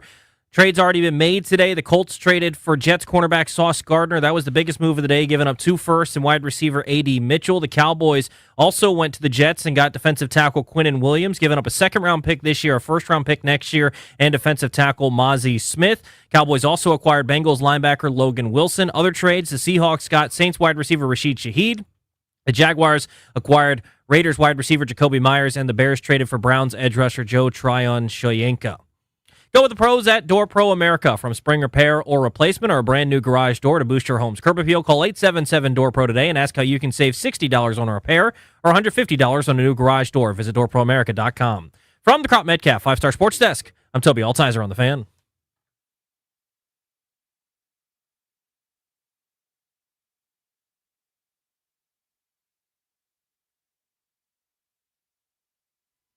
Confidence going in his game right now. Play action here on first down, 13 of 13, and to the races. It's White all the way, Cody White for the touchdown. Welcome to the NFL, and congratulations on your promotion from the practice squad. Here's a 60-yard touchdown. Here's a great highlight you can show your grandkids. Grant and Danny welcoming you back, exclusively sponsored by the law firm Kondorian Murad. Estate planning, elder law, real estate transactions, probate administration. Their attorneys are always there to protect you and your family. Schedule a consultation with their team today at kmlawyers.com and be sure to tell them we sent you. That's kmlawyers.com. I want to get to the Rude Guest Hotline. Rude, the most reliable heating and air conditioning products in the DMV, to talk to our buddy Ben Standig. You should follow and subscribe to his Substack for Commanders coverage. He does a great job breaking the team down. It's NFL trade deadline day today. Washington has been quiet to this point. We're 1 hour away from the deadline, and we're trying to figure out, are they going to be able to pull off any trades? By the way, so far today, some blockbuster moves. The Cowboys have added defensive tackle Quinnen Williams from the Jets. The Colts have landed cornerback Sauce Gardner from the Jets as well, sell-off in New York. The Seahawks bring in wide receiver Rashid Shaheed, and the Jaguars have acquired Jacoby Myers from the Raiders. But Ben awaits, so let's get to him. So, Ben, what is your expectation realistically today, and why is it unlikely, seemingly, that everybody gets what they want, which is this big sell-off of a bunch of players? Yeah, I mean, obviously, a lot potentially has changed over there in the last few days because of the Jaden Daniels injury and then the losing streak. But even if they wanted to, say, lean into a sell-off, they just don't really have a lot of guys that you would anticipate being valued around the league in any really big way. I mean, I haven't been viewing this from the perspective of, some of the bigger name guys, but if you look at a lot of the expiring contracts, like someone like Andrew Wiley, when I asked around the league and talked to front office execs, including GMs, and said, okay, here are some of the guys that the Commanders could realistically move. What do you think? Well, like Wiley was like the guy that people mentioned the most, but like we're talking like, Wiley in a 7th for a 6th, something like that. Everybody needs offensive line help at all times. So this should, in theory, there should be a market for something like that. But, that's not going to move the needle. People aren't going to be, say, trusting Adam Peters for that type of a trade. So I just don't know that there's going to be much else. Now, if they do get a lot more aggressive and they think, hey, we need to do something, and who knows, maybe a Daron Payne is on the table or some other guys. But it just doesn't feel that way. I mean, they are still, they can't give up on the season, even if the rest of us are kind of looking ahead to 2026. So at the moment, at least, I don't get the sense that they're going to do anything dramatic. And honestly, really haven't heard too much at all. So, Ben, the first part of your answer I loved and I get, which is they don't really have the types of players with the value to trade, so it's not going to happen. But at the end there was kind of this idea of they're not really giving up on the season. And my God, do I hate that. They should. Please give up. Think about the future here. You had the fewest picks last year, and you might have the fewest picks again this year if nothing changes. And I'm not suggesting they can get a bunch of picks that matter, but the reason can't be because they don't want to. Yeah, and just to clarify, I don't know what their thinking is over the last, if anything's changed since the last game when it was utter disaster in 100 different ways. So maybe, and I'm somebody who advocates for them, even if it's the minor deal, like I just said, a player and a 7th for a 6. People might be like, oh, it's no big deal. Well, it's accumulation, right? You got to just continually to build up what you have and figure out and go from there. So I'm down for all those types of things. And in that sense, I don't know that they wouldn't be, right? I mean, the thing about, say, like a guy like Wiley, who's on their bench, and they value him as a reserve, but like they have other guys that can sort of fill in that role. I mean, if somebody called up for Von Miller and said, hey, what about him? Look, I mean, if Washington's like, wow, we just lost all our defensive ends, we don't want to do that. But on the other hand, he's 36 and it's going to be an expiring deal. You would think that logically they would look to the bigger picture. But, beyond that, though, is like, I just don't know that they're like looking to take guys that we would perceive as players that are going to be on this team next year and move those kind of guys. So I would think anything on the edges that they could do, but again, they haven't. But they also haven't done anything. And I guess when I've talked to people around the league, this goes beyond just this deal. I mean, look, I know what you guys do. You love when there's a rumor out there. Schefter, somebody's reporting the Commanders could do X. It must stink because nobody reports anything on them. There's nothing is being said for the most part, and that's just how they are. So it's hard to know exactly what they're thinking. But I've just had no indication that they're looking to make the sweeping changes that would say, yeah, we're all we're going from a recalibration to a rebuild. Ben Standing with us here on G&D. They're trying to trade players, though, right? Like I that's what I want to come back to. Like my only fear here, Ben, is that they're so eyeball deep in this culture, and we're going to culture everybody, and there'll be so much culture that's going to be coming out your ears, and let's ring the bell for culture, that they like won't be able to say, like, how do you look the veteran in the eye and tell him that his buddy's traded? Like, pretty easily, by the way, if I'm the executive. But are they trying to get some value? Well, I think, whenever we see the terms of somebody is, making calls on this or they're, taking calls on that, that's just due diligence. I mean, all teams do these things. So right. Those types of reports drive me crazy. It's not, that's for the most part not a thing. So I think they're doing that much, certainly. But is it more aggressive than that? Like I said, that's the part that's, I just haven't gotten much sense that there's like a big move for that. Now, I will say to them, and you can correct me if I'm wrong, almost all the deals today have been pretty bigger deals, right? There really hasn't been that. I mean, maybe there's been one, but like it's not like there's a bunch of these 6th or 7th round swaps with a player involved, right? It's some of these bigger deals. I think in general, like in talking to people around the league, they didn't think it was going to be some massive day. I guess they didn't get the memo that the Jets were going to go nuts and trade away like 2 of their best players. By the way, the Jets, because I don't think we've mentioned this compensation, we were wondering what Quinnen Williams would net. They're getting a 1 and a 2 and a defensive lineman back as a rotational piece for him. So they've added 3 first-round picks and a second-round pick, albeit by maybe trading their 2 best players today, Ben, in Sauce Gardner and Quinnen Williams. Yeah, I mean, look, I still processing those trades from the Jets' perspective, and I don't know them as intimately as this team, but, look, they're obviously a terrible team. They have no idea what they're doing at quarterback. And by the time they figure that out, these guys that they just traded away will probably be, towards, maybe not the back end of their careers, but, certainly more towards the middle and later. So the Jets are new regime. They're starting over. I totally get what they're doing. But like for the rest of the league, I think one of the themes has been so many teams are still like in the kind of mix for the, a wild card spot that teams just have not been willing to move on.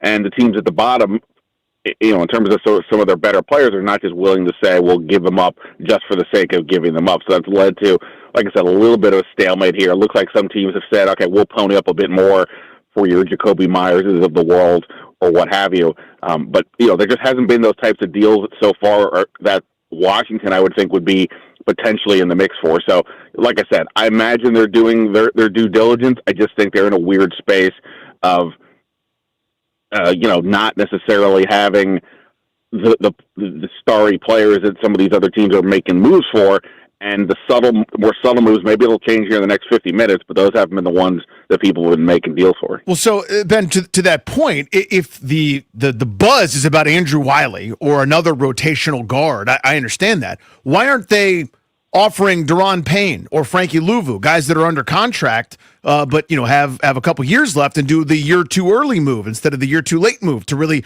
reset and grab some draft capital. And there's a number of guys that if they were willing to trade might actually get something. Again, no first or second rounders, nothing high profile, but it would help you. It would increase your stock, and maybe having draft capital might be good. That doesn't seem to be across anyone's mind, though, except for mine.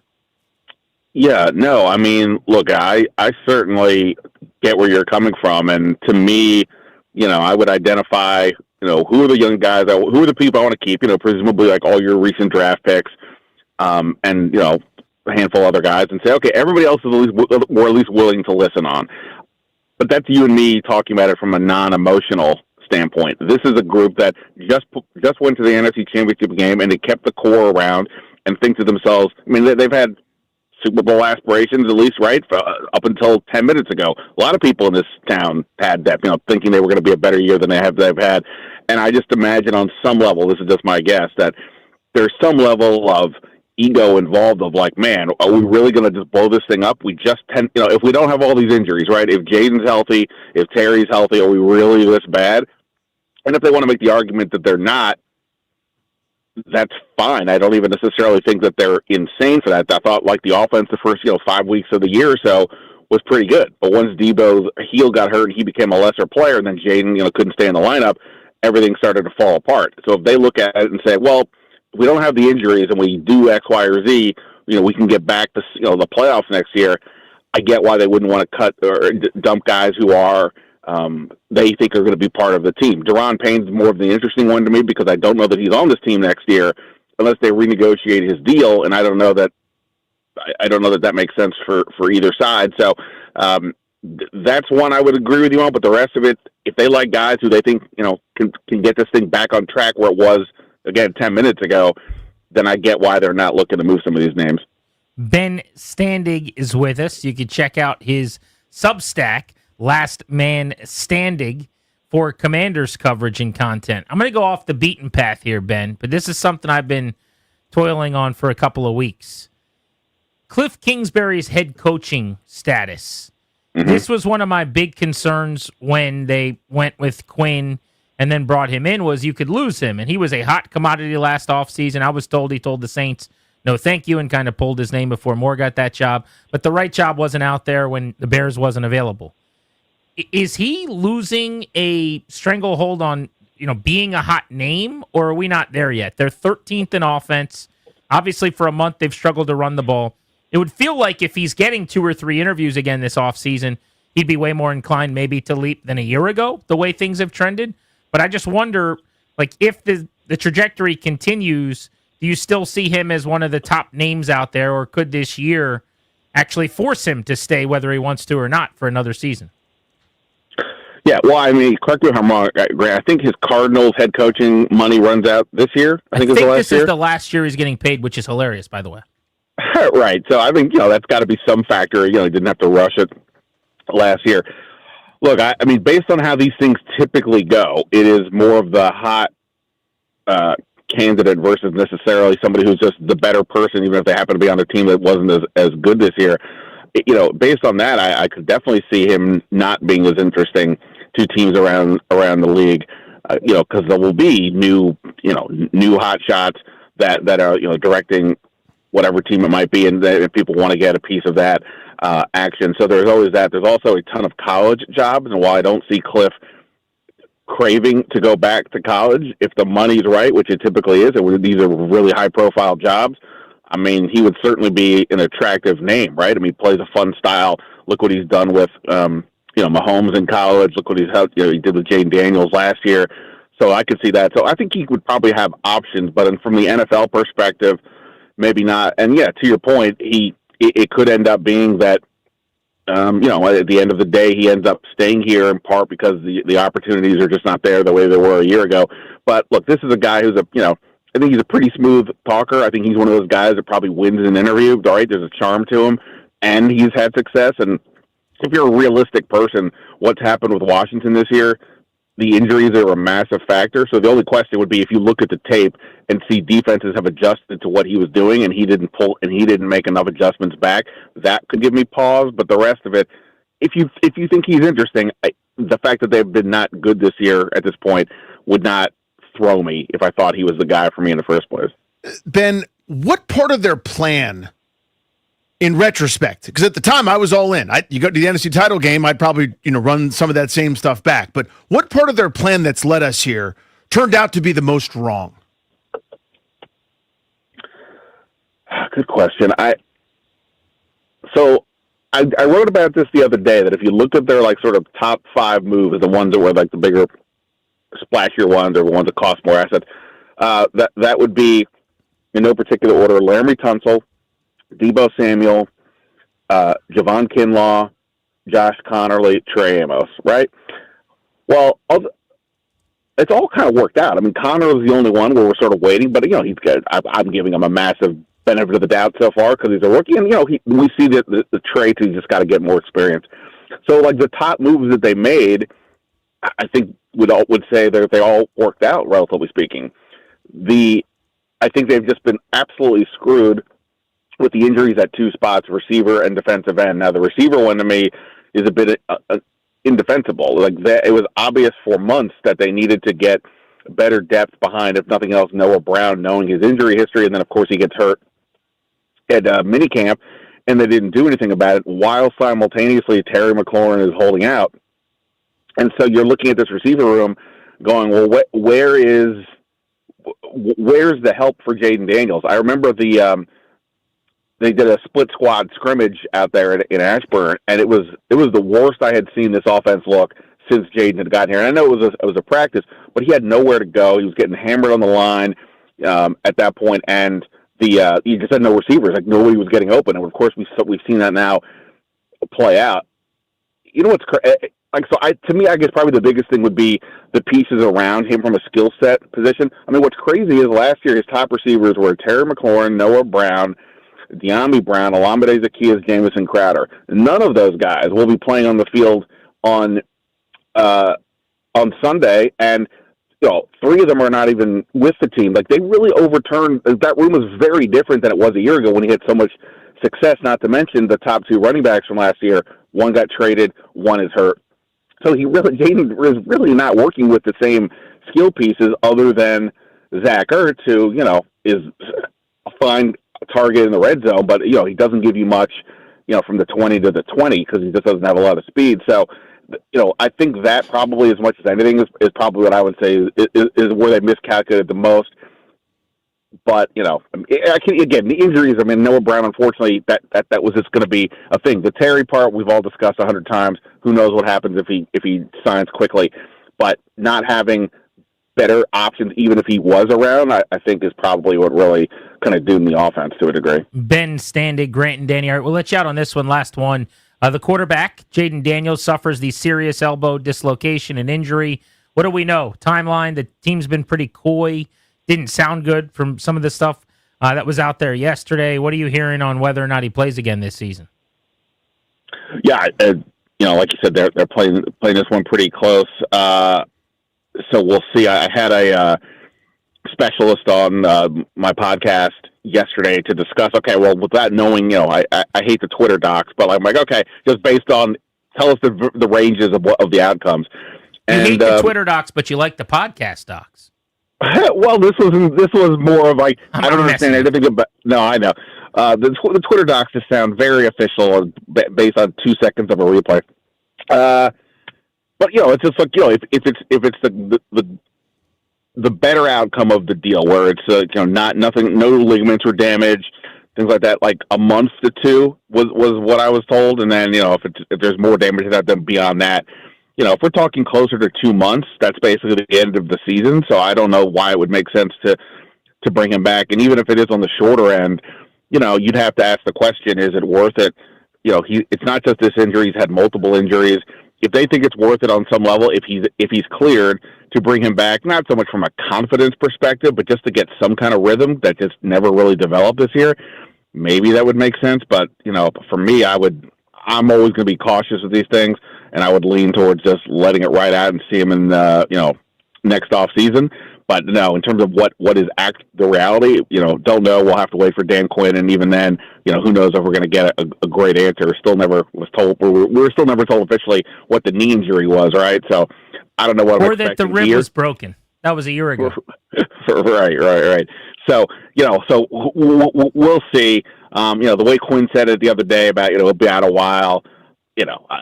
I would be if we get to the last 3 weeks of the year and he's available.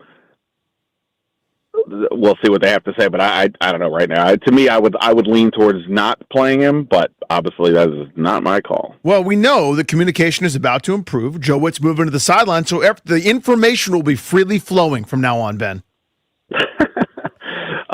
It will be. That was a fun move. That's the move when you're like, and look, maybe it helps. I'm not discounting, but that's the move you make when you don't want to do. You have to do something, but you don't want to do something. Yeah. So you move him down there and.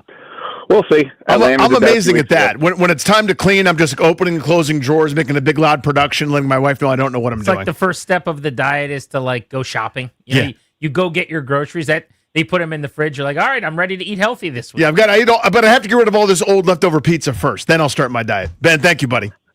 Thanks, guys. All right, be good. There's Ben Standig, Substack Standig. You can check him out at Last Man Standing. Next. Let's go through some of the veterans on this Commanders roster to try to figure out who has value. Who could you actually get even a late round pick for? We're Grant and Danny on the Fan.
This update is brought to you by AeroVironment, built for defense, built for DC. For the Commanders, they are signing wide receiver Treylon Burks to the active roster with a bevy of injuries at wideout. Frankie Louvu has been suspended for 1 game for repeated violations of the player's safety rules and hip drop tackles. Louvu is going to appeal the suspension. Trade deadline coming up in just over half an hour at 4 o'clock today. The notable moves: the Colts traded for Jets corner Sauce Gardner, giving up 2 firsts, and wide receiver A.D. Mitchell. The Cowboys traded for Jets defensive tackle Quinnen Williams, giving up a second-round pick this year, a first-round pick in 27, and defensive tackle Mozzie Smith. Cowboys also acquired Bengals linebacker Logan Wilson. Other trades today: the Seahawks traded for Saints wide receiver Rashid Shaheed, and the Jags traded for Raiders wide receiver Jacoby Myers.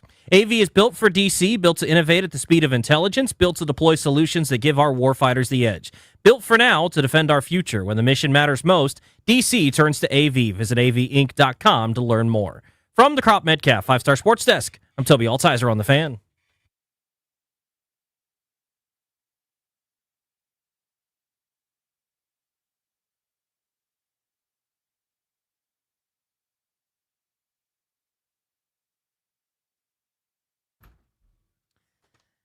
I got good news and bad news for you, Danny. We'll start with the bad news. I know you like that first. Yeah, the bad news is the salad.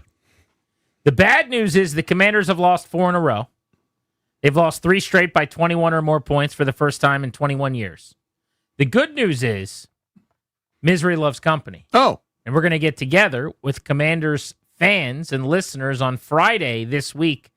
And we're going back to a spot, boys and girls. Where are we going on Friday? We're going to be at the JW Marriott in Reston from 2 to 6:30 at the Char Bar. Yes, sir. This is the place that's given us a big chocolate football.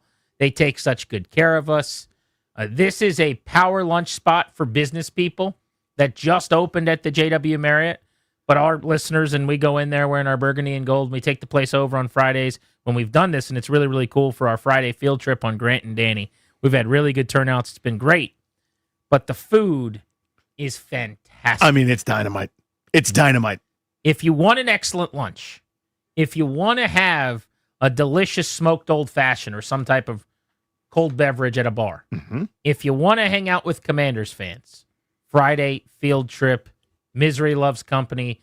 Let's all prepare for whatever the hell the Lions are going to do to Washington together on Friday. So last year, it was a little bit more pep rally. Yeah. This is more, let's have a burger and kvetch a little bit. This is more... Yeah, what like dichotomy how for me. mad are the Lions and how much is Dan Campbell coming in here for retribution? Yeah, this one is going to hurt. Can I have another order of wings? These guys ruined our lives, man. I'm telling you, brothers, we had the Super Bowl in our grasp, man, and those bastards picked off Jared Goff 9 times, man. He fumbled. Frankie Louvu lit him up at the goal line on Quan's pick 6, man. You let Quan Martin beat you, man. How the hell did it happen to us? Not this time. We're scoring 100 on these bastards, man. They might get 60. You know, Toby works so hard. He so does. I was trying to give him a break. I was like, hey, Toby, let me go to Char Bar for you this weekend. He refused. That's No how way. good, that's how good Char Bar is. He said, no, Darius, I'm going to Char Bar. Now, is that because it's close to your house, or is that because it's a little bit silly? It's a little bit silly. It's a little bit silly. Yeah, like, I don't know. I hope CK's not listening right now. I might work for free over there. Don't say that because then it becomes what Not you out do. loud. Not around these parts. Odyssey hears that. Odyssey takes advantage Can you dump of that real quick? There's an alert that just went off somewhere in someone's office. Toki's had a couple of good lunches over there.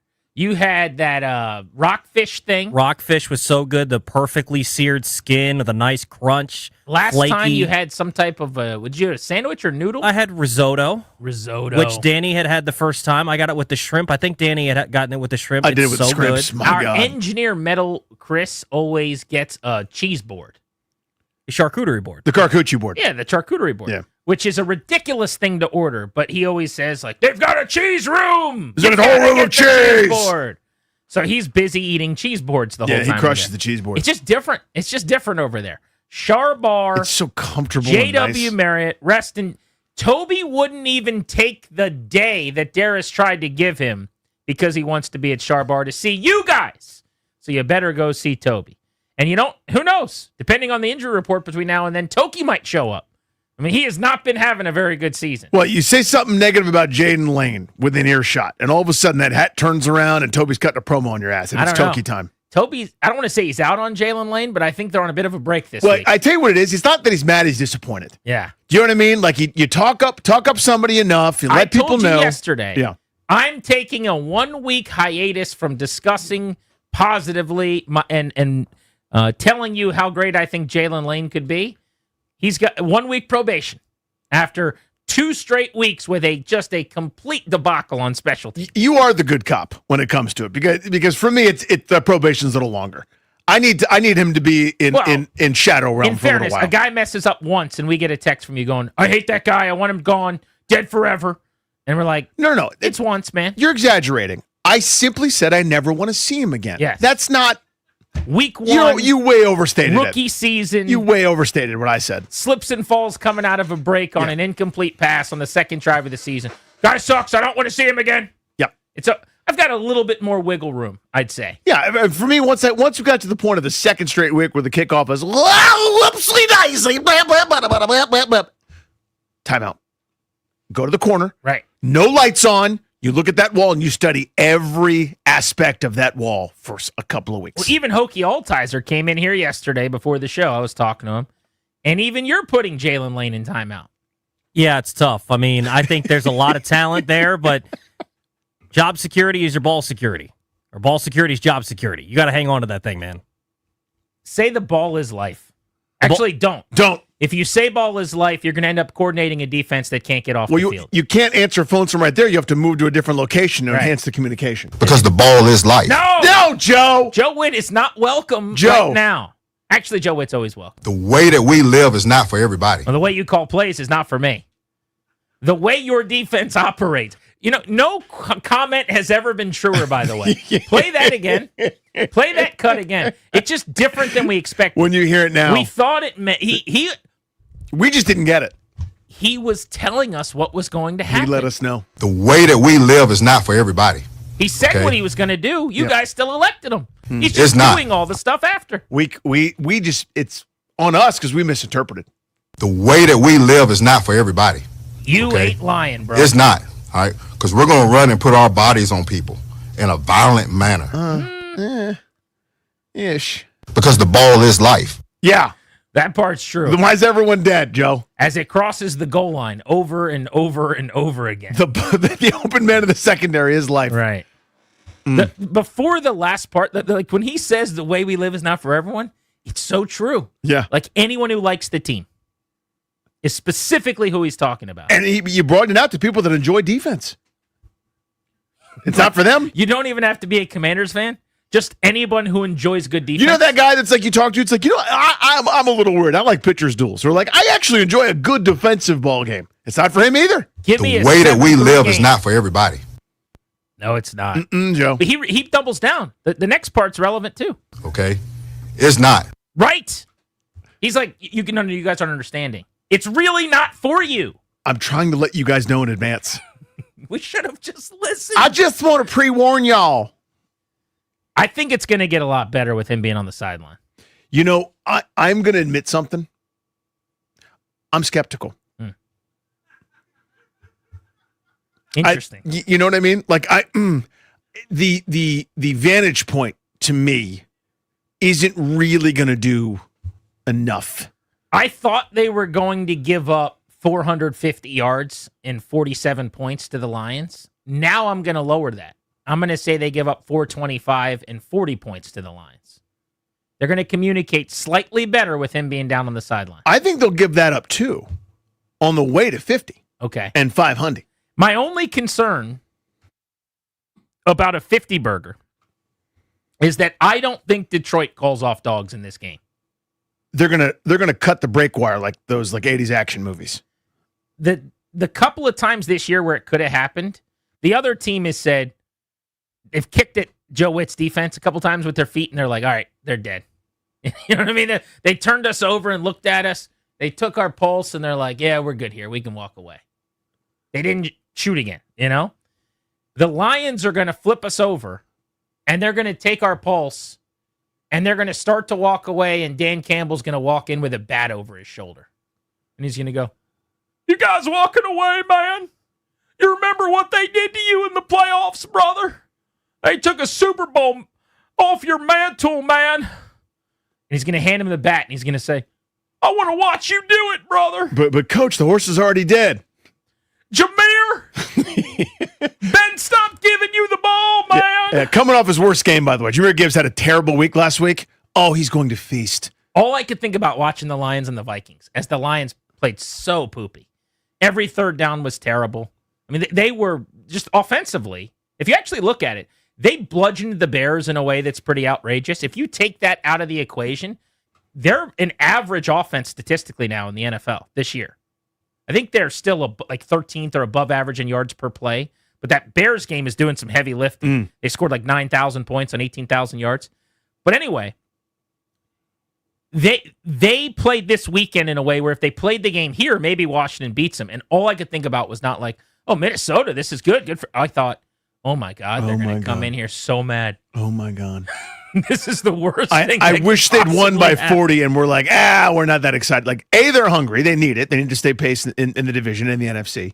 B, the taste of bile and hatred and disappointment and thievery left in their mouth from what Washington did to them. And they're building, mind you. This isn't just one game. This is that entire fan base and an organization that has never achieved. They've never done it. They've never been to the mountaintop. They have had the rug pulled time after time after time after time. They've had unbelievable, unmitigating disasters and rug pulls. This is their revenge here in our place. I mean, oh my God, I'm shuddering. Maybe, just maybe, they act like grown-ups and they're like, this is just one of 31. And last year was last year. But I don't think so either. I think if they get a chance, they're going to be out for blood. And I just hope somehow, some way, I don't know how it happens, drop passes, people slip and fall. Maybe they run that play from last year where Jared Goff fake falls down and throws a touchdown. Maybe he actually falls down. Maybe he does fall. And I don't know, Daron Payne touches him on his back before he gets up for a sack. Somehow, some way, maybe Washington doesn't allow them to do whatever they want on offense. There was a time during this most recent game that Washington got destroyed in. You may remember it from Sunday, where Washington's best offense was... Is that the Kansas City one? No, Seattle. Dallas one? No. This is the third one, but they lost by more than 20. Seattle, Sunday. Seahawks. Yep. Seahawks. Jog my memory. The practice squad guy had a 60-yard touchdown? That's the same one. Untouched? Yeah. Gotcha. And Washington's best offensive play for more than a quarter and a half was when a Seattle player said mean things to him after a tackle. And so they got 15 yards, and I'm like, that's the best play. Explosives. Maybe this is how we get those explosives, right? You go full possum. You play dead. They let you know what they're doing to you, and now the yardage piles up. Now we're stacking plays. Now we got personal foul. That's the player's first warning towards ejection. Yeah! You do it a couple too many times, you'll be down a couple players. You'll feel us. So we need Jameer Gibbs to throw the ball at someone. That's what we need. Like Rashee Rice did. That's what we need. Shoo.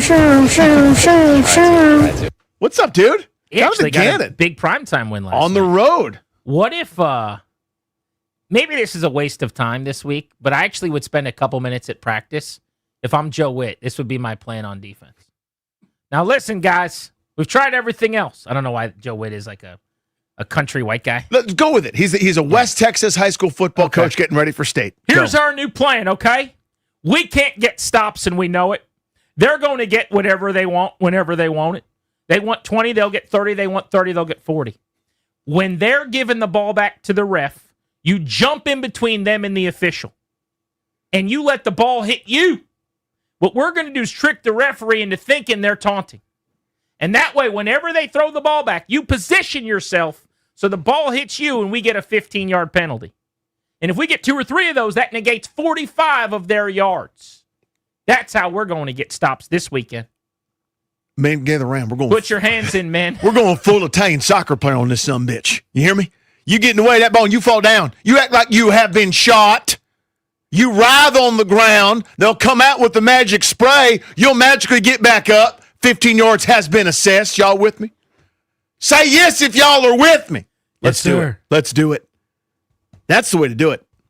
Do you remember? Well, I was about to ask if you remember the scene in Mighty Ducks, but I could just stop there. I don't. Sorry. There's this montage where Gordon Bombay has gone dark, like he's a bad guy now, And so he dresses different. He wears his hair different. This is the original? This is the OG, yeah. Okay. This might have even been in the second one, actually, when they're Team USA, because he becomes very corporate, Clary, and he starts like hanging out with superstars and he forgets the love of the game. But anyway, he starts teaching his team that are undermanned. This might have even been one now that I think about it because they were so bad. Yeah, I think it was the original. But the quote was, take the fall, act hurt, get indignant. And basically, he's trying to teach them to cheat. And like one of the parents is like, Gordon, this is youth hockey, man. Like, take the fall, act hurt, get indignant isn't what we should be saying. But maybe that's what it is. Yeah.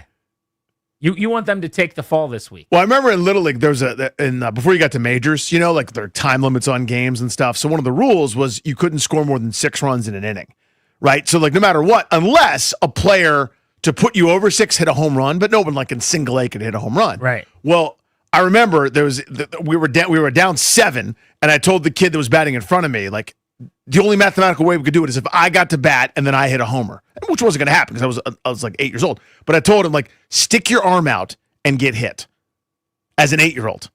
That's the strategy. Right. Stick your arm out and get hit. Jose Tabata, Max Scherzer. Just go full Tabata. Our double play is next. What's going on in our lives? Nothing to do with sports. I do want to spend a little time ahead of the 4 o'clock deadline, 20 minutes from now, on if there's anybody they could even get picks for. We'll do that next on Grant and Danny. Because the ball is life.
all is quiet on the Commanders front ahead of the NFL trade deadline.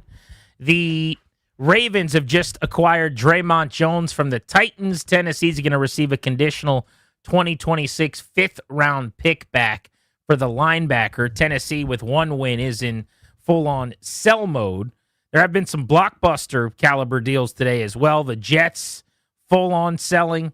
Sauce Gardner, one of the best corners in the league, a two-time All-Pro, to the Indianapolis Colts, who with 7 wins on the season are going in big time. They sent 2 first-rounders and receiver A.D. Mitchell back to New York. The Jets also shipping Quinnen Williams to the Cowboys, the giant defensive tackle, the Pro Bowler many times over.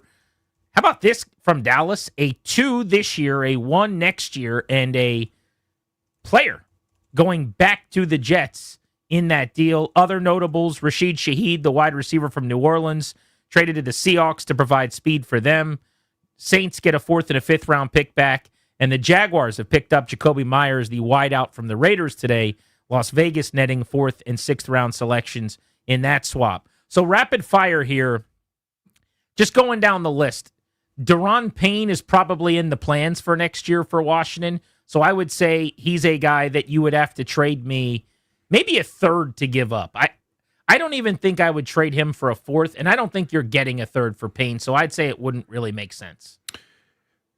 So his salary cap hit next year is $28 million, 0 guaranteed in that 2026 season, and they could move off of him if they wanted to. So a team after 2026, and they'd have him for the rest of this way, wouldn't be obligated for a tremendous amount of salary, the huge deal, and you could re-sign him if you wanted to or whatever. You'd be bringing him in for the rest of this year and next year. Yeah. So to me, that's worth the 3rd rounder. And I would do that. It sounds like they're not interested in that, though, because I think they want that last year of Daron Payne. I would also trade him for a 3. I don't know if they would or not. I would think if it's a team with an early 3, they would definitely do it. I just don't know that anybody's given that up today for the player. But after seeing what Quinnen Williams got, albeit a more impactful player than Daron Payne, different contract situation, maybe a 3rd rounder should absolutely be the ask for Payne. What about veterans like Von Miller, Zach Ertz, Bobby Wagner, 35-plus years old, ring-chasing category, if you will, of guys that want to win Super Bowls? Are any of them worth a pick? I mean, I don't know why a team wouldn't give up a 7th for one of those guys if they ever needed the position, especially Von Miller, because he's in a role where you can never have enough. Yeah, I mean, I don't think it's a blockbuster type deal. It's an around the edges fringe type deal, right? It's the pure definition of a rental. It's like the end of the trade deadline in Major League Baseball. You're getting a reliever for, 7 appearances plus playoffs. I mean, there's not that much that's going to happen. But that's why you're kind of talking about that back end of the draft type stuff. But that's the kind of capital that they need. They don't have a lot of what the Jets have, right? There's no Sauce Gardner here that everybody's going to want where you can kind of kickstart your own rebuild. They're not really in that position. They'd have to make those kinds of deals, but that's what the value would probably be. 8 minutes and 5 seconds away from the NFL trade deadline. We'll let you know if anything comes across the wire here in the final minutes. It is time for our double play driven by your local Washington area Honda dealers. Now's the time for a great deal on a new Honda. Visit your local Washington area Honda dealer today. Really cool thing that ESPN, I don't know who's responsible for it exactly. I know I watched a couple of the games on TNT, kind of post the Monday Night Football stuff. I know this is sports related, but bear with me. I don't know when this started, so forgive me if it's already been underway for a couple of years, but they basically did this 24 hours of college basketball kickoff kind of thing. And it's really hard for the NBA. It's hard for college hoops to really get any kind of attention before you get to the spring and conference play and a bunch of other stuff kind of pre-Christmas. We're all focused on the NFL. College football is the number 2 thing. So it's kind of hard for them to kind of get themselves on the radar. But I found myself checking out some of these really cool early season matchups last night. And I love stuff like this, right? Where you're trying to make sure that, you're waving the flag. Hey, everybody pay attention to us. Kind of look over here. Just acknowledge that we exist. And, they'll go back to anonymity when the top couple of teams in the country are playing Southeast Akron State, A&I, Tech, or some D3 school from down the road. But it was pretty neat last night to see A.J. DeBonsta, a guy that might go 1-1 in the draft, taking on a really good Villanova team. Really a big shame, by the way, that Kevin Willard lost his first game there at Villanova. But there's some of the other stars were in action, too. Arizona played Florida, who's top 3 in the country. The huge matchups like that to kickstart the season, it's really, really cool, and it's a way for a sport that I used to be obsessed with to try to kind of claw back some of its relevance, right? Just because of one and done for so many years and guys being able to skip the draft altogether. College basketball is just not what it once was in terms of our sort of place at the table in Americana, but it's recognizing what's happening and trying to do something about it, which I appreciate. If they did that from 2007 to 2017 and then brought it back more recently, I think it's really cool because it feels like an event. Yeah. So even as a casual, I would always and still do now get into it as you're there for that night. You're signing up for that night rather than kind of committing to a season, it feels like. But yeah, they do an awesome job with it. They've done things like that in hockey too, where they have a frozen frenzy where every team's in action and they bounce around game to game, and they have 3 or 4 games in a row, one after another all night long. And it just feels like it's a little bit bigger tournament style. I think it's a really, really smart thing they do with their bandwidth. All right, next, we're going to give away Foo Fighters tickets on Grant and Danny. We've also got a Beltway Blitz for you, and we'll let you know as soon as we return if the Commanders pulled off any trades ahead of the deadline. It's been silent so far. Grant and Danny on the Fan.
This update is brought to you by Foley Mechanical, proudly installing Amana. In the NFL, the Commanders haven't made any moves that have been reported yet, as the trade deadline was coming up right about now. Some moves that have been made around the league. The Colts have traded for Jets cornerback Sauce Gardner.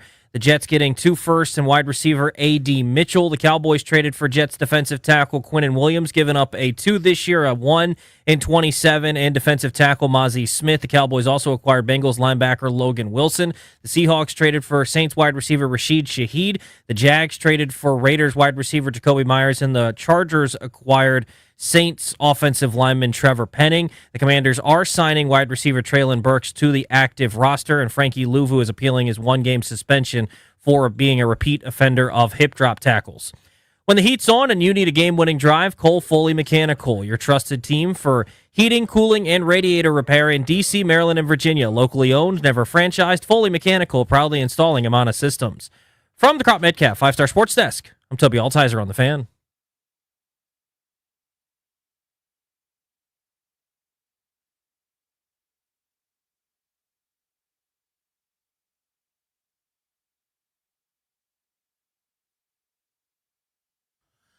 Congrats to caller 10 at 800-636-1067. You've won 2 tickets to see the Foo Fighters in Queens of the Stone Age. Take Cover Tour 2026. Monday, August 17th at Nationals Park. Tickets are on sale now. For tickets and more event information, go to thefandc.com. This is all courtesy of Live Nation.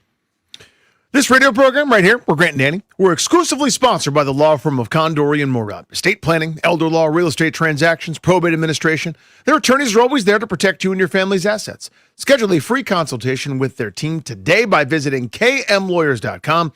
Be sure to let them know that we sent you. That's kmlawyers.com. There is always the possibility that news can trickle across the feed here in the next few minutes of a deal that beat the clock. But as of right now, no news on the Commanders front 2 minutes after the trade deadline as to any trades that they may have made. So the expectation is that they will not be making a trade until we hear something different.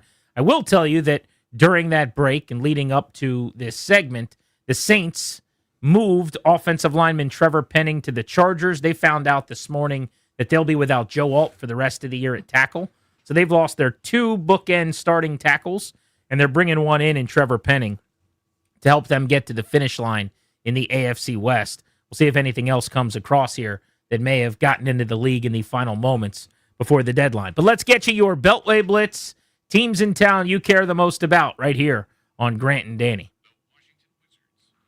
We start on the hardwood with our buddy Chase Hughes of Monumental Sports. Chase, Wizards in action last night at Madison Square Garden against the Knicks.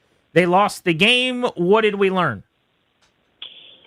Well, I think we learned that the Wizards, as we've seen a few times this year, can play a solid half against a good team, but they tend to struggle, particularly in the third quarter. I mean, I think going back to last season. So putting together a full 48 minutes, still very difficult for them.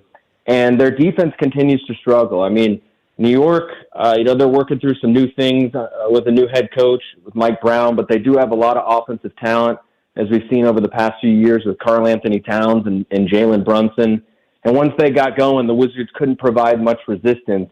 And that was with most of their pieces, their defensive pieces that they've drafted recently. So I think their defense remains a work in progress, and they weren't able to play a full 48 last night. Chase, talk to me about the defense, because individually there are pieces where I go, I bet that guy could be a pretty good defender. I mean, I think of someone that's athletic and long like Alex Sarr, or a guy like Bub Carrington, or you kind of on the list. I understand you don't have 8 Pascal Siakams out there, but the bones are there for a team that should be decent defensively, but they seem to really struggle. Diagnose it for me. Yeah, I think they have the pieces to be better defensively than they've been so far, particularly since they got Bilal Coulibaly back 3 games ago. He's their best defensive player, and he plays a really important role because he's on the wing, he's on the perimeter, and he's had a lot of success in individual matchups against star players. I do think what's missing is being able to stop the ball on the perimeter at the point of attack, and maybe Bilal Coulibaly can do more of that moving forward, but it also may be something they lack on their roster, where you have the rim protection in Alex Sarr and we're starting to see that show up in the percentage that they allow near the basket. You have pretty solid wing defenders with both Bilal Coulibaly and Keyshawn George, but you don't really have someone, it's really hard to find someone who can just stop dribble penetration beyond the three-point line. They had that with Marcus Smart a little bit last year, but obviously he's not here anymore. The timelines didn't match up. So I think they hope to develop that, maybe in Bub Carrington. Maybe Bilal Coulibaly could be that guy. But right now what you're seeing is a team that allows a lot of attempts around the basket. They're doing a pretty good job of holding teams to a lower percentage than they shoot on average, but it's just too many opportunities getting into the paint. What do you think of Trey Johnson so far? I think he's been pretty impressive, especially from three-point range. I think they've played 6 games. He's had multiple threes in 5 of them. So he's been as advertised as a three-point shooter. But I think you're starting to see teams key in on that and try to take that away from him, and he's got to adjust to be able to hurt them in other ways. I think we're seeing him try to kind of work into the mid-range, get around the basket. He's not having a whole lot of success finishing yet, but he is getting to spots and getting some looks that I think are encouraging. And I will say he's been a little bit better defensively than I thought he would be. He's a strong guy for his age. I think he's bigger than fans probably realize once you see him in person. He's got a strong upper body, and he's playing to those strengths. He's also got a big wingspan. So I think there's more potential defensively than I probably would have given him credit for going into the season. Chase, thank you as always, buddy. Absolutely, guys. Yeah, man. Talk soon. Hit that NFL sounder, please. We'll grab Eric at home from NFL Media here in a moment, GP. But can you believe, by the way, this is the thing that people do, like at the end of a year, the beginning of a new year. Can you believe it's already? And then they say the name of the week, or that it's almost this new calendar year. But can you believe, what is it, week 10 in the NFL now? Week 11? It's been crazy. It's moving quickly. The weather. What about the weather? The weather, too, also. Can you believe the weather's the weather? The weather that always happens around now? Rude Guest Hotline, Eric Edholm, is with us from NFL Media. So, Eric, how about this trade deadline today? You had the Cowboys landing Quinnen Williams, the Colts bringing in Sauce Gardner as part of a Jets sell-off that netted them 3 1s, a 2, and a couple of players back. Yeah. I was last week sort of pumping the brakes a little. I thought there'd be activity. I didn't know that there'd be this level of player, obviously both from the same team too, being involved, because it just sort of felt like last week that the supply didn't meet the demand. Yeah, there were teams who wanted to upgrade. The field feels pretty wide open, I would say, in some respects, right? I mean, I think you could make a case that there are 10 or 12 teams that feel they have a legitimate chance to win it all this year. So I knew there was going to be some anxious teams out there. I didn't know that we'd get this. And obviously, I hope the Jets enjoyed their big win in Week 8, right? I mean, soak it up, baby. That's not much else to cheer for at this point. But 2027, I think they'll be happy. I mean, most people feel like that's going to be a pretty wild draft class with all the generational talent potentially in it. So it's just another long Jets rebuild and 2 fascinating moves for other teams. Give me a team, either good or bad, where you go, you know what? I'm going to be honest. I didn't see this coming. You mean as far as the trade deadline stuff? I just mean in terms of the year they're having, entering Week 10. Yeah. I could double up and pick the Colts because I didn't think that, with a quarterback battle between Daniel Jones and Anthony Richardson in August, I mean, you could have pitched it in the most, glorious way possible, and I don't know that I still would have bought in. I mean, I didn't know. I just didn't have faith in either guy at this point. So you give a lot of credit to Shane Steichen for finally seeing his offensive vision come through and, them having kind of the right pieces in the right places. I mean, Jonathan Taylor and Tyler Warren, the offensive line, I realize they're coming off a loss where the offense didn't do its job, but big picture, they've been great. And look, I mean, a couple weeks ago, I wrote that, like, if Chris Ballard was ever going to make a deal on the deadline, I think he's done it once before, and it was trading a running back that wanted out, Nyheim Hines. So, they just haven't been active this time of year. They've always cherished their draft picks, and now they're trading 2 firsts for a corner, who has 1 interception the last 3 years combined. I mean, maybe it works out brilliantly, but it's a pretty big price. I mean, it just is, even if this year's pick is in the low 20s or even lower than that. So it's against what they normally do, and I applaud them for being aggressive. They have as good a chance as anybody, but you better be sure that this is the right move and the right fit, and that it's going to help boost their chances to win a Super Bowl this season. Eric Edholm, NFL Media on Grant and Danny. What about in the NFC North? You've got the Packers a half game up on the Lions and the Bears. They've all got 5 wins. Vikings have 4 wins.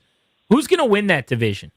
Oh, man, I really don't know. I mean, the Bears won 4 straight, but then lost to Baltimore and then, required this sort of miracle play against a really bad defense on Sunday without, they nearly blew a game that they shouldn't have lost. So I don't know that they're in the mix. Minnesota is, I guess if you judge them off of this past game with J.J. McCarthy, if he plays that well and feasibly even a little bit better, and the Vikings defense performs at that level, who's to say they're not in the mix? So I think Detroit and Green Bay are obviously your favorites right now.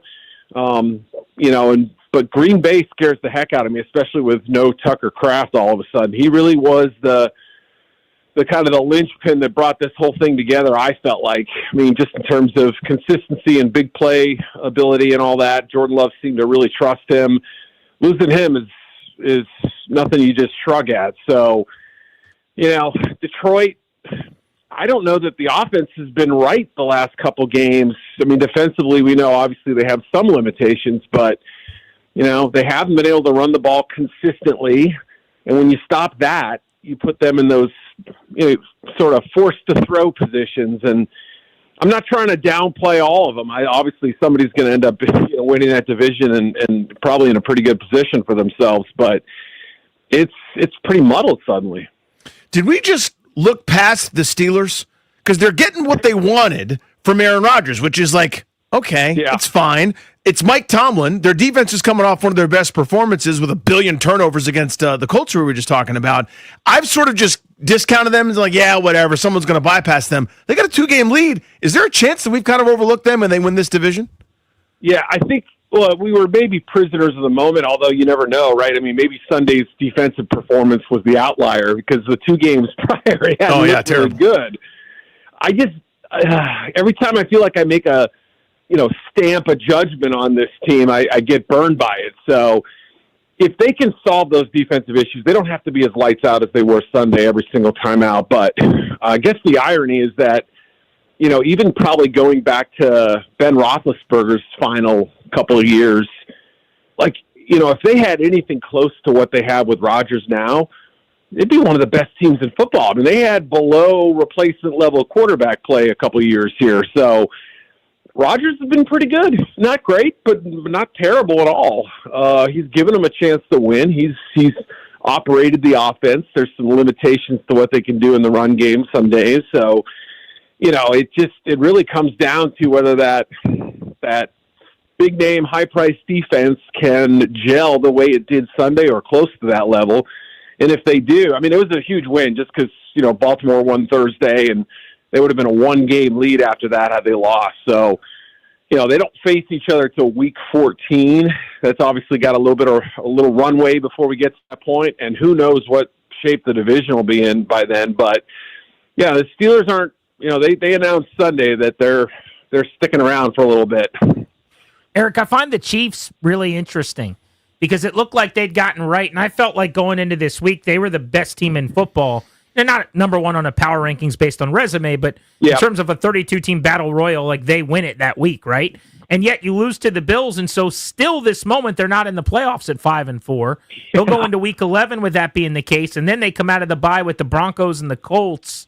How sure are we? I mean, it seems like they got right, but they also really hurt themselves with those 3 early losses, and they're in a division where there's 2 teams that might be ahead of them post-bye. Yeah, kind of the story of the season. I understand last year, a lot of people probably looked at them and felt like there was some smoke and mirrors or they were kind of just barely getting by, but they were winning games and they were closing games out in the fourth quarter. And, you're seeing obviously some of that. I mean, the Detroit game was impressive. They've had other moments where like you said, the last 3 games coming into this into Sunday, you kind of felt like, okay, they're peaking, right? They're not in the playoffs yet, but they will be. And, we know they'll end up winning the AFC West, but the Broncos, you can't deny their fourth quarter magic. And if you just look in-house, I mean, this is the first time since they got all those receivers back that they weren't able to really hit them consistently and have the success you want offensively. On defense, I just felt like the front seven was a player too shy of being a complete group right now. It surprised me as I watched that. I felt like, boy, they're really not impacting the line of scrimmage right now. Cook's getting a runway down on most of these runs, wide open receivers. Again, one game, you don't want to extrapolate too much, but this is the type of team they're going to be facing in the playoffs if they make it. So, yeah, just a little bit of a confusing game and a setback there that, they've had enough of those this season where you think to yourself, okay, I guess they'll kick the habit, but like you pointed out, Denver, Indy, they still got, Dallas loaded up at the deadline. They still got Houston, the Chargers, so they've got other tough games lying ahead. Eric, great as always, buddy. Appreciate the time. All right, have a great day, you guys. Yeah, man, we will see you. Hit that Local 53 sounder, Darius. Tom Shad, Washington Post, to talk about the Washington football boys. Tom, really surprised they didn't pull off any trades. Yeah, I guess it's mildly surprising, I'd say. I mean, it's always tough, when you're trying to kind of work around the edges, I guess I would say. I thought that there was a chance that we could see maybe one of the backup linemen go or something. And I know there was a little bit of scuttlebutt on X about maybe something materializing with Debo or Von Miller at the end. But, yeah, I mean, those are just hard to kind of pull off there right at the last minute. And I guess I would say it's a mild surprise, but not overly shocking for them. What do you think was the amount of effort exerted by the Commanders? Do you think they were aggressively trying to trade anybody? I don't know for a fact. My assumption is that they were exploring some things, and looking into a couple options. But yeah, I mean, it's just hard again when you're talking about, if you were to move, say, like one of your backup offensive linemen, what sort of return are you going to get there? And then also just with the injuries that they've had this year, it's like, you move one of those guys, and then who knows what's going to happen to the guys who are playing. So you have to be a little bit careful there as well. So I just attitudinally, and Tom, I'm not ripping you. Obviously, you're the messenger. I don't like. To me, the alternative is, they might lose some games. They've just gotten beat by north of 20 points 3 straight weeks. There's no bottom when this is sort of where you are, right? Like, what are you going to do? Lose? To me, like there's nobody that should be above being traded here, with the exception of a couple rookies, guys like Jaden Daniels and people under rookie deals. It just didn't seem like they were that interested in doing that, and I'm wondering if it's kind of this cultural thing that they're trying to establish here.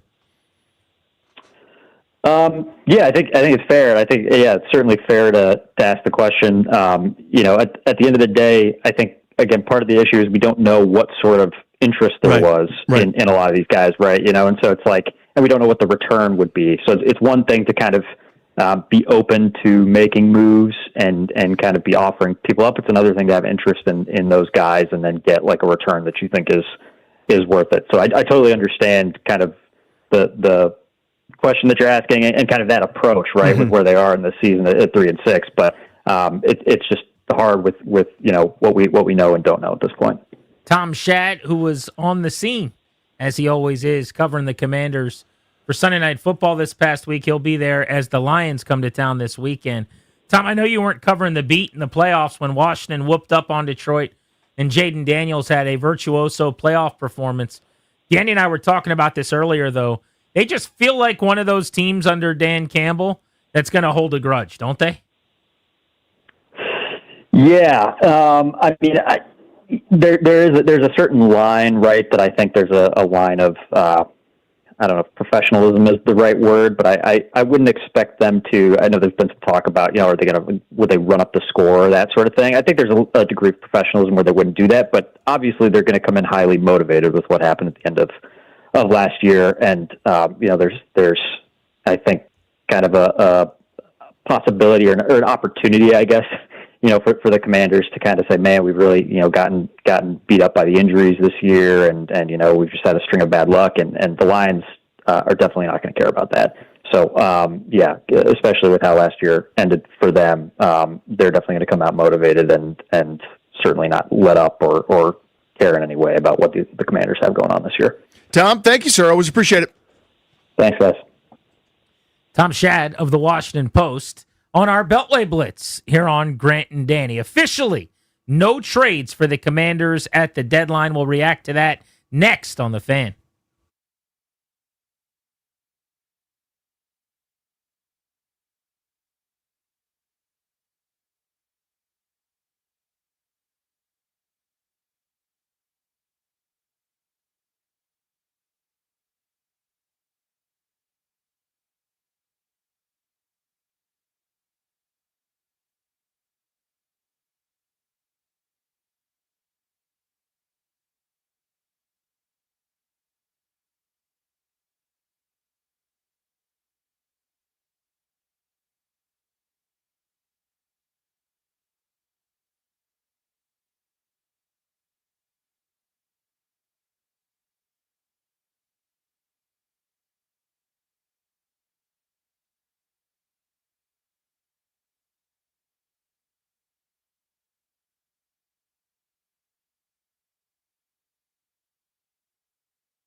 This update is brought to you by Main Street Bank. Cheer local, bank local, Main Street Bank. In the NFL, the trade deadline has come and passed. The Commanders not making any moves. The moves for the team today, though, they signed wide receiver Treylon Burks to the active 53-man roster and placed cornerback Marshawn Lattimore and wide receiver Luke McCaffrey on injured reserve. Frankie Louvu suspended for 1 game for repeated violations of the hip drop tackle. Louvu is going to appeal the suspension.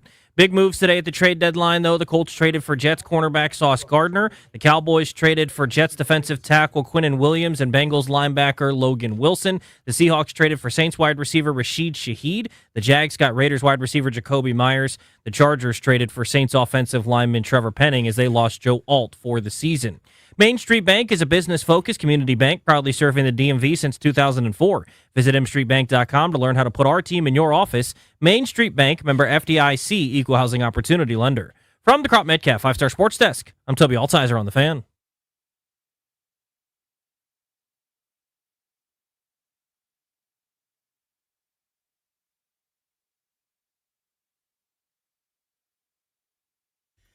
In 30 minutes, Bill joins us. We'll talk to Ja'Cory Krosky-Merritt right here on Grant and Danny live on The Fan. Thank you for making the show part of your day. You can listen to us each and every day here in the DMV on 106.7 The Fan. Of course, you can listen coast to coast, always free and available on the Odyssey app.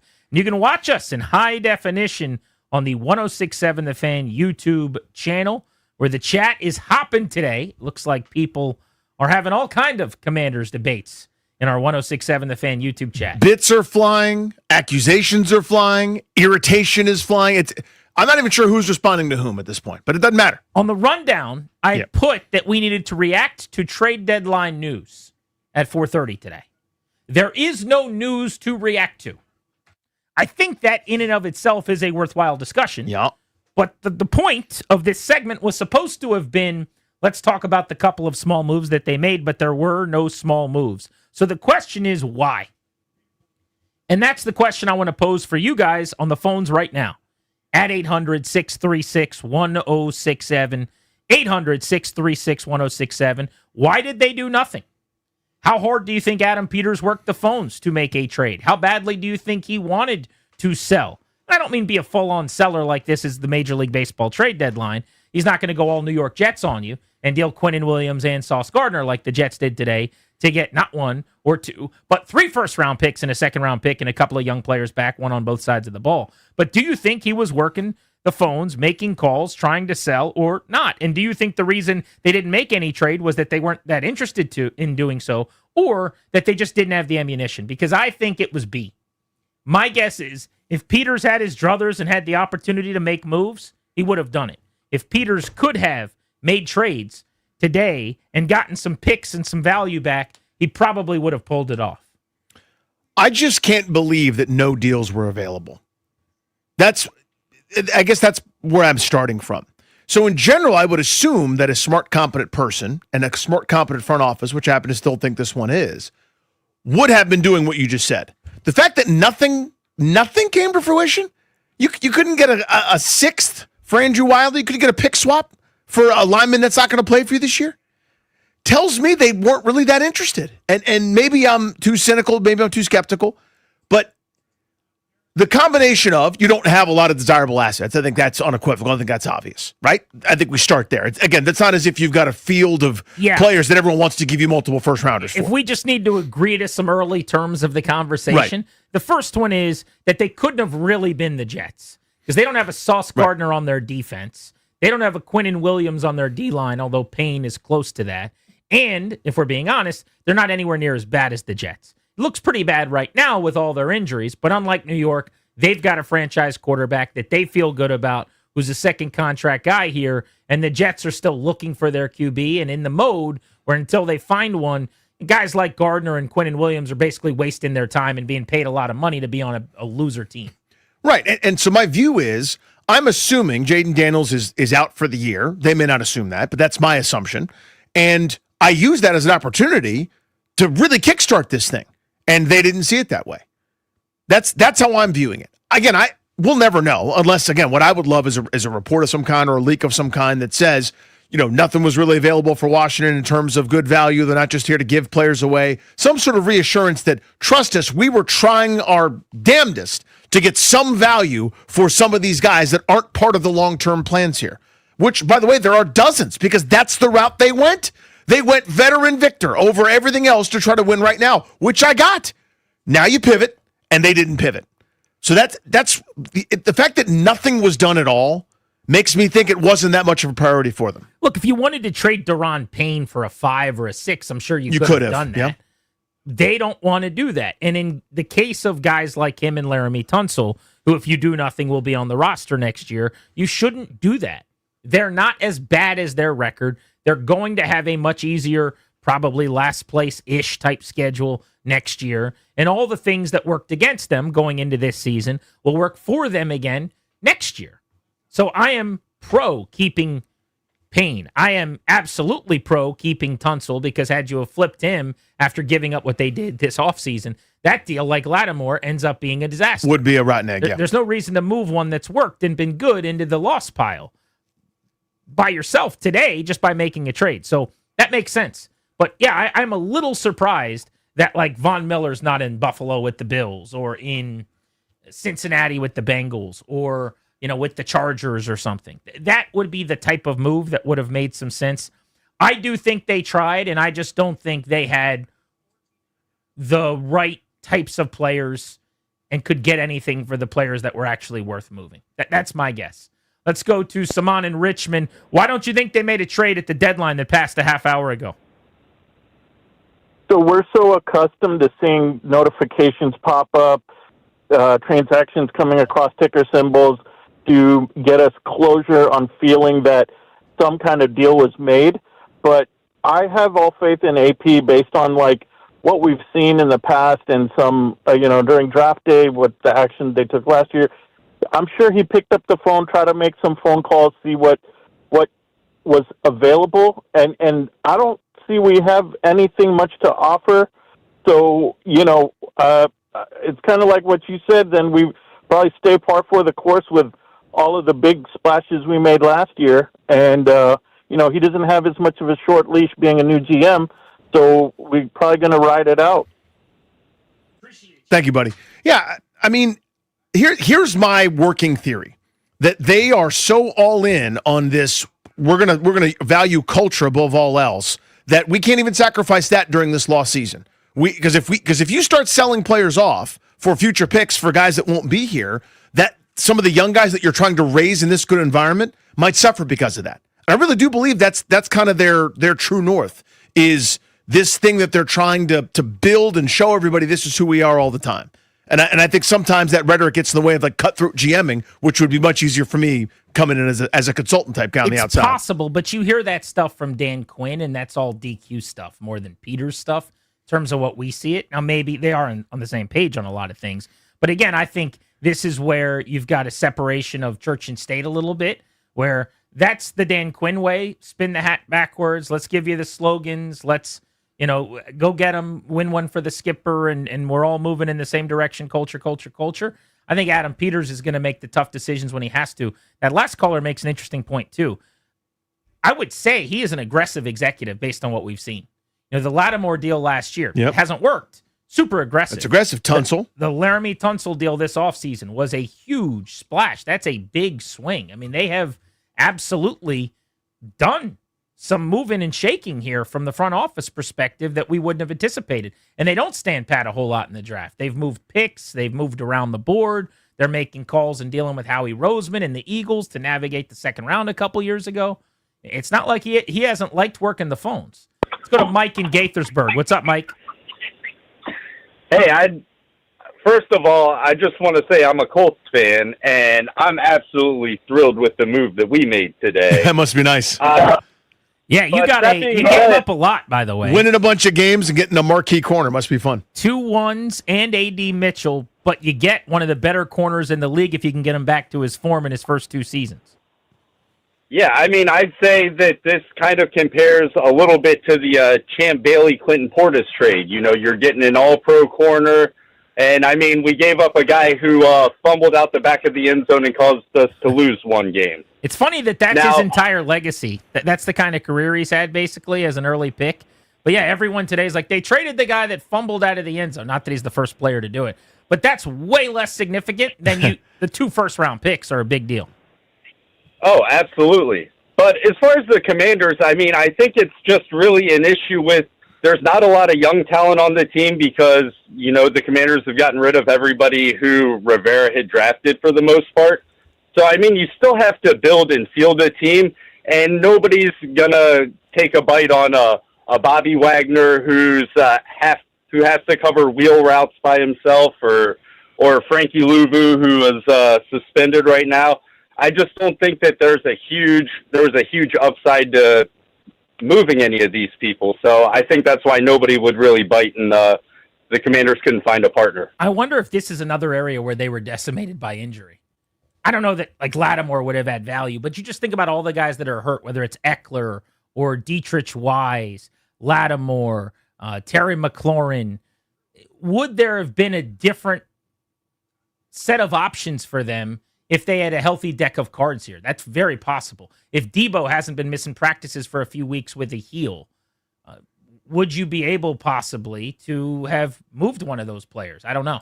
Brian, Springfield, you're on Grant and Danny. Trade deadline passed less than 40 minutes ago. Washington stood pat, didn't make any moves. What do you think? Hey, guys, big fan. I guess my first thought is I kind of agree with Grant here that there's really not a lot of quality players that you want to move or people would be interested in. Two, traditionally, it's the top-end teams or the teams that are going for, you know, a deep playoff run, making a trade to get somebody to make that more possible.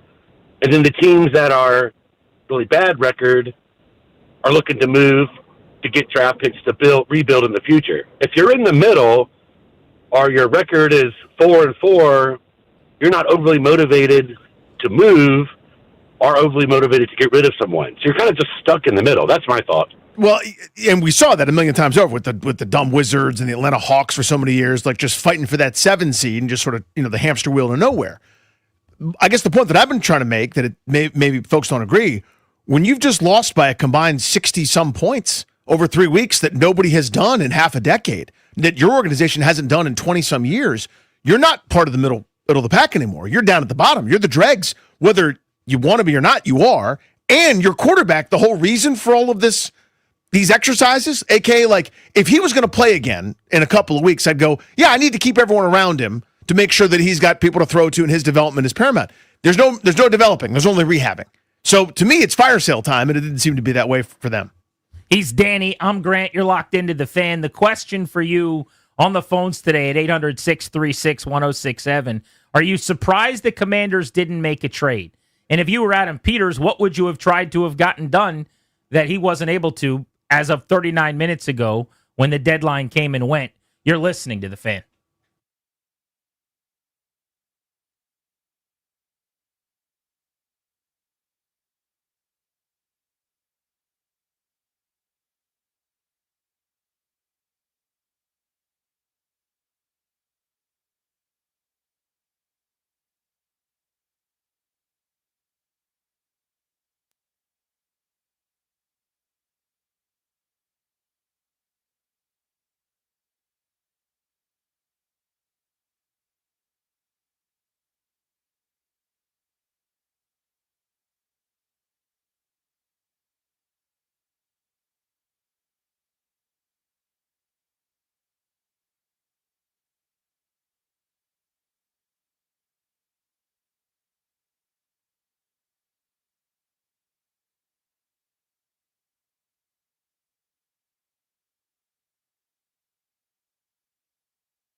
Grant and Danny, we're giving away tickets to see the Foo Fighters at 4 o'clock all week long on The Fan.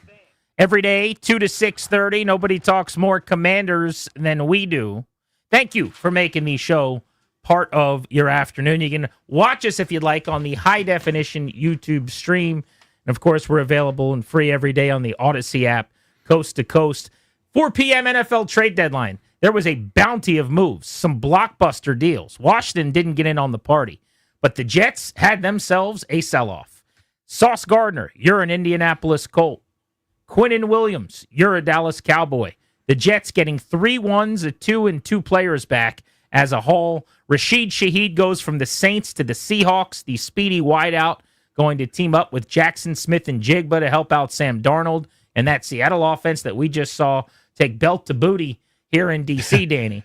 And for the Saints, they get a 4th and a 5th back, which is exactly what they should be doing. The Raiders were sellers as well. They got a 4 and a 6 back for Jacoby Myers. Washington didn't have a Jacoby Myers or Rashid Shaheed to trade, but I guess their version would be Deebo Samuel. I would have traded Deebo for, a 4 or 5 or a 6 or whatever you could have gotten probably, unless I know I'm going to try to re-sign him this offseason. I don't know how or why that'd be the case. He's older than Terry was. They didn't want to pay Terry. Deebo's got more of a checkered injury history. We've seen that show up already this season with the heel. So my guess is they're not going to try to pay him a bunch of money to come back here. And if that's the case, then why not try to move him, especially if Jaden Daniels isn't going to play much the rest of the way and it's the Marcus Mariota show. You might as well punt and not worry about the development of Daniels with keeping one of his weapons. But I come back to just not knowing what were they offered. I certainly hope this is not about them thinking they still got a shot at making this a season. Yeah, I mean, I keep going back to the culture thing. I know you don't agree, but I mean, it was an initial choice that they made the beginning of last year, which was we could just stink and go get a bunch of young assets and really build through the draft and take our time, or it's, hey, this quarterback is pretty special. What if we surround him with a bunch of vets, instill this winning culture, this is how we do business, and build something? Everybody laughs at it now, but like the Steelers have, right? Where it doesn't matter. You put on that uniform, you're part of, there's the Steelers way, and this is how we do it. And we're going to compete at the highest level and win a whole bunch of games more than we lose. And they wanted to do that. And I think that's not just Dan Quinn. I think that's Adam Peters. That's why he's, when you go down with a sprained ankle, I'm letting your wife know that you'll be fine. And this is what time the x-ray is. And you can ride along with me as we ride next to the ambulance on the way to the hospital or whatever. They do this sort of stuff. And I think they're living and breathing that. And to me, this is the downside of that potentially, is where you're not as cutthroat as you probably could be. Again, it also could be, and I'm wrong, and they got rebuffed for every single one of their players, and nobody wanted to even have a conditional pick swap with them to move on from anybody on their roster. The fact that they traded no one tells me that it wasn't really that important to them to trade somebody. Yeah, I could say Payne, Tunsil, okay, they're in the plans next year, but Ertz, Miller, Wagner, Allegretti, Wiley, nothing? Not a 7th? Nobody? Nobody wanted to give you a single pick? Nobody was intrigued by Colson Yankoff for a 7th-round pick swap. Nothing? There's nobody? I don't need to spend a lot of time on Colson Yankoff, but also he's a young player that they shouldn't be trading. Again, he's under contract for no money. You're trading old guys that won't be here, not the young guys that will. Let's go to Kevin in Arlington on Grant and Danny. What's up, Kevin? How are you? Hey, guys. Doing well. Thanks for taking my call. Well, obviously, they didn't get a Vito Corleone offer they couldn't refuse. I'm going to look at it from the other side. I think it's a reflection of people just aren't interested in what we have to sell. And my concern moving forward is we've got 6 draft picks. We've got a bunch of old men. Thank God they're on one-year deals. And we're basically going to be, and I would be in favor of this, but we're basically going back to rebuild mode as we get to the offseason. Because this offense is that banged up, but it's also, is the Cliff Kingsbury back in the discussion? Is it just personnel? I'm worried about their self-scouting boys. I'm worried about, do we really have the right defensive coordinator? I think we all know the answer to that. But do we really have the right offensive coordinator? I mean, they have got problems, and they did nothing to address them today. And maybe they couldn't. Maybe nothing was being offered. That's a problem. Thank you, buddy. Yeah, it's fair to ask those questions. I mean, again, when nothing is working. Last year we had a great sample of working up to a point, a lull, bad times. It was rib. It was lack of adjustments, I would say, especially in the offense. Where's Terry McLaurin? I bet you can find him. He's right at the top of your screen on the left side of the formation. Cliff made some adjustments there. So we had a sample of good and then sample of bad and then a great sample afterwards. Right now, what do we have? Very little good data points and a whole bunch of jelly beans in that, oh my God, what the hell's going on jar, where they've lost multiple games in a row by 20-plus points. It's fair to ask any question you want as far as I'm I concerned. think there's some real Cliff conversations we could have, too, because when you look at the offense now and you compare it to a year ago, there are some things missing, right? RPO stuff, they just don't do a lot of. Why not? The run game over the last month has been broken. Running backs have not averaged over 4 yards per carry in the last calendar month. We're going to talk to Ja'Cory Krosky-Merritt on the show coming up in 10 minutes. Bill's going to be with us, but it's been tough sledding for him. There's been no running room. Cliff hasn't really had answers. He's not scheming receivers open. And when you look at the stuff that works in the league, the stuff that teams that move the ball consistently, the explosives in the passing game, that you major in, I'm talking about scheming it up, not getting Justin Jefferson and him and Jamar Chase will you to having a great offense. But if you're not going to have one of those guys, and they don't, and you're going to have a dynamic passing game, then you need to be under center and do some play action deep drops, and you need to move the pocket and bootleg and set some things up. And they don't do a whole lot of that. It's really hard to live in the straight drop back game in this league. The Kevin O'Connells, Shanahan's, McVay's, I'm trying to think of other examples, but LaFleur and Kubiak, who was just here, they don't ask their quarterback to just drop 3, 5, or 7 and throw like the Commanders are asking Jaden Daniels to do. They've got to help him more schematically. I think those are fair critiques this many weeks now in a row. When everything's going well, great, it's working, no problem. But when nobody asking any questions, right? Now it's time to try to reassess and say, okay, what's different about this offense than the elite offenses in the league? And they don't look that similar. You're basically just asking Jaden Daniels to be spectacular. You're saying, go be special, run around and make plays. That's the offense this past weekend. Read a great note, for example, about teams and the percentage of pass plays using play action. And it reads like a little shuffled up, but who are the best offenses in the NFL right now? I mean, there's a pretty great crossover in that regard. And I'll bet you Washington's not very high on that list. No, they're not there at all. Bargov's in Gaithersburg. What's up, Bargov? How are you? What's up, fellas? Quick non sequitur. That armpit segment a couple weeks ago was diabolical gold. Great stuff, guys. Oh, thank you. Thank you. You'll be happy to know that I smell amazing today. Yeah, it's a good smell. Assets to garner any real value in return. We're like the dork in high school who doesn't go to homecoming. It's not because he doesn't have the desire or can't dance, because he's playing Pokemon in the hallways with hot Cheeto residue on his fingers. Can't score a date besides PS2 in the basement. May or may not be talking about my high school self. But yeah, thanks, guys. Appreciate you, dude. I think there is probably something to that call where we're sitting here going, they didn't make a trade. This is stupid. Why not? What was Adam Peters thinking? And Adam Peters is calling his wife right now going, get the wine ready when I come home. This was a tough day. Yeah, I'm exhausted. I need to put my feet up and forget about work for a minute. He's been banging his head against the wall for 5 hours trying to do anything. Now, I happen to be with you for this one small point, which is if they were desperate to do something, they could have done something. Like the idea that they didn't get one late round pick back for one player is probably somewhat a choice as much as it is them just not being able to. But I think most of the guys we'd bring up, like I would say to Adam Peters with Truth Serum, why didn't you just trade Von Miller to the Bills for a 6th? And he would go, because the Bills didn't want to give him a 6th. They didn't offer that. Yeah. And I think we could sit here and go, oh, come on, man. You're not going to homecoming? This is the best time ever. You just ask a girl and go dance. And he's like, I asked 3 girls. Leave me alone. Grant and Danny on the Fan. Ja'Cory Krosky-Merritt going to be on the show as soon as we return. And then I want to talk about the best case the rest of the way for Washington. What should we be rooting for from here on out? And what's realistic in terms of a win count and a stretch to this season? You're locked into the Fan.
This update is brought to you by Baldino's Lock and Key, your hometown security team. Visit baldinos.com. In the NFL, the Commanders staying put at the deadline, didn't make any trades. The moves that they made today, they signed wide receiver Treylon Burks to the active roster and placed cornerback Marshawn Lattimore and wide receiver Luke McCaffrey on injured reserve. Frankie Louvu is appealing his one-game suspension for repeated hip drop tackles. Coming up in just a couple of moments, running back Bill Corey Krosky-Merritt set to join Grant and Danny. Moves that were made at today's deadline.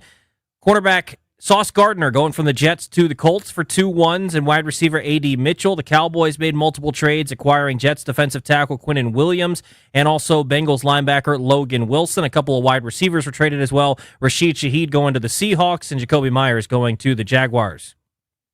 Baldino's Lock and Key is your hometown security team for auto keys and fobs. They make car key problems look obsolete. With 9 area locations throughout Virginia and Maryland, stop by one near you today. For more info, visit baldinos.com. From the Crop Metcalf 5-Star Sports Desk, I'm Toby Altizer on The Fan.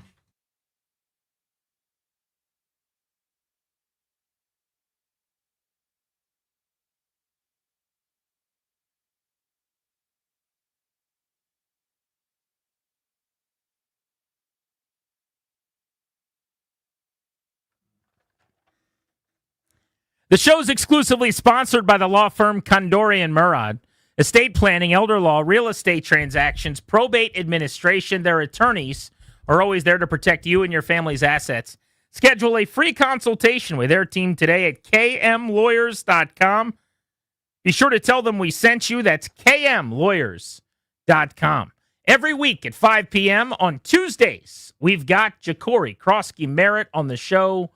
Bill is with us right now on the Rude Guest Hotline. Rude, the most reliable heating and air conditioning products in the DMV. Ja'Cory, thanks for the time, man. It's Grant and Danny. How you been? I'm good. How you doing? I've been good. We are well. So give us an idea of how you spend your Tuesdays. For people that don't know, Tuesdays are the off day in the NFL, so you guys typically don't have to go into the facility. So today, what have you been up to all day?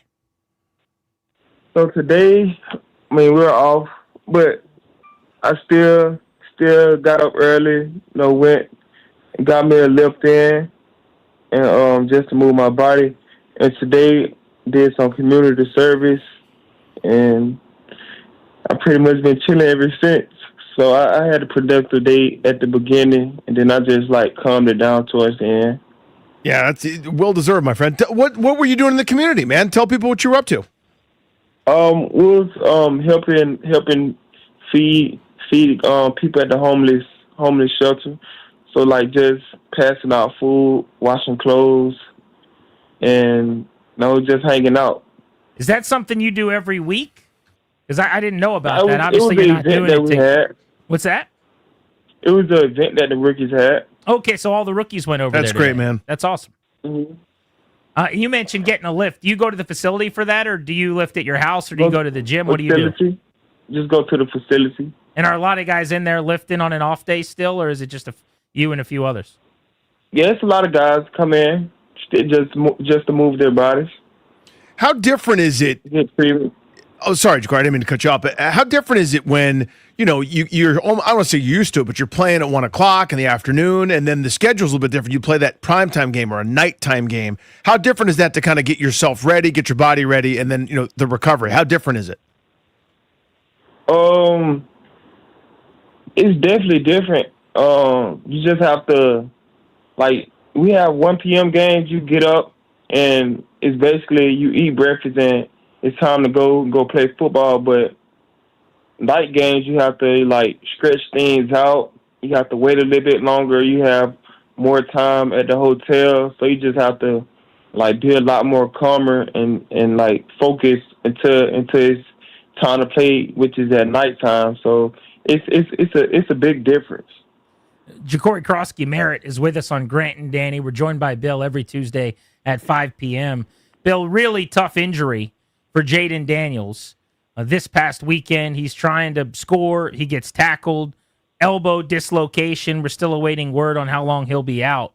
But just give us an idea of kind of the emotions on the sideline, on the field, when he suffered that injury, and your conversations with Jayden since. It's always tough when someone goes down on the field and have an injury. But I mean, it was heartbreaking, and like we just here to like just lift him up and let him know that he'll be back, and it's just just a little adversity you have to go through, and he's a strong human being, so I know he'll be able to get over it and just move on, because that's the only thing he can do right now is just look forward and go through the process.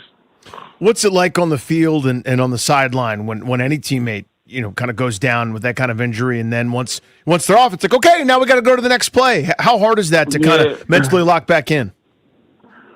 Well, you just gotta hope it's not that bad, and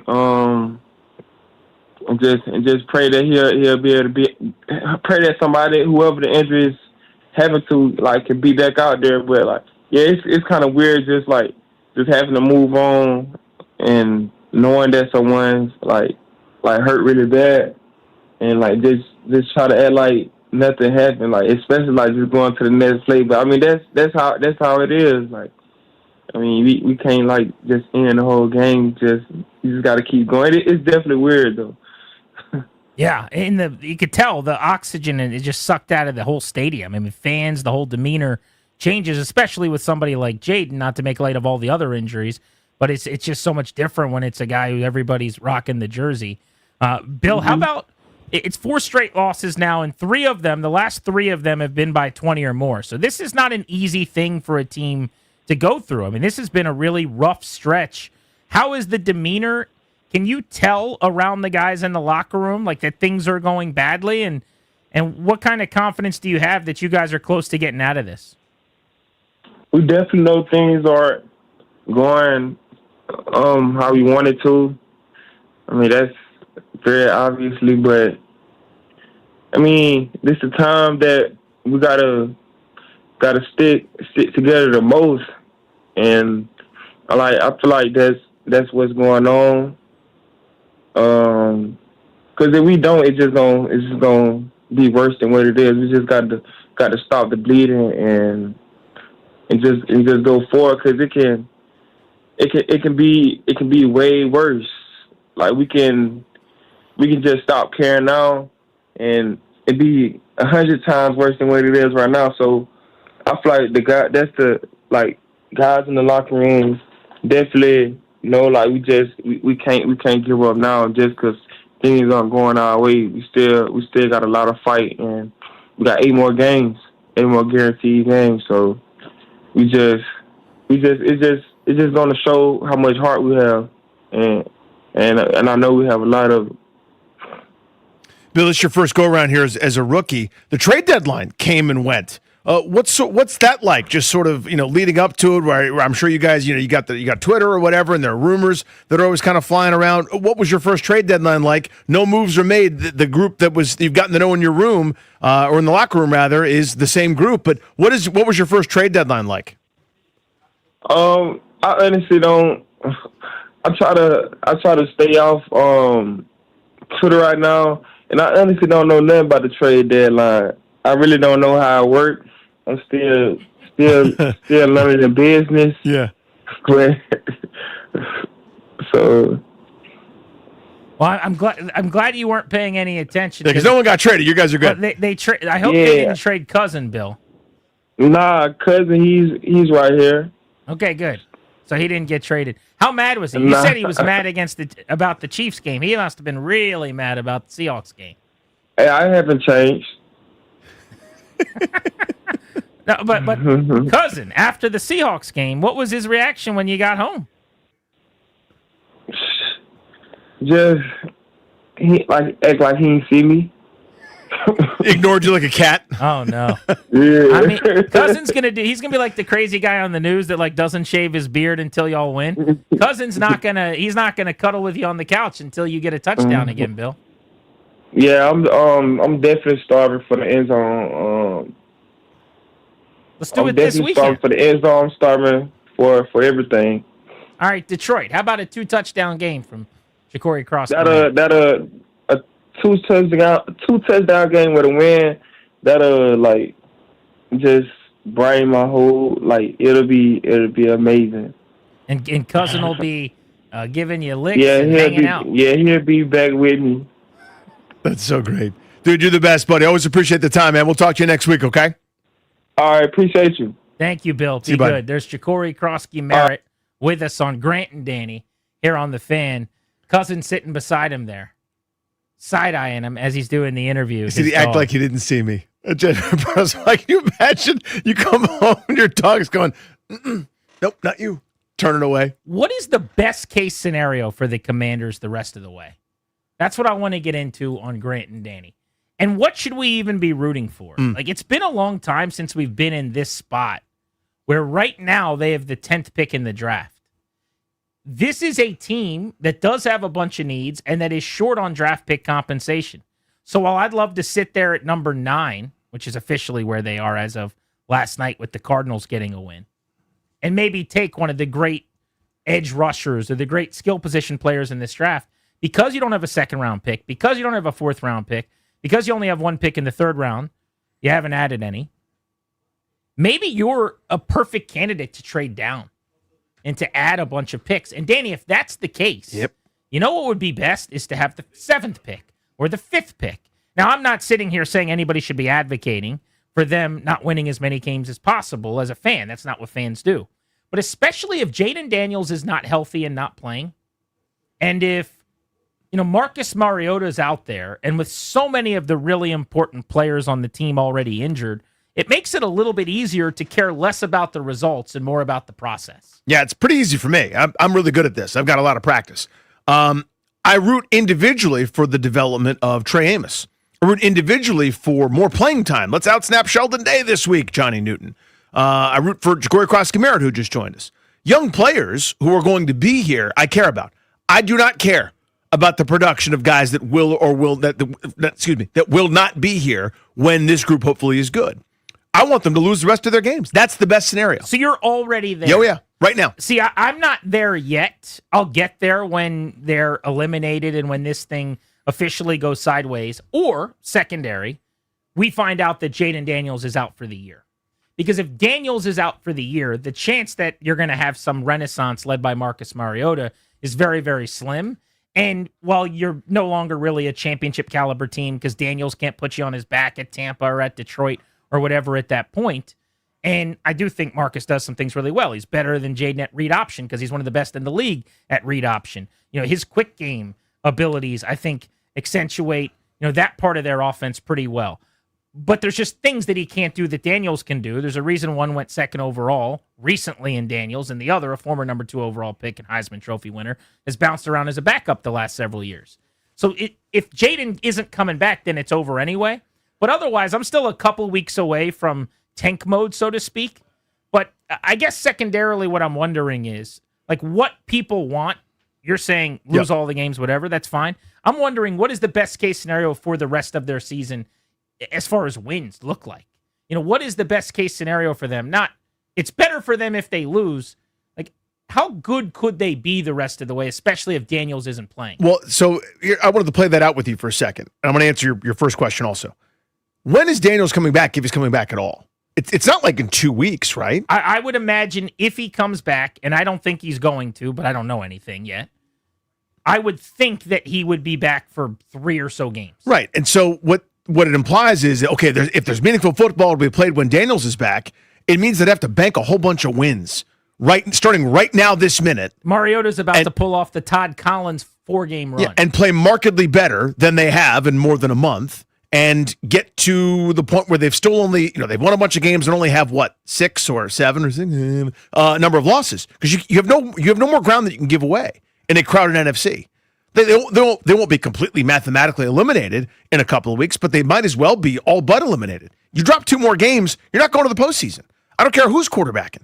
Daniels, you, me, Mariota, Sam Hartman, doesn't matter, right? You're pretty much out of it at that point. Well, I got really bad news, which is if you drop 1 more game, you're probably not going to the postseason. And that's kind of my thing. And that's why tiebreaker metrics for people that haven't been listening very often the last couple of weeks for this team are as bad as they could possibly be. Yeah. They're 1-5 in the NFC right now, which would be your wild card tiebreaker.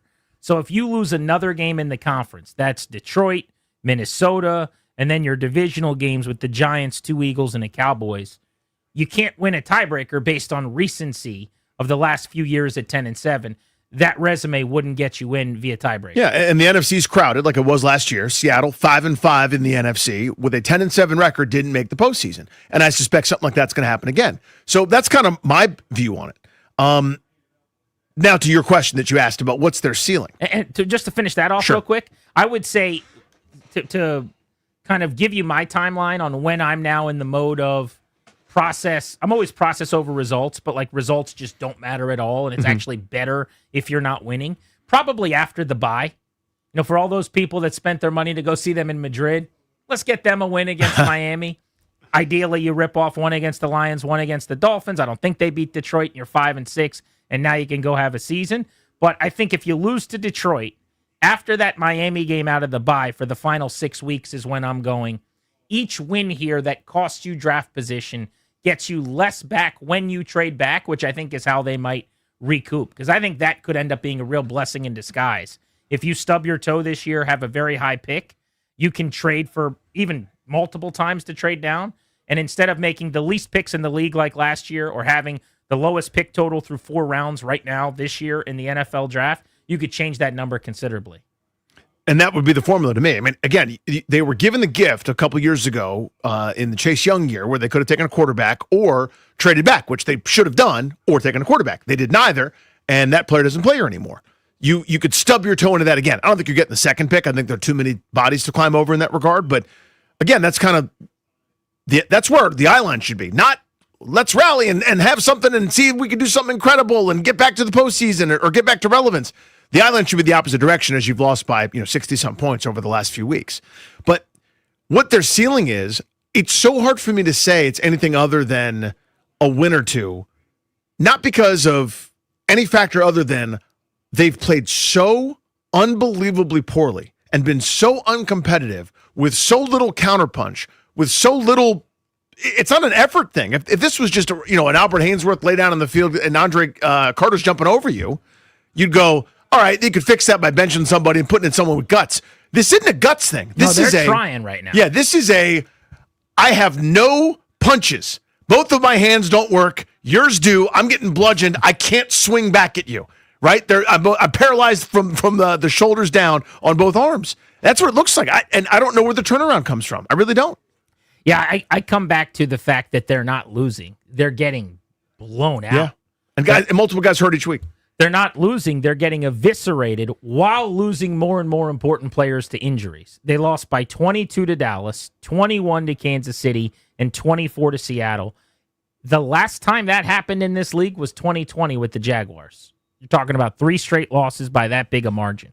Last time for them was 21 years ago. So this is not, there's nothing normal about how badly this is going. Right. Even for the bad teams, like the Jets stink. The Titans are terrible. We've seen really awful teams the last few years in this league. Cleveland's had some dud seasons. They've never, during that stretch, done what Washington's done the last 3 weeks, been blown out by that much. And a huge part of that, frankly, the reason that's been possible is all the injuries, and it's not changing. Lattimore out for the year. Luke McCaffrey probably out for the year, broken collarbone. Jaden Daniels possibly out for the year, certainly out for an extended period of time. We still need more details on that timeline. But how many wins do you see here legitimately? I mean, the Lions, I don't think either of us are going to give them a chance in that game. No. I do think they can beat the Dolphins in that early morning game in Madrid. I'm going to say they beat Miami and end what'll be a 5-game skid there. What do you got in that game? That's reasonable, but is it the Miami team we saw beat the pants off Atlanta a couple weeks ago? That team showed up twice all year, so I'll say no. Sure, that's about the number of times I've seen Washington show up in that same caliber, but to me, that's a toss-up game. With international, it's weird. They can win that game. All right, so let's give them a win there if we're saying it's a toss-up. The Broncos with that defense is a scheduled loss. I think that's a loss. I think that game probably gets flexed out of Sunday Night Football, too. It should. Do you think NBC wants to see Washington again after what it just did to them against Seattle? Unless they're trying to desperately put Bo Nix and Sean Payton over for some reason, but I bet you there's a better game that week. So you and I, thanks to our good friends Kandori and Murad, the law firm that sponsors this show, if you have any needs, they've got a Fairfax office. They can cover you in Virginia, Maryland, D.C. They do a great job on all kinds of important grown-up paperwork. So if you need a lawyer, Condori and Murad. They're sending us to Minneapolis, brand new, beautiful stadium. Over the last several years, it's been the talk of the league. We have not been there yet. That'll be fun. That is a winnable game, but I'm going to say Minnesota in that building beats Washington. They're desperate. They'll need it. If, that's assuming they kind of keep doing what they're doing, which is hang around a little bit in that division. Let me make it easier for you. Justin Jefferson against this secondary. Okay, let me redo mine. You double, they're losing that game. You double Justin Jefferson. Now it's Jordan Addison against the secondary. Or it's Hawkinson. How you stopping that team? You're Come not. on. You're not. The Giants, I'm going to say they win that game. Now, that means you swept the Giants. I know they played a lot better with Jackson Dart. There are no Sharpie wins on this schedule. I'm not telling you there are. The way they're playing, there's no pen wins. These are all written in pencil. But I'm giving them Miami and I'm giving them the Giants. So I'll say loss to the Giants because 2 50-50 games, you're going to lose one of those to me. All right, then they've got 3 left, Eagles twice and the Cowboys. I'll say they win one of the 3. Maybe it's Philly in Week 18 because the division's been wrapped up for 5 weeks. And the Eagles don't need it for home field. I've got 3 losses there. So you've got them winning one more game? Which seems ridiculous. It just, honestly, but it could happen. I just don't think it will. I don't either. But just given the way that it's gone, again, if they lost every game like they lost to the Bears, where it's like a play here or there, a false start, or an illegal shift, or a fumble at the wrong time, you go, okay, they're not playing great, but that's fine. It's so uncompetitive. I'm sitting here ready to jump at you going, 1 win, come on, Danny. I think I gave them 2. No, you know what? I'm giving them 3. Because you said they won one of the final 3. I've got Miami, the Giants, and then one of the 3 division games. They'll win a game we don't think they will. So like maybe they'll beat Philly one time or so Dallas. Let's set it at this then. Let's open up the phones on this. 2.5 wins the rest of the year. You going over or under that for Washington? Which basically means are they getting to 6 wins? Feels like it should be an easy locked in yes, but we just did the exercise. Yeah. I found 3, and that's giving them toss-ups with the Dolphins and the Giants, and a game as an underdog against either the Eagles or the Cowboys. They've got one of the hardest remaining schedules in the league with all these injuries, having lost 3 straight by 21 or more. 2.5 wins the rest of the way, over under. 800-636-1067 is the number on Grant and Danny.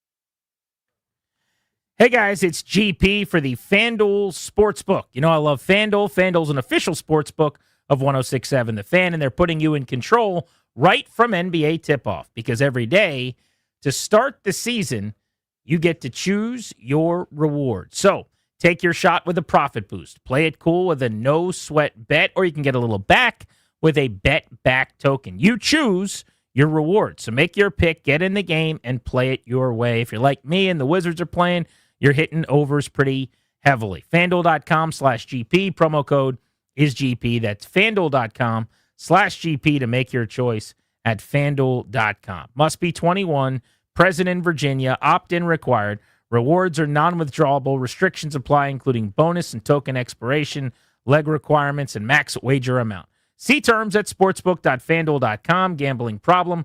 Call 1-800-GAMBLER.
This update is brought to you by Prince George's Community College. In the NFL, the Commanders not making any moves at the trade deadline today. The moves they did make today, they signed wide receiver Treylon Burks to the active roster after placing cornerback Marshawn Lattimore and receiver Luke McCaffrey on injured reserve. Frankie Louvu was suspended 1 game for repeated violations of the hip drop tackle. He's going to appeal the suspension. Moves that were made at today's trade deadline. Sauce Gardner going from the Jets to the Colts for 2 1s and A.D. Mitchell. Quinnen Williams going to the Cowboys alongside linebacker Logan Wilson from the Bengals. Rashid Shaheed goes to the Seahawks. Jacoby Myers to the Jaguars. The Chargers trading for Saints offensive lineman Trevor Penning. And the Bears traded for Browns edge rusher Joe Tryon-Shoyinka.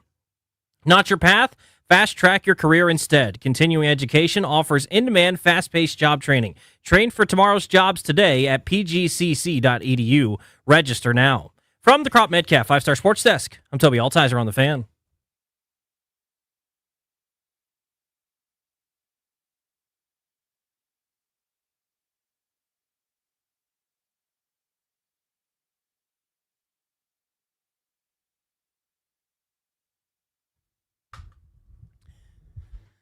How about this for a fun little NFL update? The Arizona Cardinals are going to start Jacoby Brissett in their upcoming game. And initially, when Jonathan Gannon came out and said that, reporters who cover the team said, well, it's a short week and they want to keep some continuity and they're not going to make the change back to Kyler yet. I'm not sure how healthy he was. But they followed up with him and Gannon said, even if Kyler's 100% ready to go, we're rolling with Jacoby Brissett. Which means we could have a quarterback change coming in Arizona here. Now, we'll see what they do after the short week. But we were talking about Jacoby Brissett yesterday. He's my guy. I understand his limitations. I like players that live in the pocket and just sit there and make throws, and he is that. And look how he's played. At the Cowboys last night, 261, 2 touchdowns, no picks. You say, oh, that's a terrible defense. October 19th against the Packers, 280 yards, 2 touchdowns, no picks. His first start was against the Colts, who turn everybody over a bunch and play really hard, really well.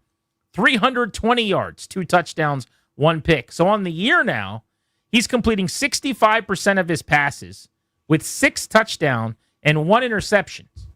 And he's on a pace for 4,900 passing yards over those 3 starts. I'm not going to sit here and say he would do that. But Jacoby's just fascinating to me. He's 32 years old. He bounces around like a pinball. Most of his recent stops, Danny, when the starter's gone out and he's come in, he's been better than the guy he replaces. This is kind of an annual tradition now. It is. Right? Where he goes someplace where the guy's embattled, where the guy struggles, where the guy, or inexperienced, like Sam Howell. Yeah, I'm saying he's given a shot and he's not really running with it. Right? I mean, he wouldn't go to, I don't know, I'm trying to think of a place with a great young quarterback. Like, he wouldn't go to, well, I'm trying to think of a good one. Here's a good one. That would fit. Like, if he went to Carolina and Bryce Young couldn't play for 2 weeks or something, Jacoby Brissett would go in he'd go in and play better. He'd play better than Andy Dalton or whatever. The offense works better with him out there. But I was trying to think of a better comp. But, like, if he went to the Chargers, he wouldn't be better than Justin Herbert. Right? But, like, he's at that level where if you're an embattled, struggling young starter, here comes the steady hand of Jacoby Brissett. I just think everybody always loves him. I heard from so many people when he was here in Washington what a cool dude Great he was. teammate. And he is so comfortable, it seems like, being a QB2. He's this non-threatening guy that's not trying to gun for anybody's job. But when he gets a shot, he's going out there and he's throwing for 225 in a pair. He's moving the football. He's working the middle of the field. He's making big boy throws. He's got a big-time arm. Now, if you want him to run, that ain't happening. You're going to be disappointed. He's me out there. He's in the pocket making throws. But I just dig him, and he played well, and I'm happy the Cardinals are giving him a shot for at least another week. Now, the Kyler contract, he's gotten paid. I'd have to look at how many more years is on that. But there's not much precedent for huge money quarterbacks getting benched. But this is what we'll call like a soft benching. This is, yeah. It's a short week, and we want some continuity here. We're not saw you limping. We'll go, Jacory. Hey, Jacoby. Kyler, get over here. Tell them you're not feeling that good. That's kind of what's going on here. 2025, that's a $43 million cap hit. 2026, that's a $53 million cap hit. 2027, back down to 43. Now there's an out, looks like, after 2026. So where they would have like a $7 million dead cap. Which, 7 is it? Yeah. Oh, Which so looks like that might be your exit. It is over. Everyone has to pee. There's a Waffle House there. On that ramp, you are swinging that van over to the right. Yeah. So it's 2 years left. Yeah. And how much cap space? 53 next year. That's your big boy. That one stings. Okay. That one's going to hurt. Wow. Yeah. Then the next year, after 2026, looks like a $7 million dead cap hit. Now, he's a better player than Tua, so I think that's a better contract than Tua. But the reason I'm reacting as I am isn't that Kyler's terrible. I don't think he is. But they right now clearly feel better about Jacoby Brissett. Understandably, based on how he's played. Yeah. He makes a couple $1 million. Yep. And he's a year-to-year hired gun, so it's a lock he's on like a 1-year deal for probably $6 million that he could max out to 10 or something like that. With a couple of incentives triggered. Yeah. And he buys himself a nice house in Arizona and hangs out. I think you got to go back to Kyler eventually. But when is eventually? I mean, if you're Jonathan Gannon, here's the real hard part. You're probably coaching for your job here, too. I think you definitely are. How many years do you get to just spin your tires as a Jag average coach for a Jag average team? And it's, they're 3-5. So they had lost 5 in a row. They started 2-0, remember. They didn't play anybody, but they beat the Saints and the Panthers. Yes. Then they lost to the Niners, good. Seahawks, good. That Titans loss is going to kill them all season. That's the only win for Tennessee. Shouldn't have happened. Colts are good. Packers are good. So they had a really tough stretch, but you beat Dallas. Now you've got Seattle, San Francisco, Jacksonville, Tampa, and the Rams coming up. 5 straight playoff teams. Good luck. So they're about to be like 4-8, 4-9. So they'd actually done, and everyone can roll their eyes and scoff at this, but they've done the thing. They've done the first major step to go from laughingstock, joke, etc. at 4-13, Gannon's first year, clearing out the old garage garbage pail from Cliff Kingsbury, the team he inherited. They went 8-9 last year. They were fine. They were not good, but this is the hard part, though, is to go from fine as part of the mediocre bucket. Can you take the next step? The answer is a resounding no in that division. That's number one reason why Gannon could be fired. The number two reason, though, is when you've got a guy like Murray under contract, you need to maximize that player. You need to get the most out of him. We have seen him play at a level in this league that you can win with. They have made the playoffs with him. They have won double-digit games with him. You mentioned Cliff there in Arizona with Kyler. Won 11-6 with him. They did some very good things. They were the best team in football at the halfway point of a season with Cliff and Kyler at one point in time. So this is not working if he's regressing to the point where you think Brissett's the better quarterback, who Darius tells me is on a 2-year deal for $12 million at about $6 million per year. So that's where this offseason you probably need to go find someone to match up with Kyler Murray for the final couple of years of him being under contract, just so you can get the most out of him, because that's the only path forward financially for them. But I wanted to pass that along because that came across here. We were talking about Jacoby yesterday on the show going into Monday Night Football, and he went out and lit it up and might have stolen the job for now from Kyler Murray. But I like the phrase, this is a soft benching. He's not coming out, Gannon isn't, and saying we got a new starting quarterback. But if Brissett goes out and lights it up, maybe next week you go, we're going to keep this for another week. If he falls on his face, now you can go right back to Kyler Murray. Yeah, Schefter tweeted not too long ago that the Cardinals, according to sources, Kyler Murray and the Cardinals have consulted with multiple doctors on his foot injury and have been told the timetables for recovery have been anywhere from 4 to 8 weeks, with an increased chance of setback until it's properly healed. Murray now has more time to heal. I hope his shoulders aren't too sore from carrying that water from the Cardinals organization on exactly the way to couch this soft benching. Because that's what it is. Shefty's like, and so what do I say about the timeline for Kyler? Come on, dude. Does that read like, can you explain, is Kyler benched? No, he's not actually benched. He's just not going to play for an extended period of time. Could be as long as 8 weeks. This gives him a chance to not play and someone else to play in his stead. It is not a benching. It's just him not playing anymore with someone else taking his place. Monty Ossenfort, the GM of the Cardinals, is texting Shefty. The phone call is Monty like, hey, Adam, I need you to put something out for us. You got it. Transcribing now. We need you to say that Kyler Murray's getting some extra opinions, but he could be back this week or he could be back in a month. We don't really know. It's very vague. Open-ended. Anywhere from 4 to 8 weeks? Sure, that works. Book it. We asked you guys how many wins are left on the schedule for the Commanders. Let's get back to that and localize the convo. I've got them at 3 wins the rest of this season. We just went through them. Yeah, give me 2. for that. Utah, give me 2. You're going to go 2. 2. The over-under, because of that, is being set at 2.5 for you guys to pick a side on. Joe is in L.A. listening on the Odyssey app. What's up, Joe? Hey, how's it going? Hey, man. Yeah, I think I'm smashing the under. I don't think they're going to beat the Dolphins. Maybe if they get everybody else back, they could get 2 more wins down the stretch. But at this point, the main thing I'm looking forward to this year is just rooting against the Eagles and the Thanksgiving food draft. The Thanksgiving Appreciate you, food dude. draft, there are already teams sending out scouts to just look at things in the grocery store. There's going to be controversy. There always is. Has to be. Well, of course. Yeah. You've got to Because I'm involved. Yeah, you have to do something at some point to make everybody People aren't going to like. RJ's and Laurel on G&D. RJ, 2.5 wins over these final 8 for the Commanders. What say you? I'm going to give them the Vikings, the Giants, and the Cowboys. Let's go. We're going over. I'm going to go slightly over. Let's go over.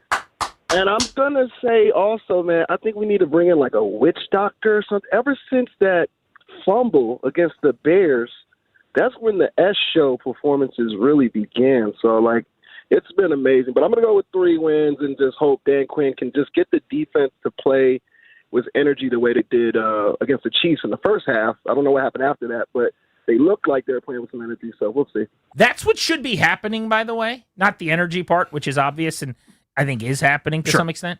But Dan Quinn needs to get more involved. I don't care if you take away play calling duties or not. He's on the Motorola headset anyway. I don't care if Joe Witt's upstairs or downstairs. When Dan Quinn's been a coordinator in this league, his defenses are top 5. As a head coach in this league, his defenses have never been better than 14th. He needs to be more involved in the defensive side of the building if he's not right now, starting this week, and in play calling and planning and prepping and everything. He is really, really good at the coordinating part. He always has been. Help the guy that is really struggling to do that, please. Seriously. And if your goal is to have him grow in the position, because, you know, he was promoted, talking about Joe Witt, help him do that. You know, even if you're not calling the plays, you know, spend more time shoring up that part of the organization, get into all those meetings and help him dictate the game plan, et cetera. How do you see the rest of the season going for the Commanders is the question today on Grant and Danny. We are live all over the DMV on 106.7 The Fan.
If you're just getting in your car, leaving the office today, nothing to report at all on the Commanders at the NFL trade deadline. They didn't make any moves.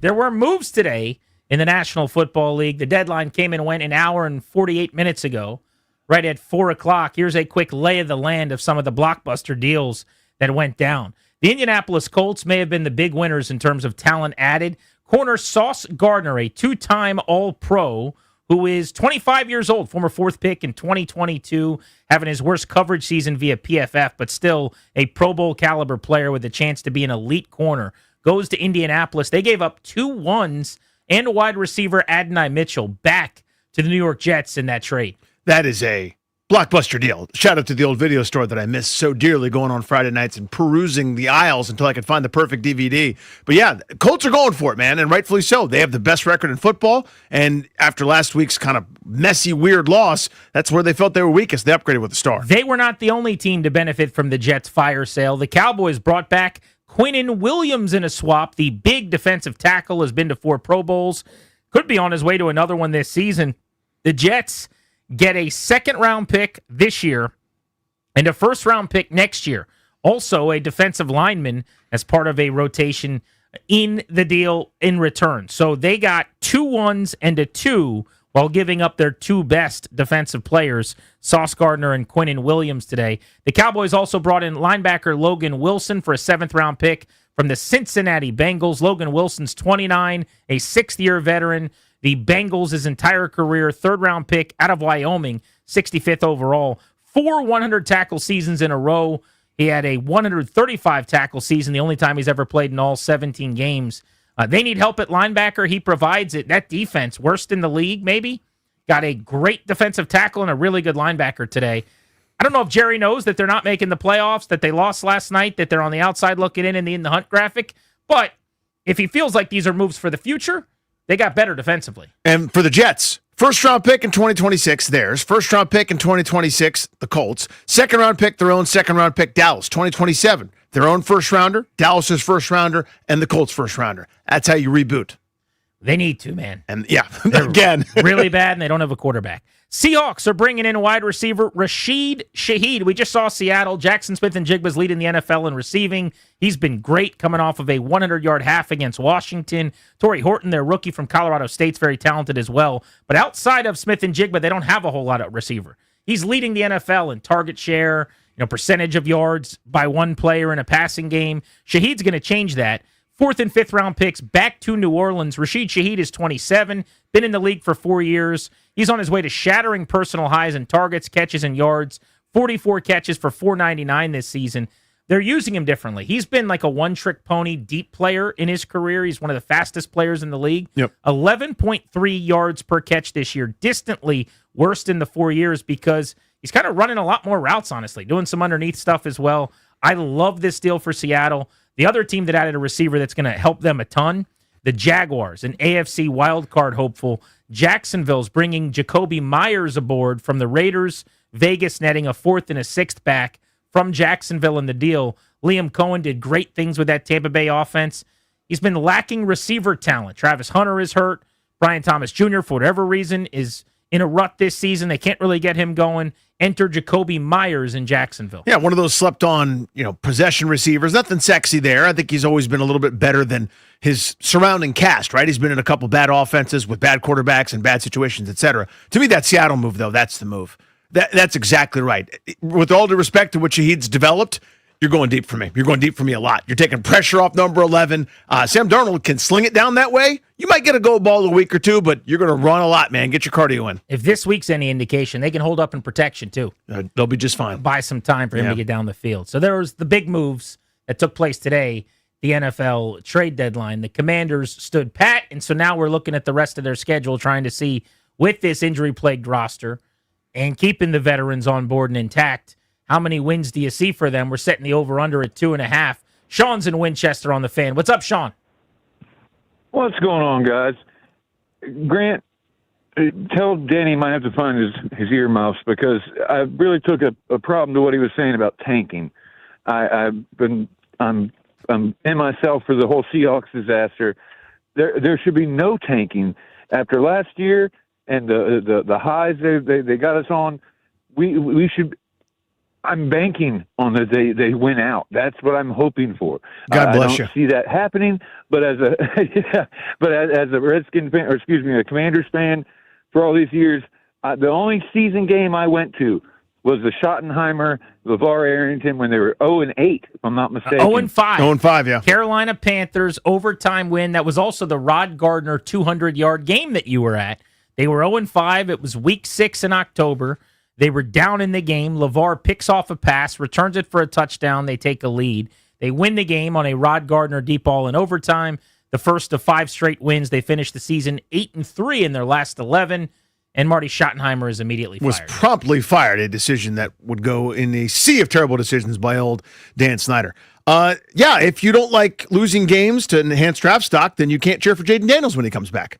So I hope we're sitting on. It quite works that way. It does for me. You're sitting on pins and needles when Washington has a chance to beat the Jets. If they do, you don't have Jaden Daniels. So you don't get to enjoy the fruits of the labor if you don't do the labor. That part is true. I still think you get to enjoy the fruits, though. If I had my druthers, you would get none, and you'd have to sit there and pout while the game's on. The amount of people that screamed at us and yelled at us, though, back in that season about, you guys are crazy. Why do you want a higher pick? Because then Jaden Daniels is possible. Because then I get him, and you don't get it. G&D on the Fan. I want to answer some NFL burning questions and figure out what's Washington going to do in their secondary now that they move forward without Marshawn Lattimore. Next on the Fan.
This update is brought to you by Melwood. In the NFL, the Commanders didn't make any trades ahead of today's deadline at 4 o'clock. The moves that they did make today, they put wide receiver Treylon Burks on the active roster after they placed cornerback Marshawn Lattimore and wide receiver Luke McCaffrey on injured reserve. Frankie Louvu is appealing his one-game suspension for repeated hip drop tackle violations. Trades that did happen today, Sauce Gardner on the move from the Jets to the Colts for 2 1s and A.D. Mitchell. The Cowboys made a couple of trades, getting Jets defensive tackle Quinnen Williams and Bengals linebacker Logan Wilson.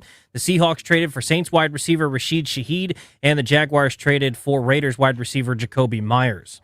Support people with disabilities in your community by donating your unwanted vehicle to Melwood. Donating is fast, free, and easy. Visit melwood.org or call 1-877-MELWOOD for more information. From the Crop Metcalf 5-Star Sports Desk, I'm Toby Altizer on The Fan.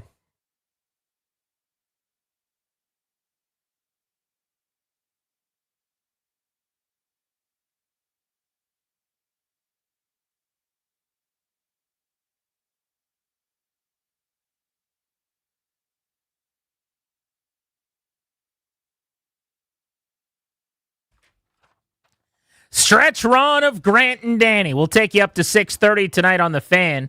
Sponsored exclusively by the law firm Condori and Murad. Estate planning, elder law, real estate transactions, probate administration. Their attorneys are always there to protect you and your family's assets. Schedule a free consultation with their team today at kmlawyers.com and be sure to tell them we sent you to get a discount. That's kmlawyers.com. Both the Caps and the Wizards are idle tonight. They're both in action tomorrow at 7:30. The Wizards were at MSG last night against the Knicks. They're injury-plagued, but they're off to a slower start than expected, 4-3. Knicks beat the Wiz last night, 119-102. Notably, Alex Sarr looked pretty good again, 19 points and 8 rebounds. Bilal Coulibaly was back healthy, 15 points and 7 boards. Keshawn George has been their best player this year, played 30 minutes, had 15 points. I was talking to David Aldridge at the Commanders game in the press box the other night about their talent and what they are. And we were just talking about how they got a couple of guys that are now interesting to watch. You know, it looks like Trey Johnson's definitely a guy. He's going to have to keep developing. He's not a finished product yet, but he's going to be somebody. Keshawn George has a chance to be a real dude for them, I think. What does that look like eventually? I'm not sure. But tip of the cap to Toby. He was like all over him. He was all over it. Really good player at the start of the year. And so far, so good. I mean, George looks like he can be someone that could be a starter on a first-rate team. They need more, though. I'm not sure if that's Coulibaly. I think he's a bench player on a championship-level team. Sarr still has the chance. If he can keep hitting jump shots and knock down some threes, he could be a nice piece. Like, they might have as many as 3 guys here. I'm guessing it's probably more like 2, but they could have 3 really, really good pieces with whatever happens in the draft this year. Yeah, you could close your eyes. And by the way, the draft, I've fallen in love with a couple players already. It's early in college basketball. But One night of college basketball. This is the draft, by the way. This is the one. Last year, yeah, it was Cooper Flagg and then a couple players that were nice. This is the draft where I think if you're in the top 3 or 4, you'll have a chance at a superstar. I've spent so much less time around basketball, covering basketball, so I don't pretend to be very connected, but I kind of accidentally had a conversation one time with someone who works in the NBA, and they said that this draft was one of the best that they've ever seen, and basically over a 3-year period, that all the planning was going toward being in a position toward this draft being something you could take advantage of for most teams, because it's that good at the top of the board. And hopefully that happens. But back to Sarr, I got to keep saying the same thing over and over. It's like your theory with a scout looking at a pitcher.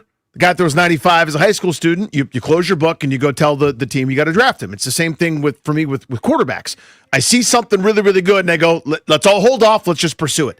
He's 7 feet tall and he moves around really well and he's coordinated. 7 assists last night as a big. I know I sound like Glenn Consor telling you 7 assists, Grant. That's more than 6. But a guy that moves that way, that's that tall, that's that agile, that's got a little touch around the rim, I'm going to take my time and see what I got there. You can close your eyes and see him as part of a really good team. Wizards have the Celtics tomorrow night, 7:30 tip in Boston. The Capitals, who are off tonight, play the Blues at home tomorrow at Capital One Arena. I'm sure many of you will be going to that game. They've lost 4 in a row. And I would say if they're very healthy that I'm not overly concerned, but I'm now officially worried about the Capitals here a little bit.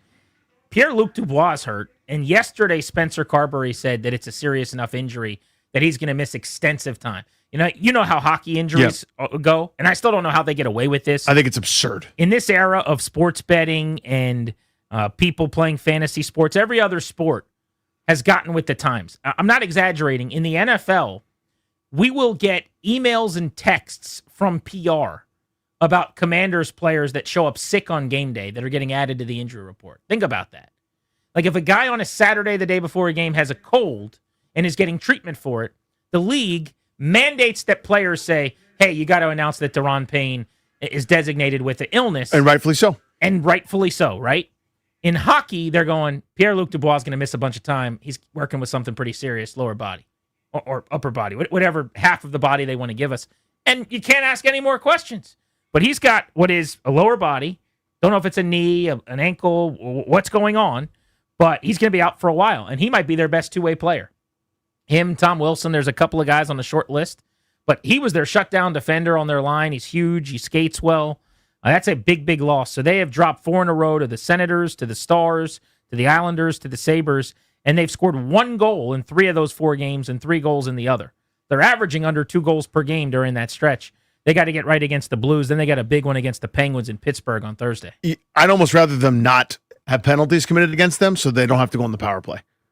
Like, it's such a momentum killer at this point. Yeah, I mean, and Tom Wilson referenced it. He was like, it's not just, it's a couple minutes. He said, I think his quote was, it's costing us games at this stage, right? Where you just don't feel good about it. And it's usually one of those things where, okay, the other team's at a disadvantage. Obviously, you're a man down, but it messes up a couple line rotations. It messes up a couple different things, gives you a chance to keep the puck down there, get some momentum. Even if you don't score, you set up a bunch of chances. Unless the opposite happens, which is what's happening now, where they get all the juice from killing it off, and you feel discombobulated and out of sorts.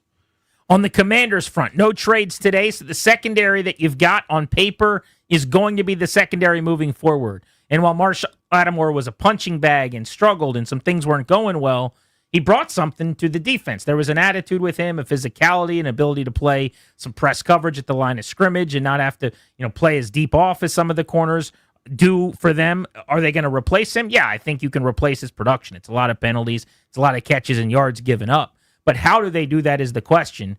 So you've got basically 2 options to me. Either you kick Mikey Sanderstill back out to the boundary where he played well last year and get him out of the nickel. Or you keep Sanderstill in the nickel, and whatever you don't do with him is where Jonathan Jones lines up. Yep. The former New England Patriot, signed as a veteran free agent to a 1-year deal this offseason. A little bit undersized. We saw him very minimally on the outside against Seattle. I didn't think it went great. What do they do here is the question. Now, my thought was move Sanderstill back outside because he was great out there. He struggled in the nickel and have him play on the boundary. And Logan Paulson and I dropped a new episode of Take Command today, looking back at the Seattle game one final time and talking about what lies ahead for this defense. And he made the point he would keep Sanderstill in the nickel. He thinks it's a way harder position, which is true. He thinks it's impossible to play in the league the way you get attacked now, which is also true. And because Mikey's a better player than Jonathan Jones, you're going to ask him to do the tougher thing. He also said, and I can get this a little bit, like he was outside, you moved him inside, now you're going to move him outside. Rather than moving him all over the place, let him do one thing. Move the other guys around. Keep developing him in an area so that he can get better at it. And then the last point he made, which I thought was pretty smart, was you see this on the line sometimes, or like with a rotation or pitching or something, but there are times where you go, we're going to make the move where we only affect one guy, not 2. So if they want to replace Marshall Lattimore with Jones on the outside, there's only one inconvenience, basically, right? Otherwise, now you're affecting 2 things, and it's 2 different areas of the field in the secondary, and you're already worried about communication. So my guess is he's onto something, and they actually go with Jones on the outside and keep Sanderstill inside, even though I would do it opposite. So here is what my thought process would be. What is Mikey Sanderstill going to be for me? I don't mean this year. I mean next year and the year beyond when I've got him under contract. They would say he'll be a nickel corner. Then that's where he plays for me. So I know the sample I've seen on the outside. Should they be open to the possibility that he's not a nickel corner? Yes. Because he played really well outside. He hasn't played as well inside, and I do understand that it's harder to play inside. Now, they drafted him to be the nickel, and that's what they're having him do now. Last year was out of necessity. I think they moved him outside with a whole bunch of things didn't go according to plan, et cetera, yada, yada, yada. But now here we are. If long-term, I believe he's my nickel, and he's got the most upside there at an incredibly difficult position, I think that point you and I both agree with, then I will let him go through growing pains here in a lost season because that's what the lost season's for. It's for him to get reps at the thing that he's going to do long-term. But if I evaluate and I get all the heads together, all the smart folks in the building that are making these calls going, you know what? Given what we've seen, look at the tape, look at this trait, look at this, he might profile to be a better outside corner. And it turns out he and Trey Amos can be our bookend second-round corners that are really good at this, and we can try again in the slot. That's where our upside is for him and as a team. If that's the case, let him go there. Whatever he's going to be next year and the year beyond, that's what I'm playing at right now, because what's the point of having a losing season and about to go through growing pains and get something out of it? I think that's a fine point, and I think it's reasonable. I like the take. I want to see if you move him back out, does it immediately click again? I'd love to see that too, just for my own curiosity. Exactly. Because now I know, okay, he could do this thing better than the other thing. And especially if in this defense, as bad as they're playing with nothing going well in the secondary around him, basically, if he's able to play at a high level with all that noise and things crumbling in all directions, and you go, okay, half the field's in a better spot because Mikey Sandristil's balling again. Now you know maybe that is where he needs to play. And maybe you do need to go find a nickel cornerback and change your plan. By the way, you might have just saved yourself $17, $18 million. Yep. Because that's what it costs for a boundary corner. See Marshawn Lattimore, who you expect to play at a really high level. But there's something to the fact that if you rank the positions in the NFL right now in terms of difficulty, how hard they are to be great at, I think you'd put quarterback 1. I think you put nickel corner 2.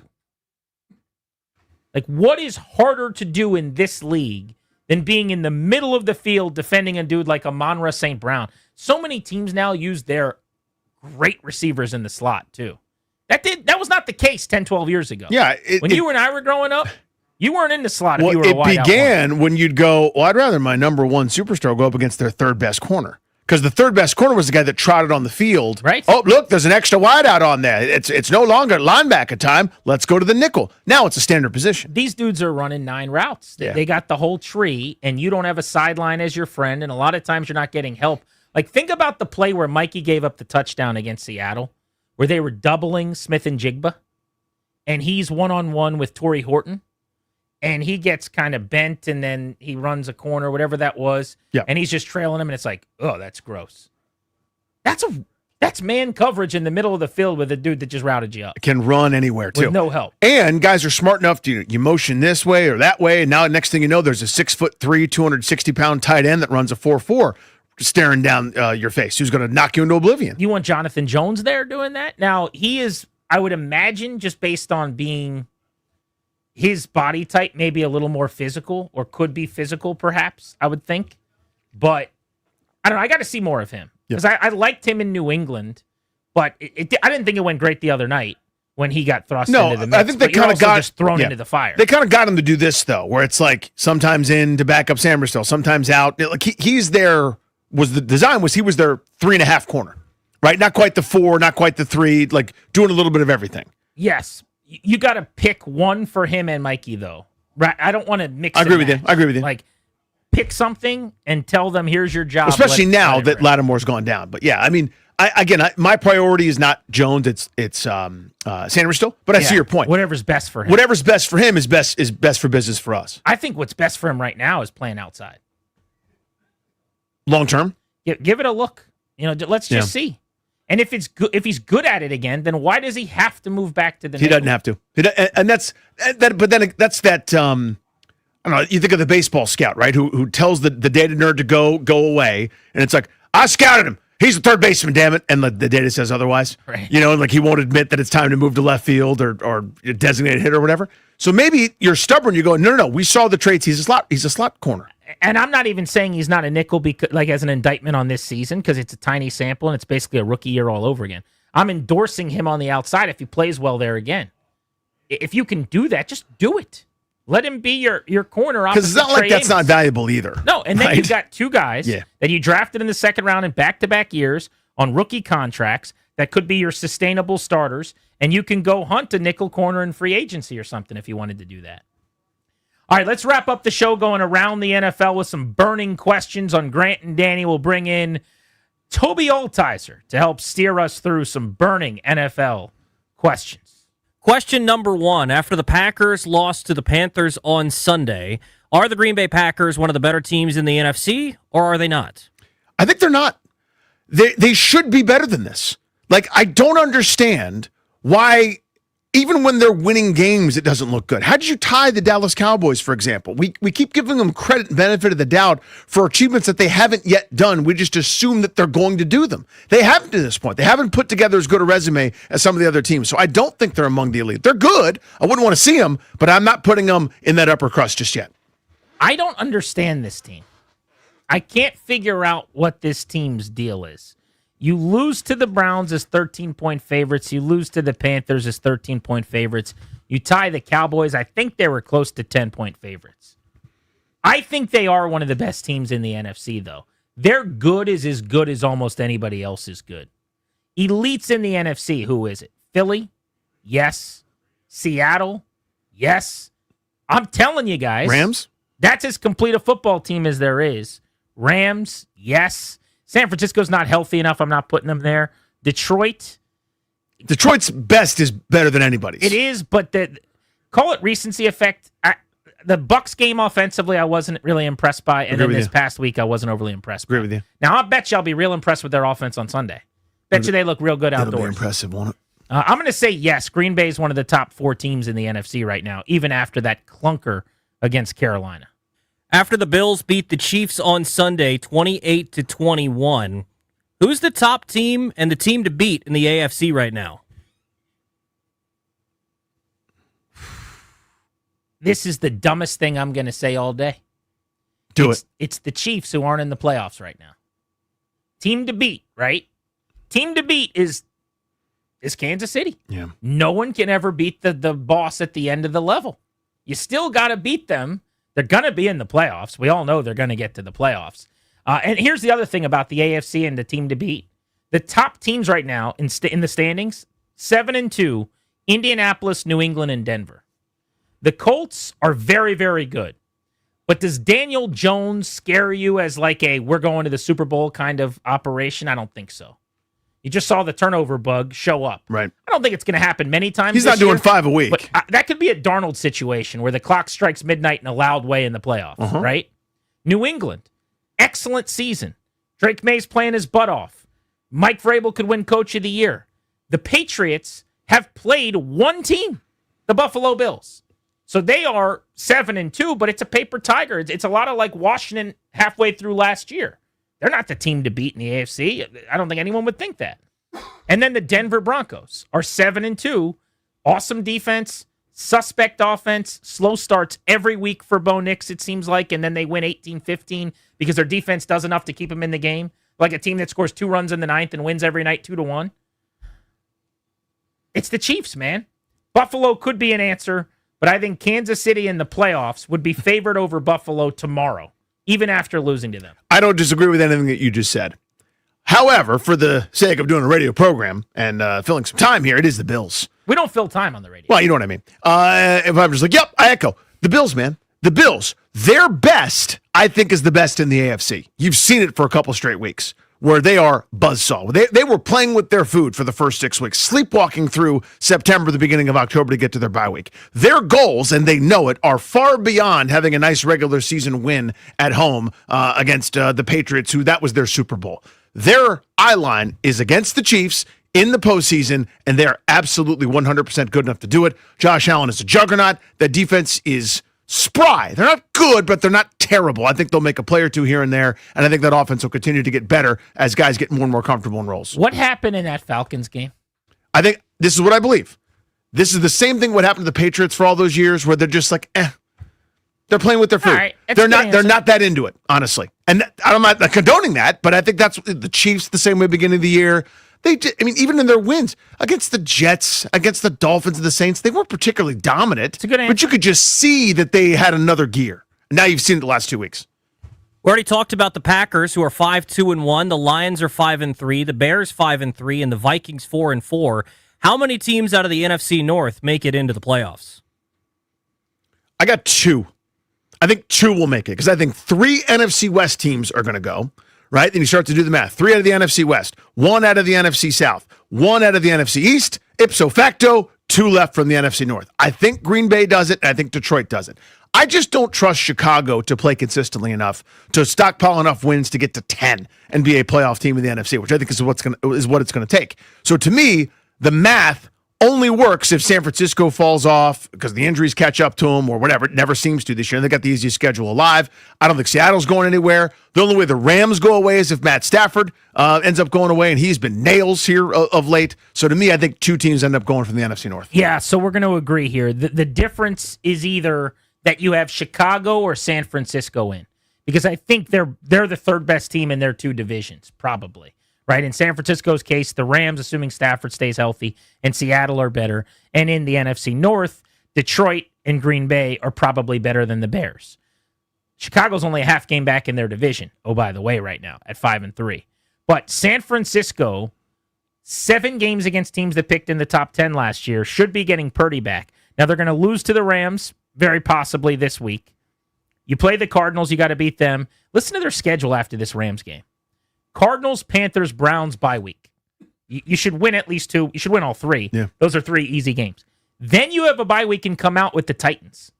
I mean, that's 4 games in a row where you play nobody. They finish with the Colts, good, the Bears, who we're talking about, and the Seahawks. That last 3 weeks is going to be tough. But they should probably go 4-1 in their next 5 games. They've got 2 games probably, as of right now. I mean, maybe 3 at the Colts. I'll take it back. So 3 games where they'll be underdogs. That 49ers-Bears game in Week 17 might matter a little bit. It's already a primetime game, Sunday Night Football. Would you look at that? That could be playoff permutations. But Chicago's going to have to win a bunch to be in the mix. I think they end up having a fun year everybody likes, and they don't make it. Their schedule's a lot harder. Lions, 49ers, Packers again, Eagles, Steelers, Vikings. I just don't trust them. Do you trust them to play consistent enough to go on a hot streak with that schedule? Their defense just gave up 42. Yeah. They had 15 missed tackles. I mean, that's a terrible defense. Yes, it is. They gave up 42 to the Bengals, and earlier in the year, they gave up 52 to the Lions in Week 2. Bad on that Give up 24 to Washington. That's dreadful. Washington's got a good offense. Top 13 in the NFL. But they have too many tough games. San Francisco is going to get in there, not. So you're right. I'll say 2 from the NFC North. Back to the AFC, which of these surprising 7-2 teams has a better shot at a deep playoff run? The Indianapolis Colts or the Denver Broncos? Broncos, because they have a Super Bowl caliber defense. I don't trust Denver to make a playoff run, to be clear. I also don't trust Indianapolis to make a run. Denver has not played that well, and they've won 6 straight games. Think about that. Yeah. And you can't say they haven't played anybody, because mostly they haven't, but they did play the Eagles during that stretch. Like, they have found ways they come back. When they've needed shootouts, they've scored 44. When they've needed crazy fourth quarters and 30-plus, they've done it against the Giants. When they've played in these pitchers' duels, they've won 13-11 with 8 sacks and negative 10 net passing yards against the Jets in London. They are portable. They can do everything they need to do, just enough. But I think to make a run, you have to be special on one side of the ball. The Colts are damn good on offense. They're pretty good on defense. The best side of the ball for either team is Denver's defense, and I'll say that they get hot at the right time. I agree with your assessment, but let me flip it here. It's the Colts, and here's why. Denver's going to lose more games as the season goes on than will the Colts, because Denver's got Kansas City, they've got the Chargers in that division, where the next best team in the Colts division is Jacksonville, maybe, and Houston, who's kind of scuffling at this point. So I think the Colts might have home field and might end up with a better draw come postseason time. Maybe they get the Patriots in round 1, or maybe they get one of these wild card teams from their own division, whereas maybe Denver's got to play Buffalo or something early on, or Denver's got to play somebody better because they won't have home field. That's kind of my thought there as to why the Colts may be better set up to end up in the AFC title game. Final burning question, 2-parter. Who are the league's most overhyped teams? And on the flip side, who is the most underhyped teams in the NFL? I'll go underhyped first. I think we just saw them. Seattle Seahawks. they're still not getting the credit. Everybody's power rankings, it's always somebody else. There's always a different story. It's, what did Mahomes eat for breakfast today? The Eagles controversy they're in, or Detroit, when did they get right? People are not giving Seattle enough credit. You and I were beating this drum leading into this weekend's game, and I think we all saw it firsthand. That group is good on both sides of the ball. They've got everything. They added to it now with Rashid Shaheed on offense to add them an element of speed. So to me, they are the most underhyped. Most overhyped at this point, that's actually really hard for me. I think it may be Green Bay. Again, in first place. Really? Yeah. They're in first place in the NFC North. So it's not as if everybody's singing their praises every second of every day, but I keep looking at a group that should be better than they are. I keep looking at this group that hasn't really played that great. There's one game where you go, okay, that was pretty damn impressive since they beat Washington on Thursday night. And that was a win on the road in Pittsburgh where they were clearly the better side. Everything else, again, they've played with their food. They barely beat Arizona, eked out a one-score win against Cincinnati, lost here to Carolina. I just keep waiting for them to show me how dominant they are, how great they are. This Matt LaFleur's secret recipe, and Jordan Love should be an MVP candidate because we saw it for a second half of a year 2 seasons ago. It just hasn't clicked, and I'm waiting for them to be special, and people are treating them like a guaranteed surefire deep run team. Underhyped team. How about Tampa Bay? Again, very quietly just pulling away in the NFC South. Again. At 6-2. They're the second seed in the NFC. Nobody ever talks about the Bucs. I think there's a stat, something like they're one of 2 teams that's won 5 straight divisions with Kansas City. And it's just what they do every year in a bad division. So nobody talks about them. Nobody gives them credit. I'll say the Rams, too. I think the Rams are legit Super Bowl relevant with Stafford playing the way that he is. He's just dealing right now at 6-2. So I'm big on LA. Overhyped? I'm a Ben Johnson guy, but maybe the Bears at 5-3 with their bad defense. I mean, that Baltimore game sticking in my craw is a game where it's like, really? You can't beat Baltimore without Lamar Jackson? Or as much as I'd like to watch New England, the idea that the Patriots are being talked about right now as if they're like a contender, I think is silly. We've talked about who they've played. Carolina, New Orleans, Tennessee, Cleveland, Atlanta, Vegas, Miami, Pittsburgh, and they lost to Pittsburgh, by the way. They lost to the Raiders. I guess that was week 1. They want that one back. That's a mulligan. But they're doing exactly what they should be doing. Yeah, they deserve credit for it. They're having a great first year with a much improved coach and an ascending, awesome young talent at quarterback. But we need to slow our roll a little bit on the Patriots as like, no one's going to want to see them in January. You kidding? I bet you they will. Yeah, I wouldn't mind it. Too bad. I guess, it could change when we get there, but the conversation on them has now become like, no, I think this it's is one of the smart best point. teams in the league. Yeah. They're like 6th in people's power rankings. Relax a little bit. Yeah, I think you're right. That the schedule element of it, I think, is so huge, right? Where, again, you give them credit because they weren't a team that could do that last year. I hadn't been for a while, and now they are. Now they're good enough to beat bad teams on their schedule. You do that enough times with a lousy schedule, you go to the postseason. That'll do it for your burning NFL questions on Grant and Danny. We got Commander Survivor still. What are you doing playing that music? You're the one that's got to tell us who's getting booted off the island. Yeah, what's the deal, Dad. man? I mean, I know Dad isn't, he's been under the weather. Yeah, he's ready to go home. So maybe he's just trying not to have to speak at all or something. It is time for Commander Survivor.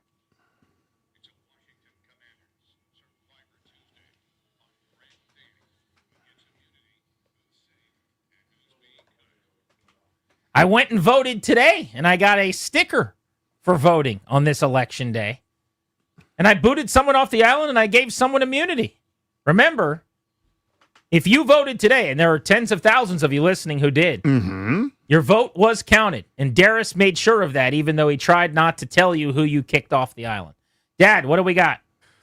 Today, the people spoke, and they voted to remove JD5 from the island. No way. Jaden Daniels, you have been dismissed from Commander Survivor. This is an injury situation. It's an injury situation. This is just okay, we're going to keep everyone else for now because you're hurt for an extended period of time. That's all this is. I'm surprised by that because that's who I voted for as well. Did you really? Yeah, not because I don't love the guy, but I'm like, he's hurt. I'm waiting until he's ruled and out for the year before I'm kicking it off Survivor. But I get it. It sounds like you may. Do you think he's coming back this year? No, I do not. I do not either. I think when you see an injury like that on national TV, you're assuming he's done for the year. National TV, man. Yeah. It was so gruesome. Yep. Just horrendous. Awful injury. There was 7 minutes left in the game. They were down 31 when that happened, by the way. I don't know if you guys heard about that. No, it has been covered. It's been discussed a little. We didn't discuss that on the show or anything yesterday. Meanwhile, immunity goes to Deebo Samuel, his second time getting immunity this year. So congratulations to Deebo Samuel. You are safe next week on Commander Survivor. It must have been a really tough game for the locals. Yeah. Deebo, nothing overly notable in that performance. I picked Laramie Tunsil. I don't have a good reason for that. It was a good Laramie Tunsil week. You just kind of go, the offensive line was terrible, but he only gave up 2 pressures. It was the somebody has to get it award. Deebo Somebody has won to. it. Yeah. Deebo's going to accidentally win Commander Survivor this year. Watch.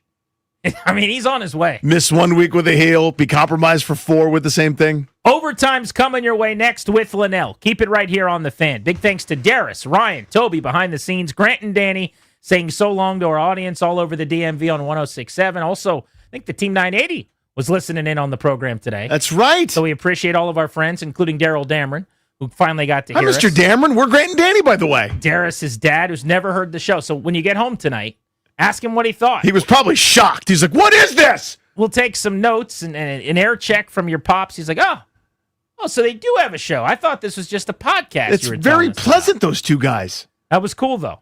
Appreciate you guys listening, however you did it. We're back at 2 o'clock tomorrow. Thank you for coming.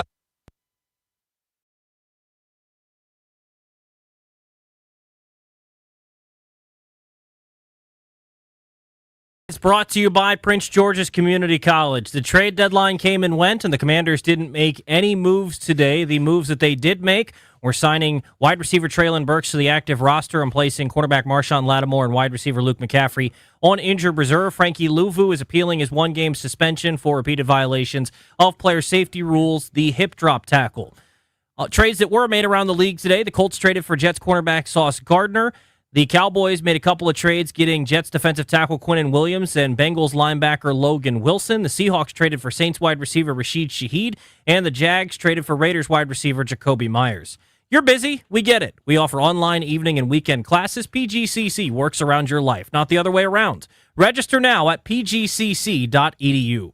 From the Crop Metcalf 5-Star Sports Desk, I'm Toby Altizer on The Fan.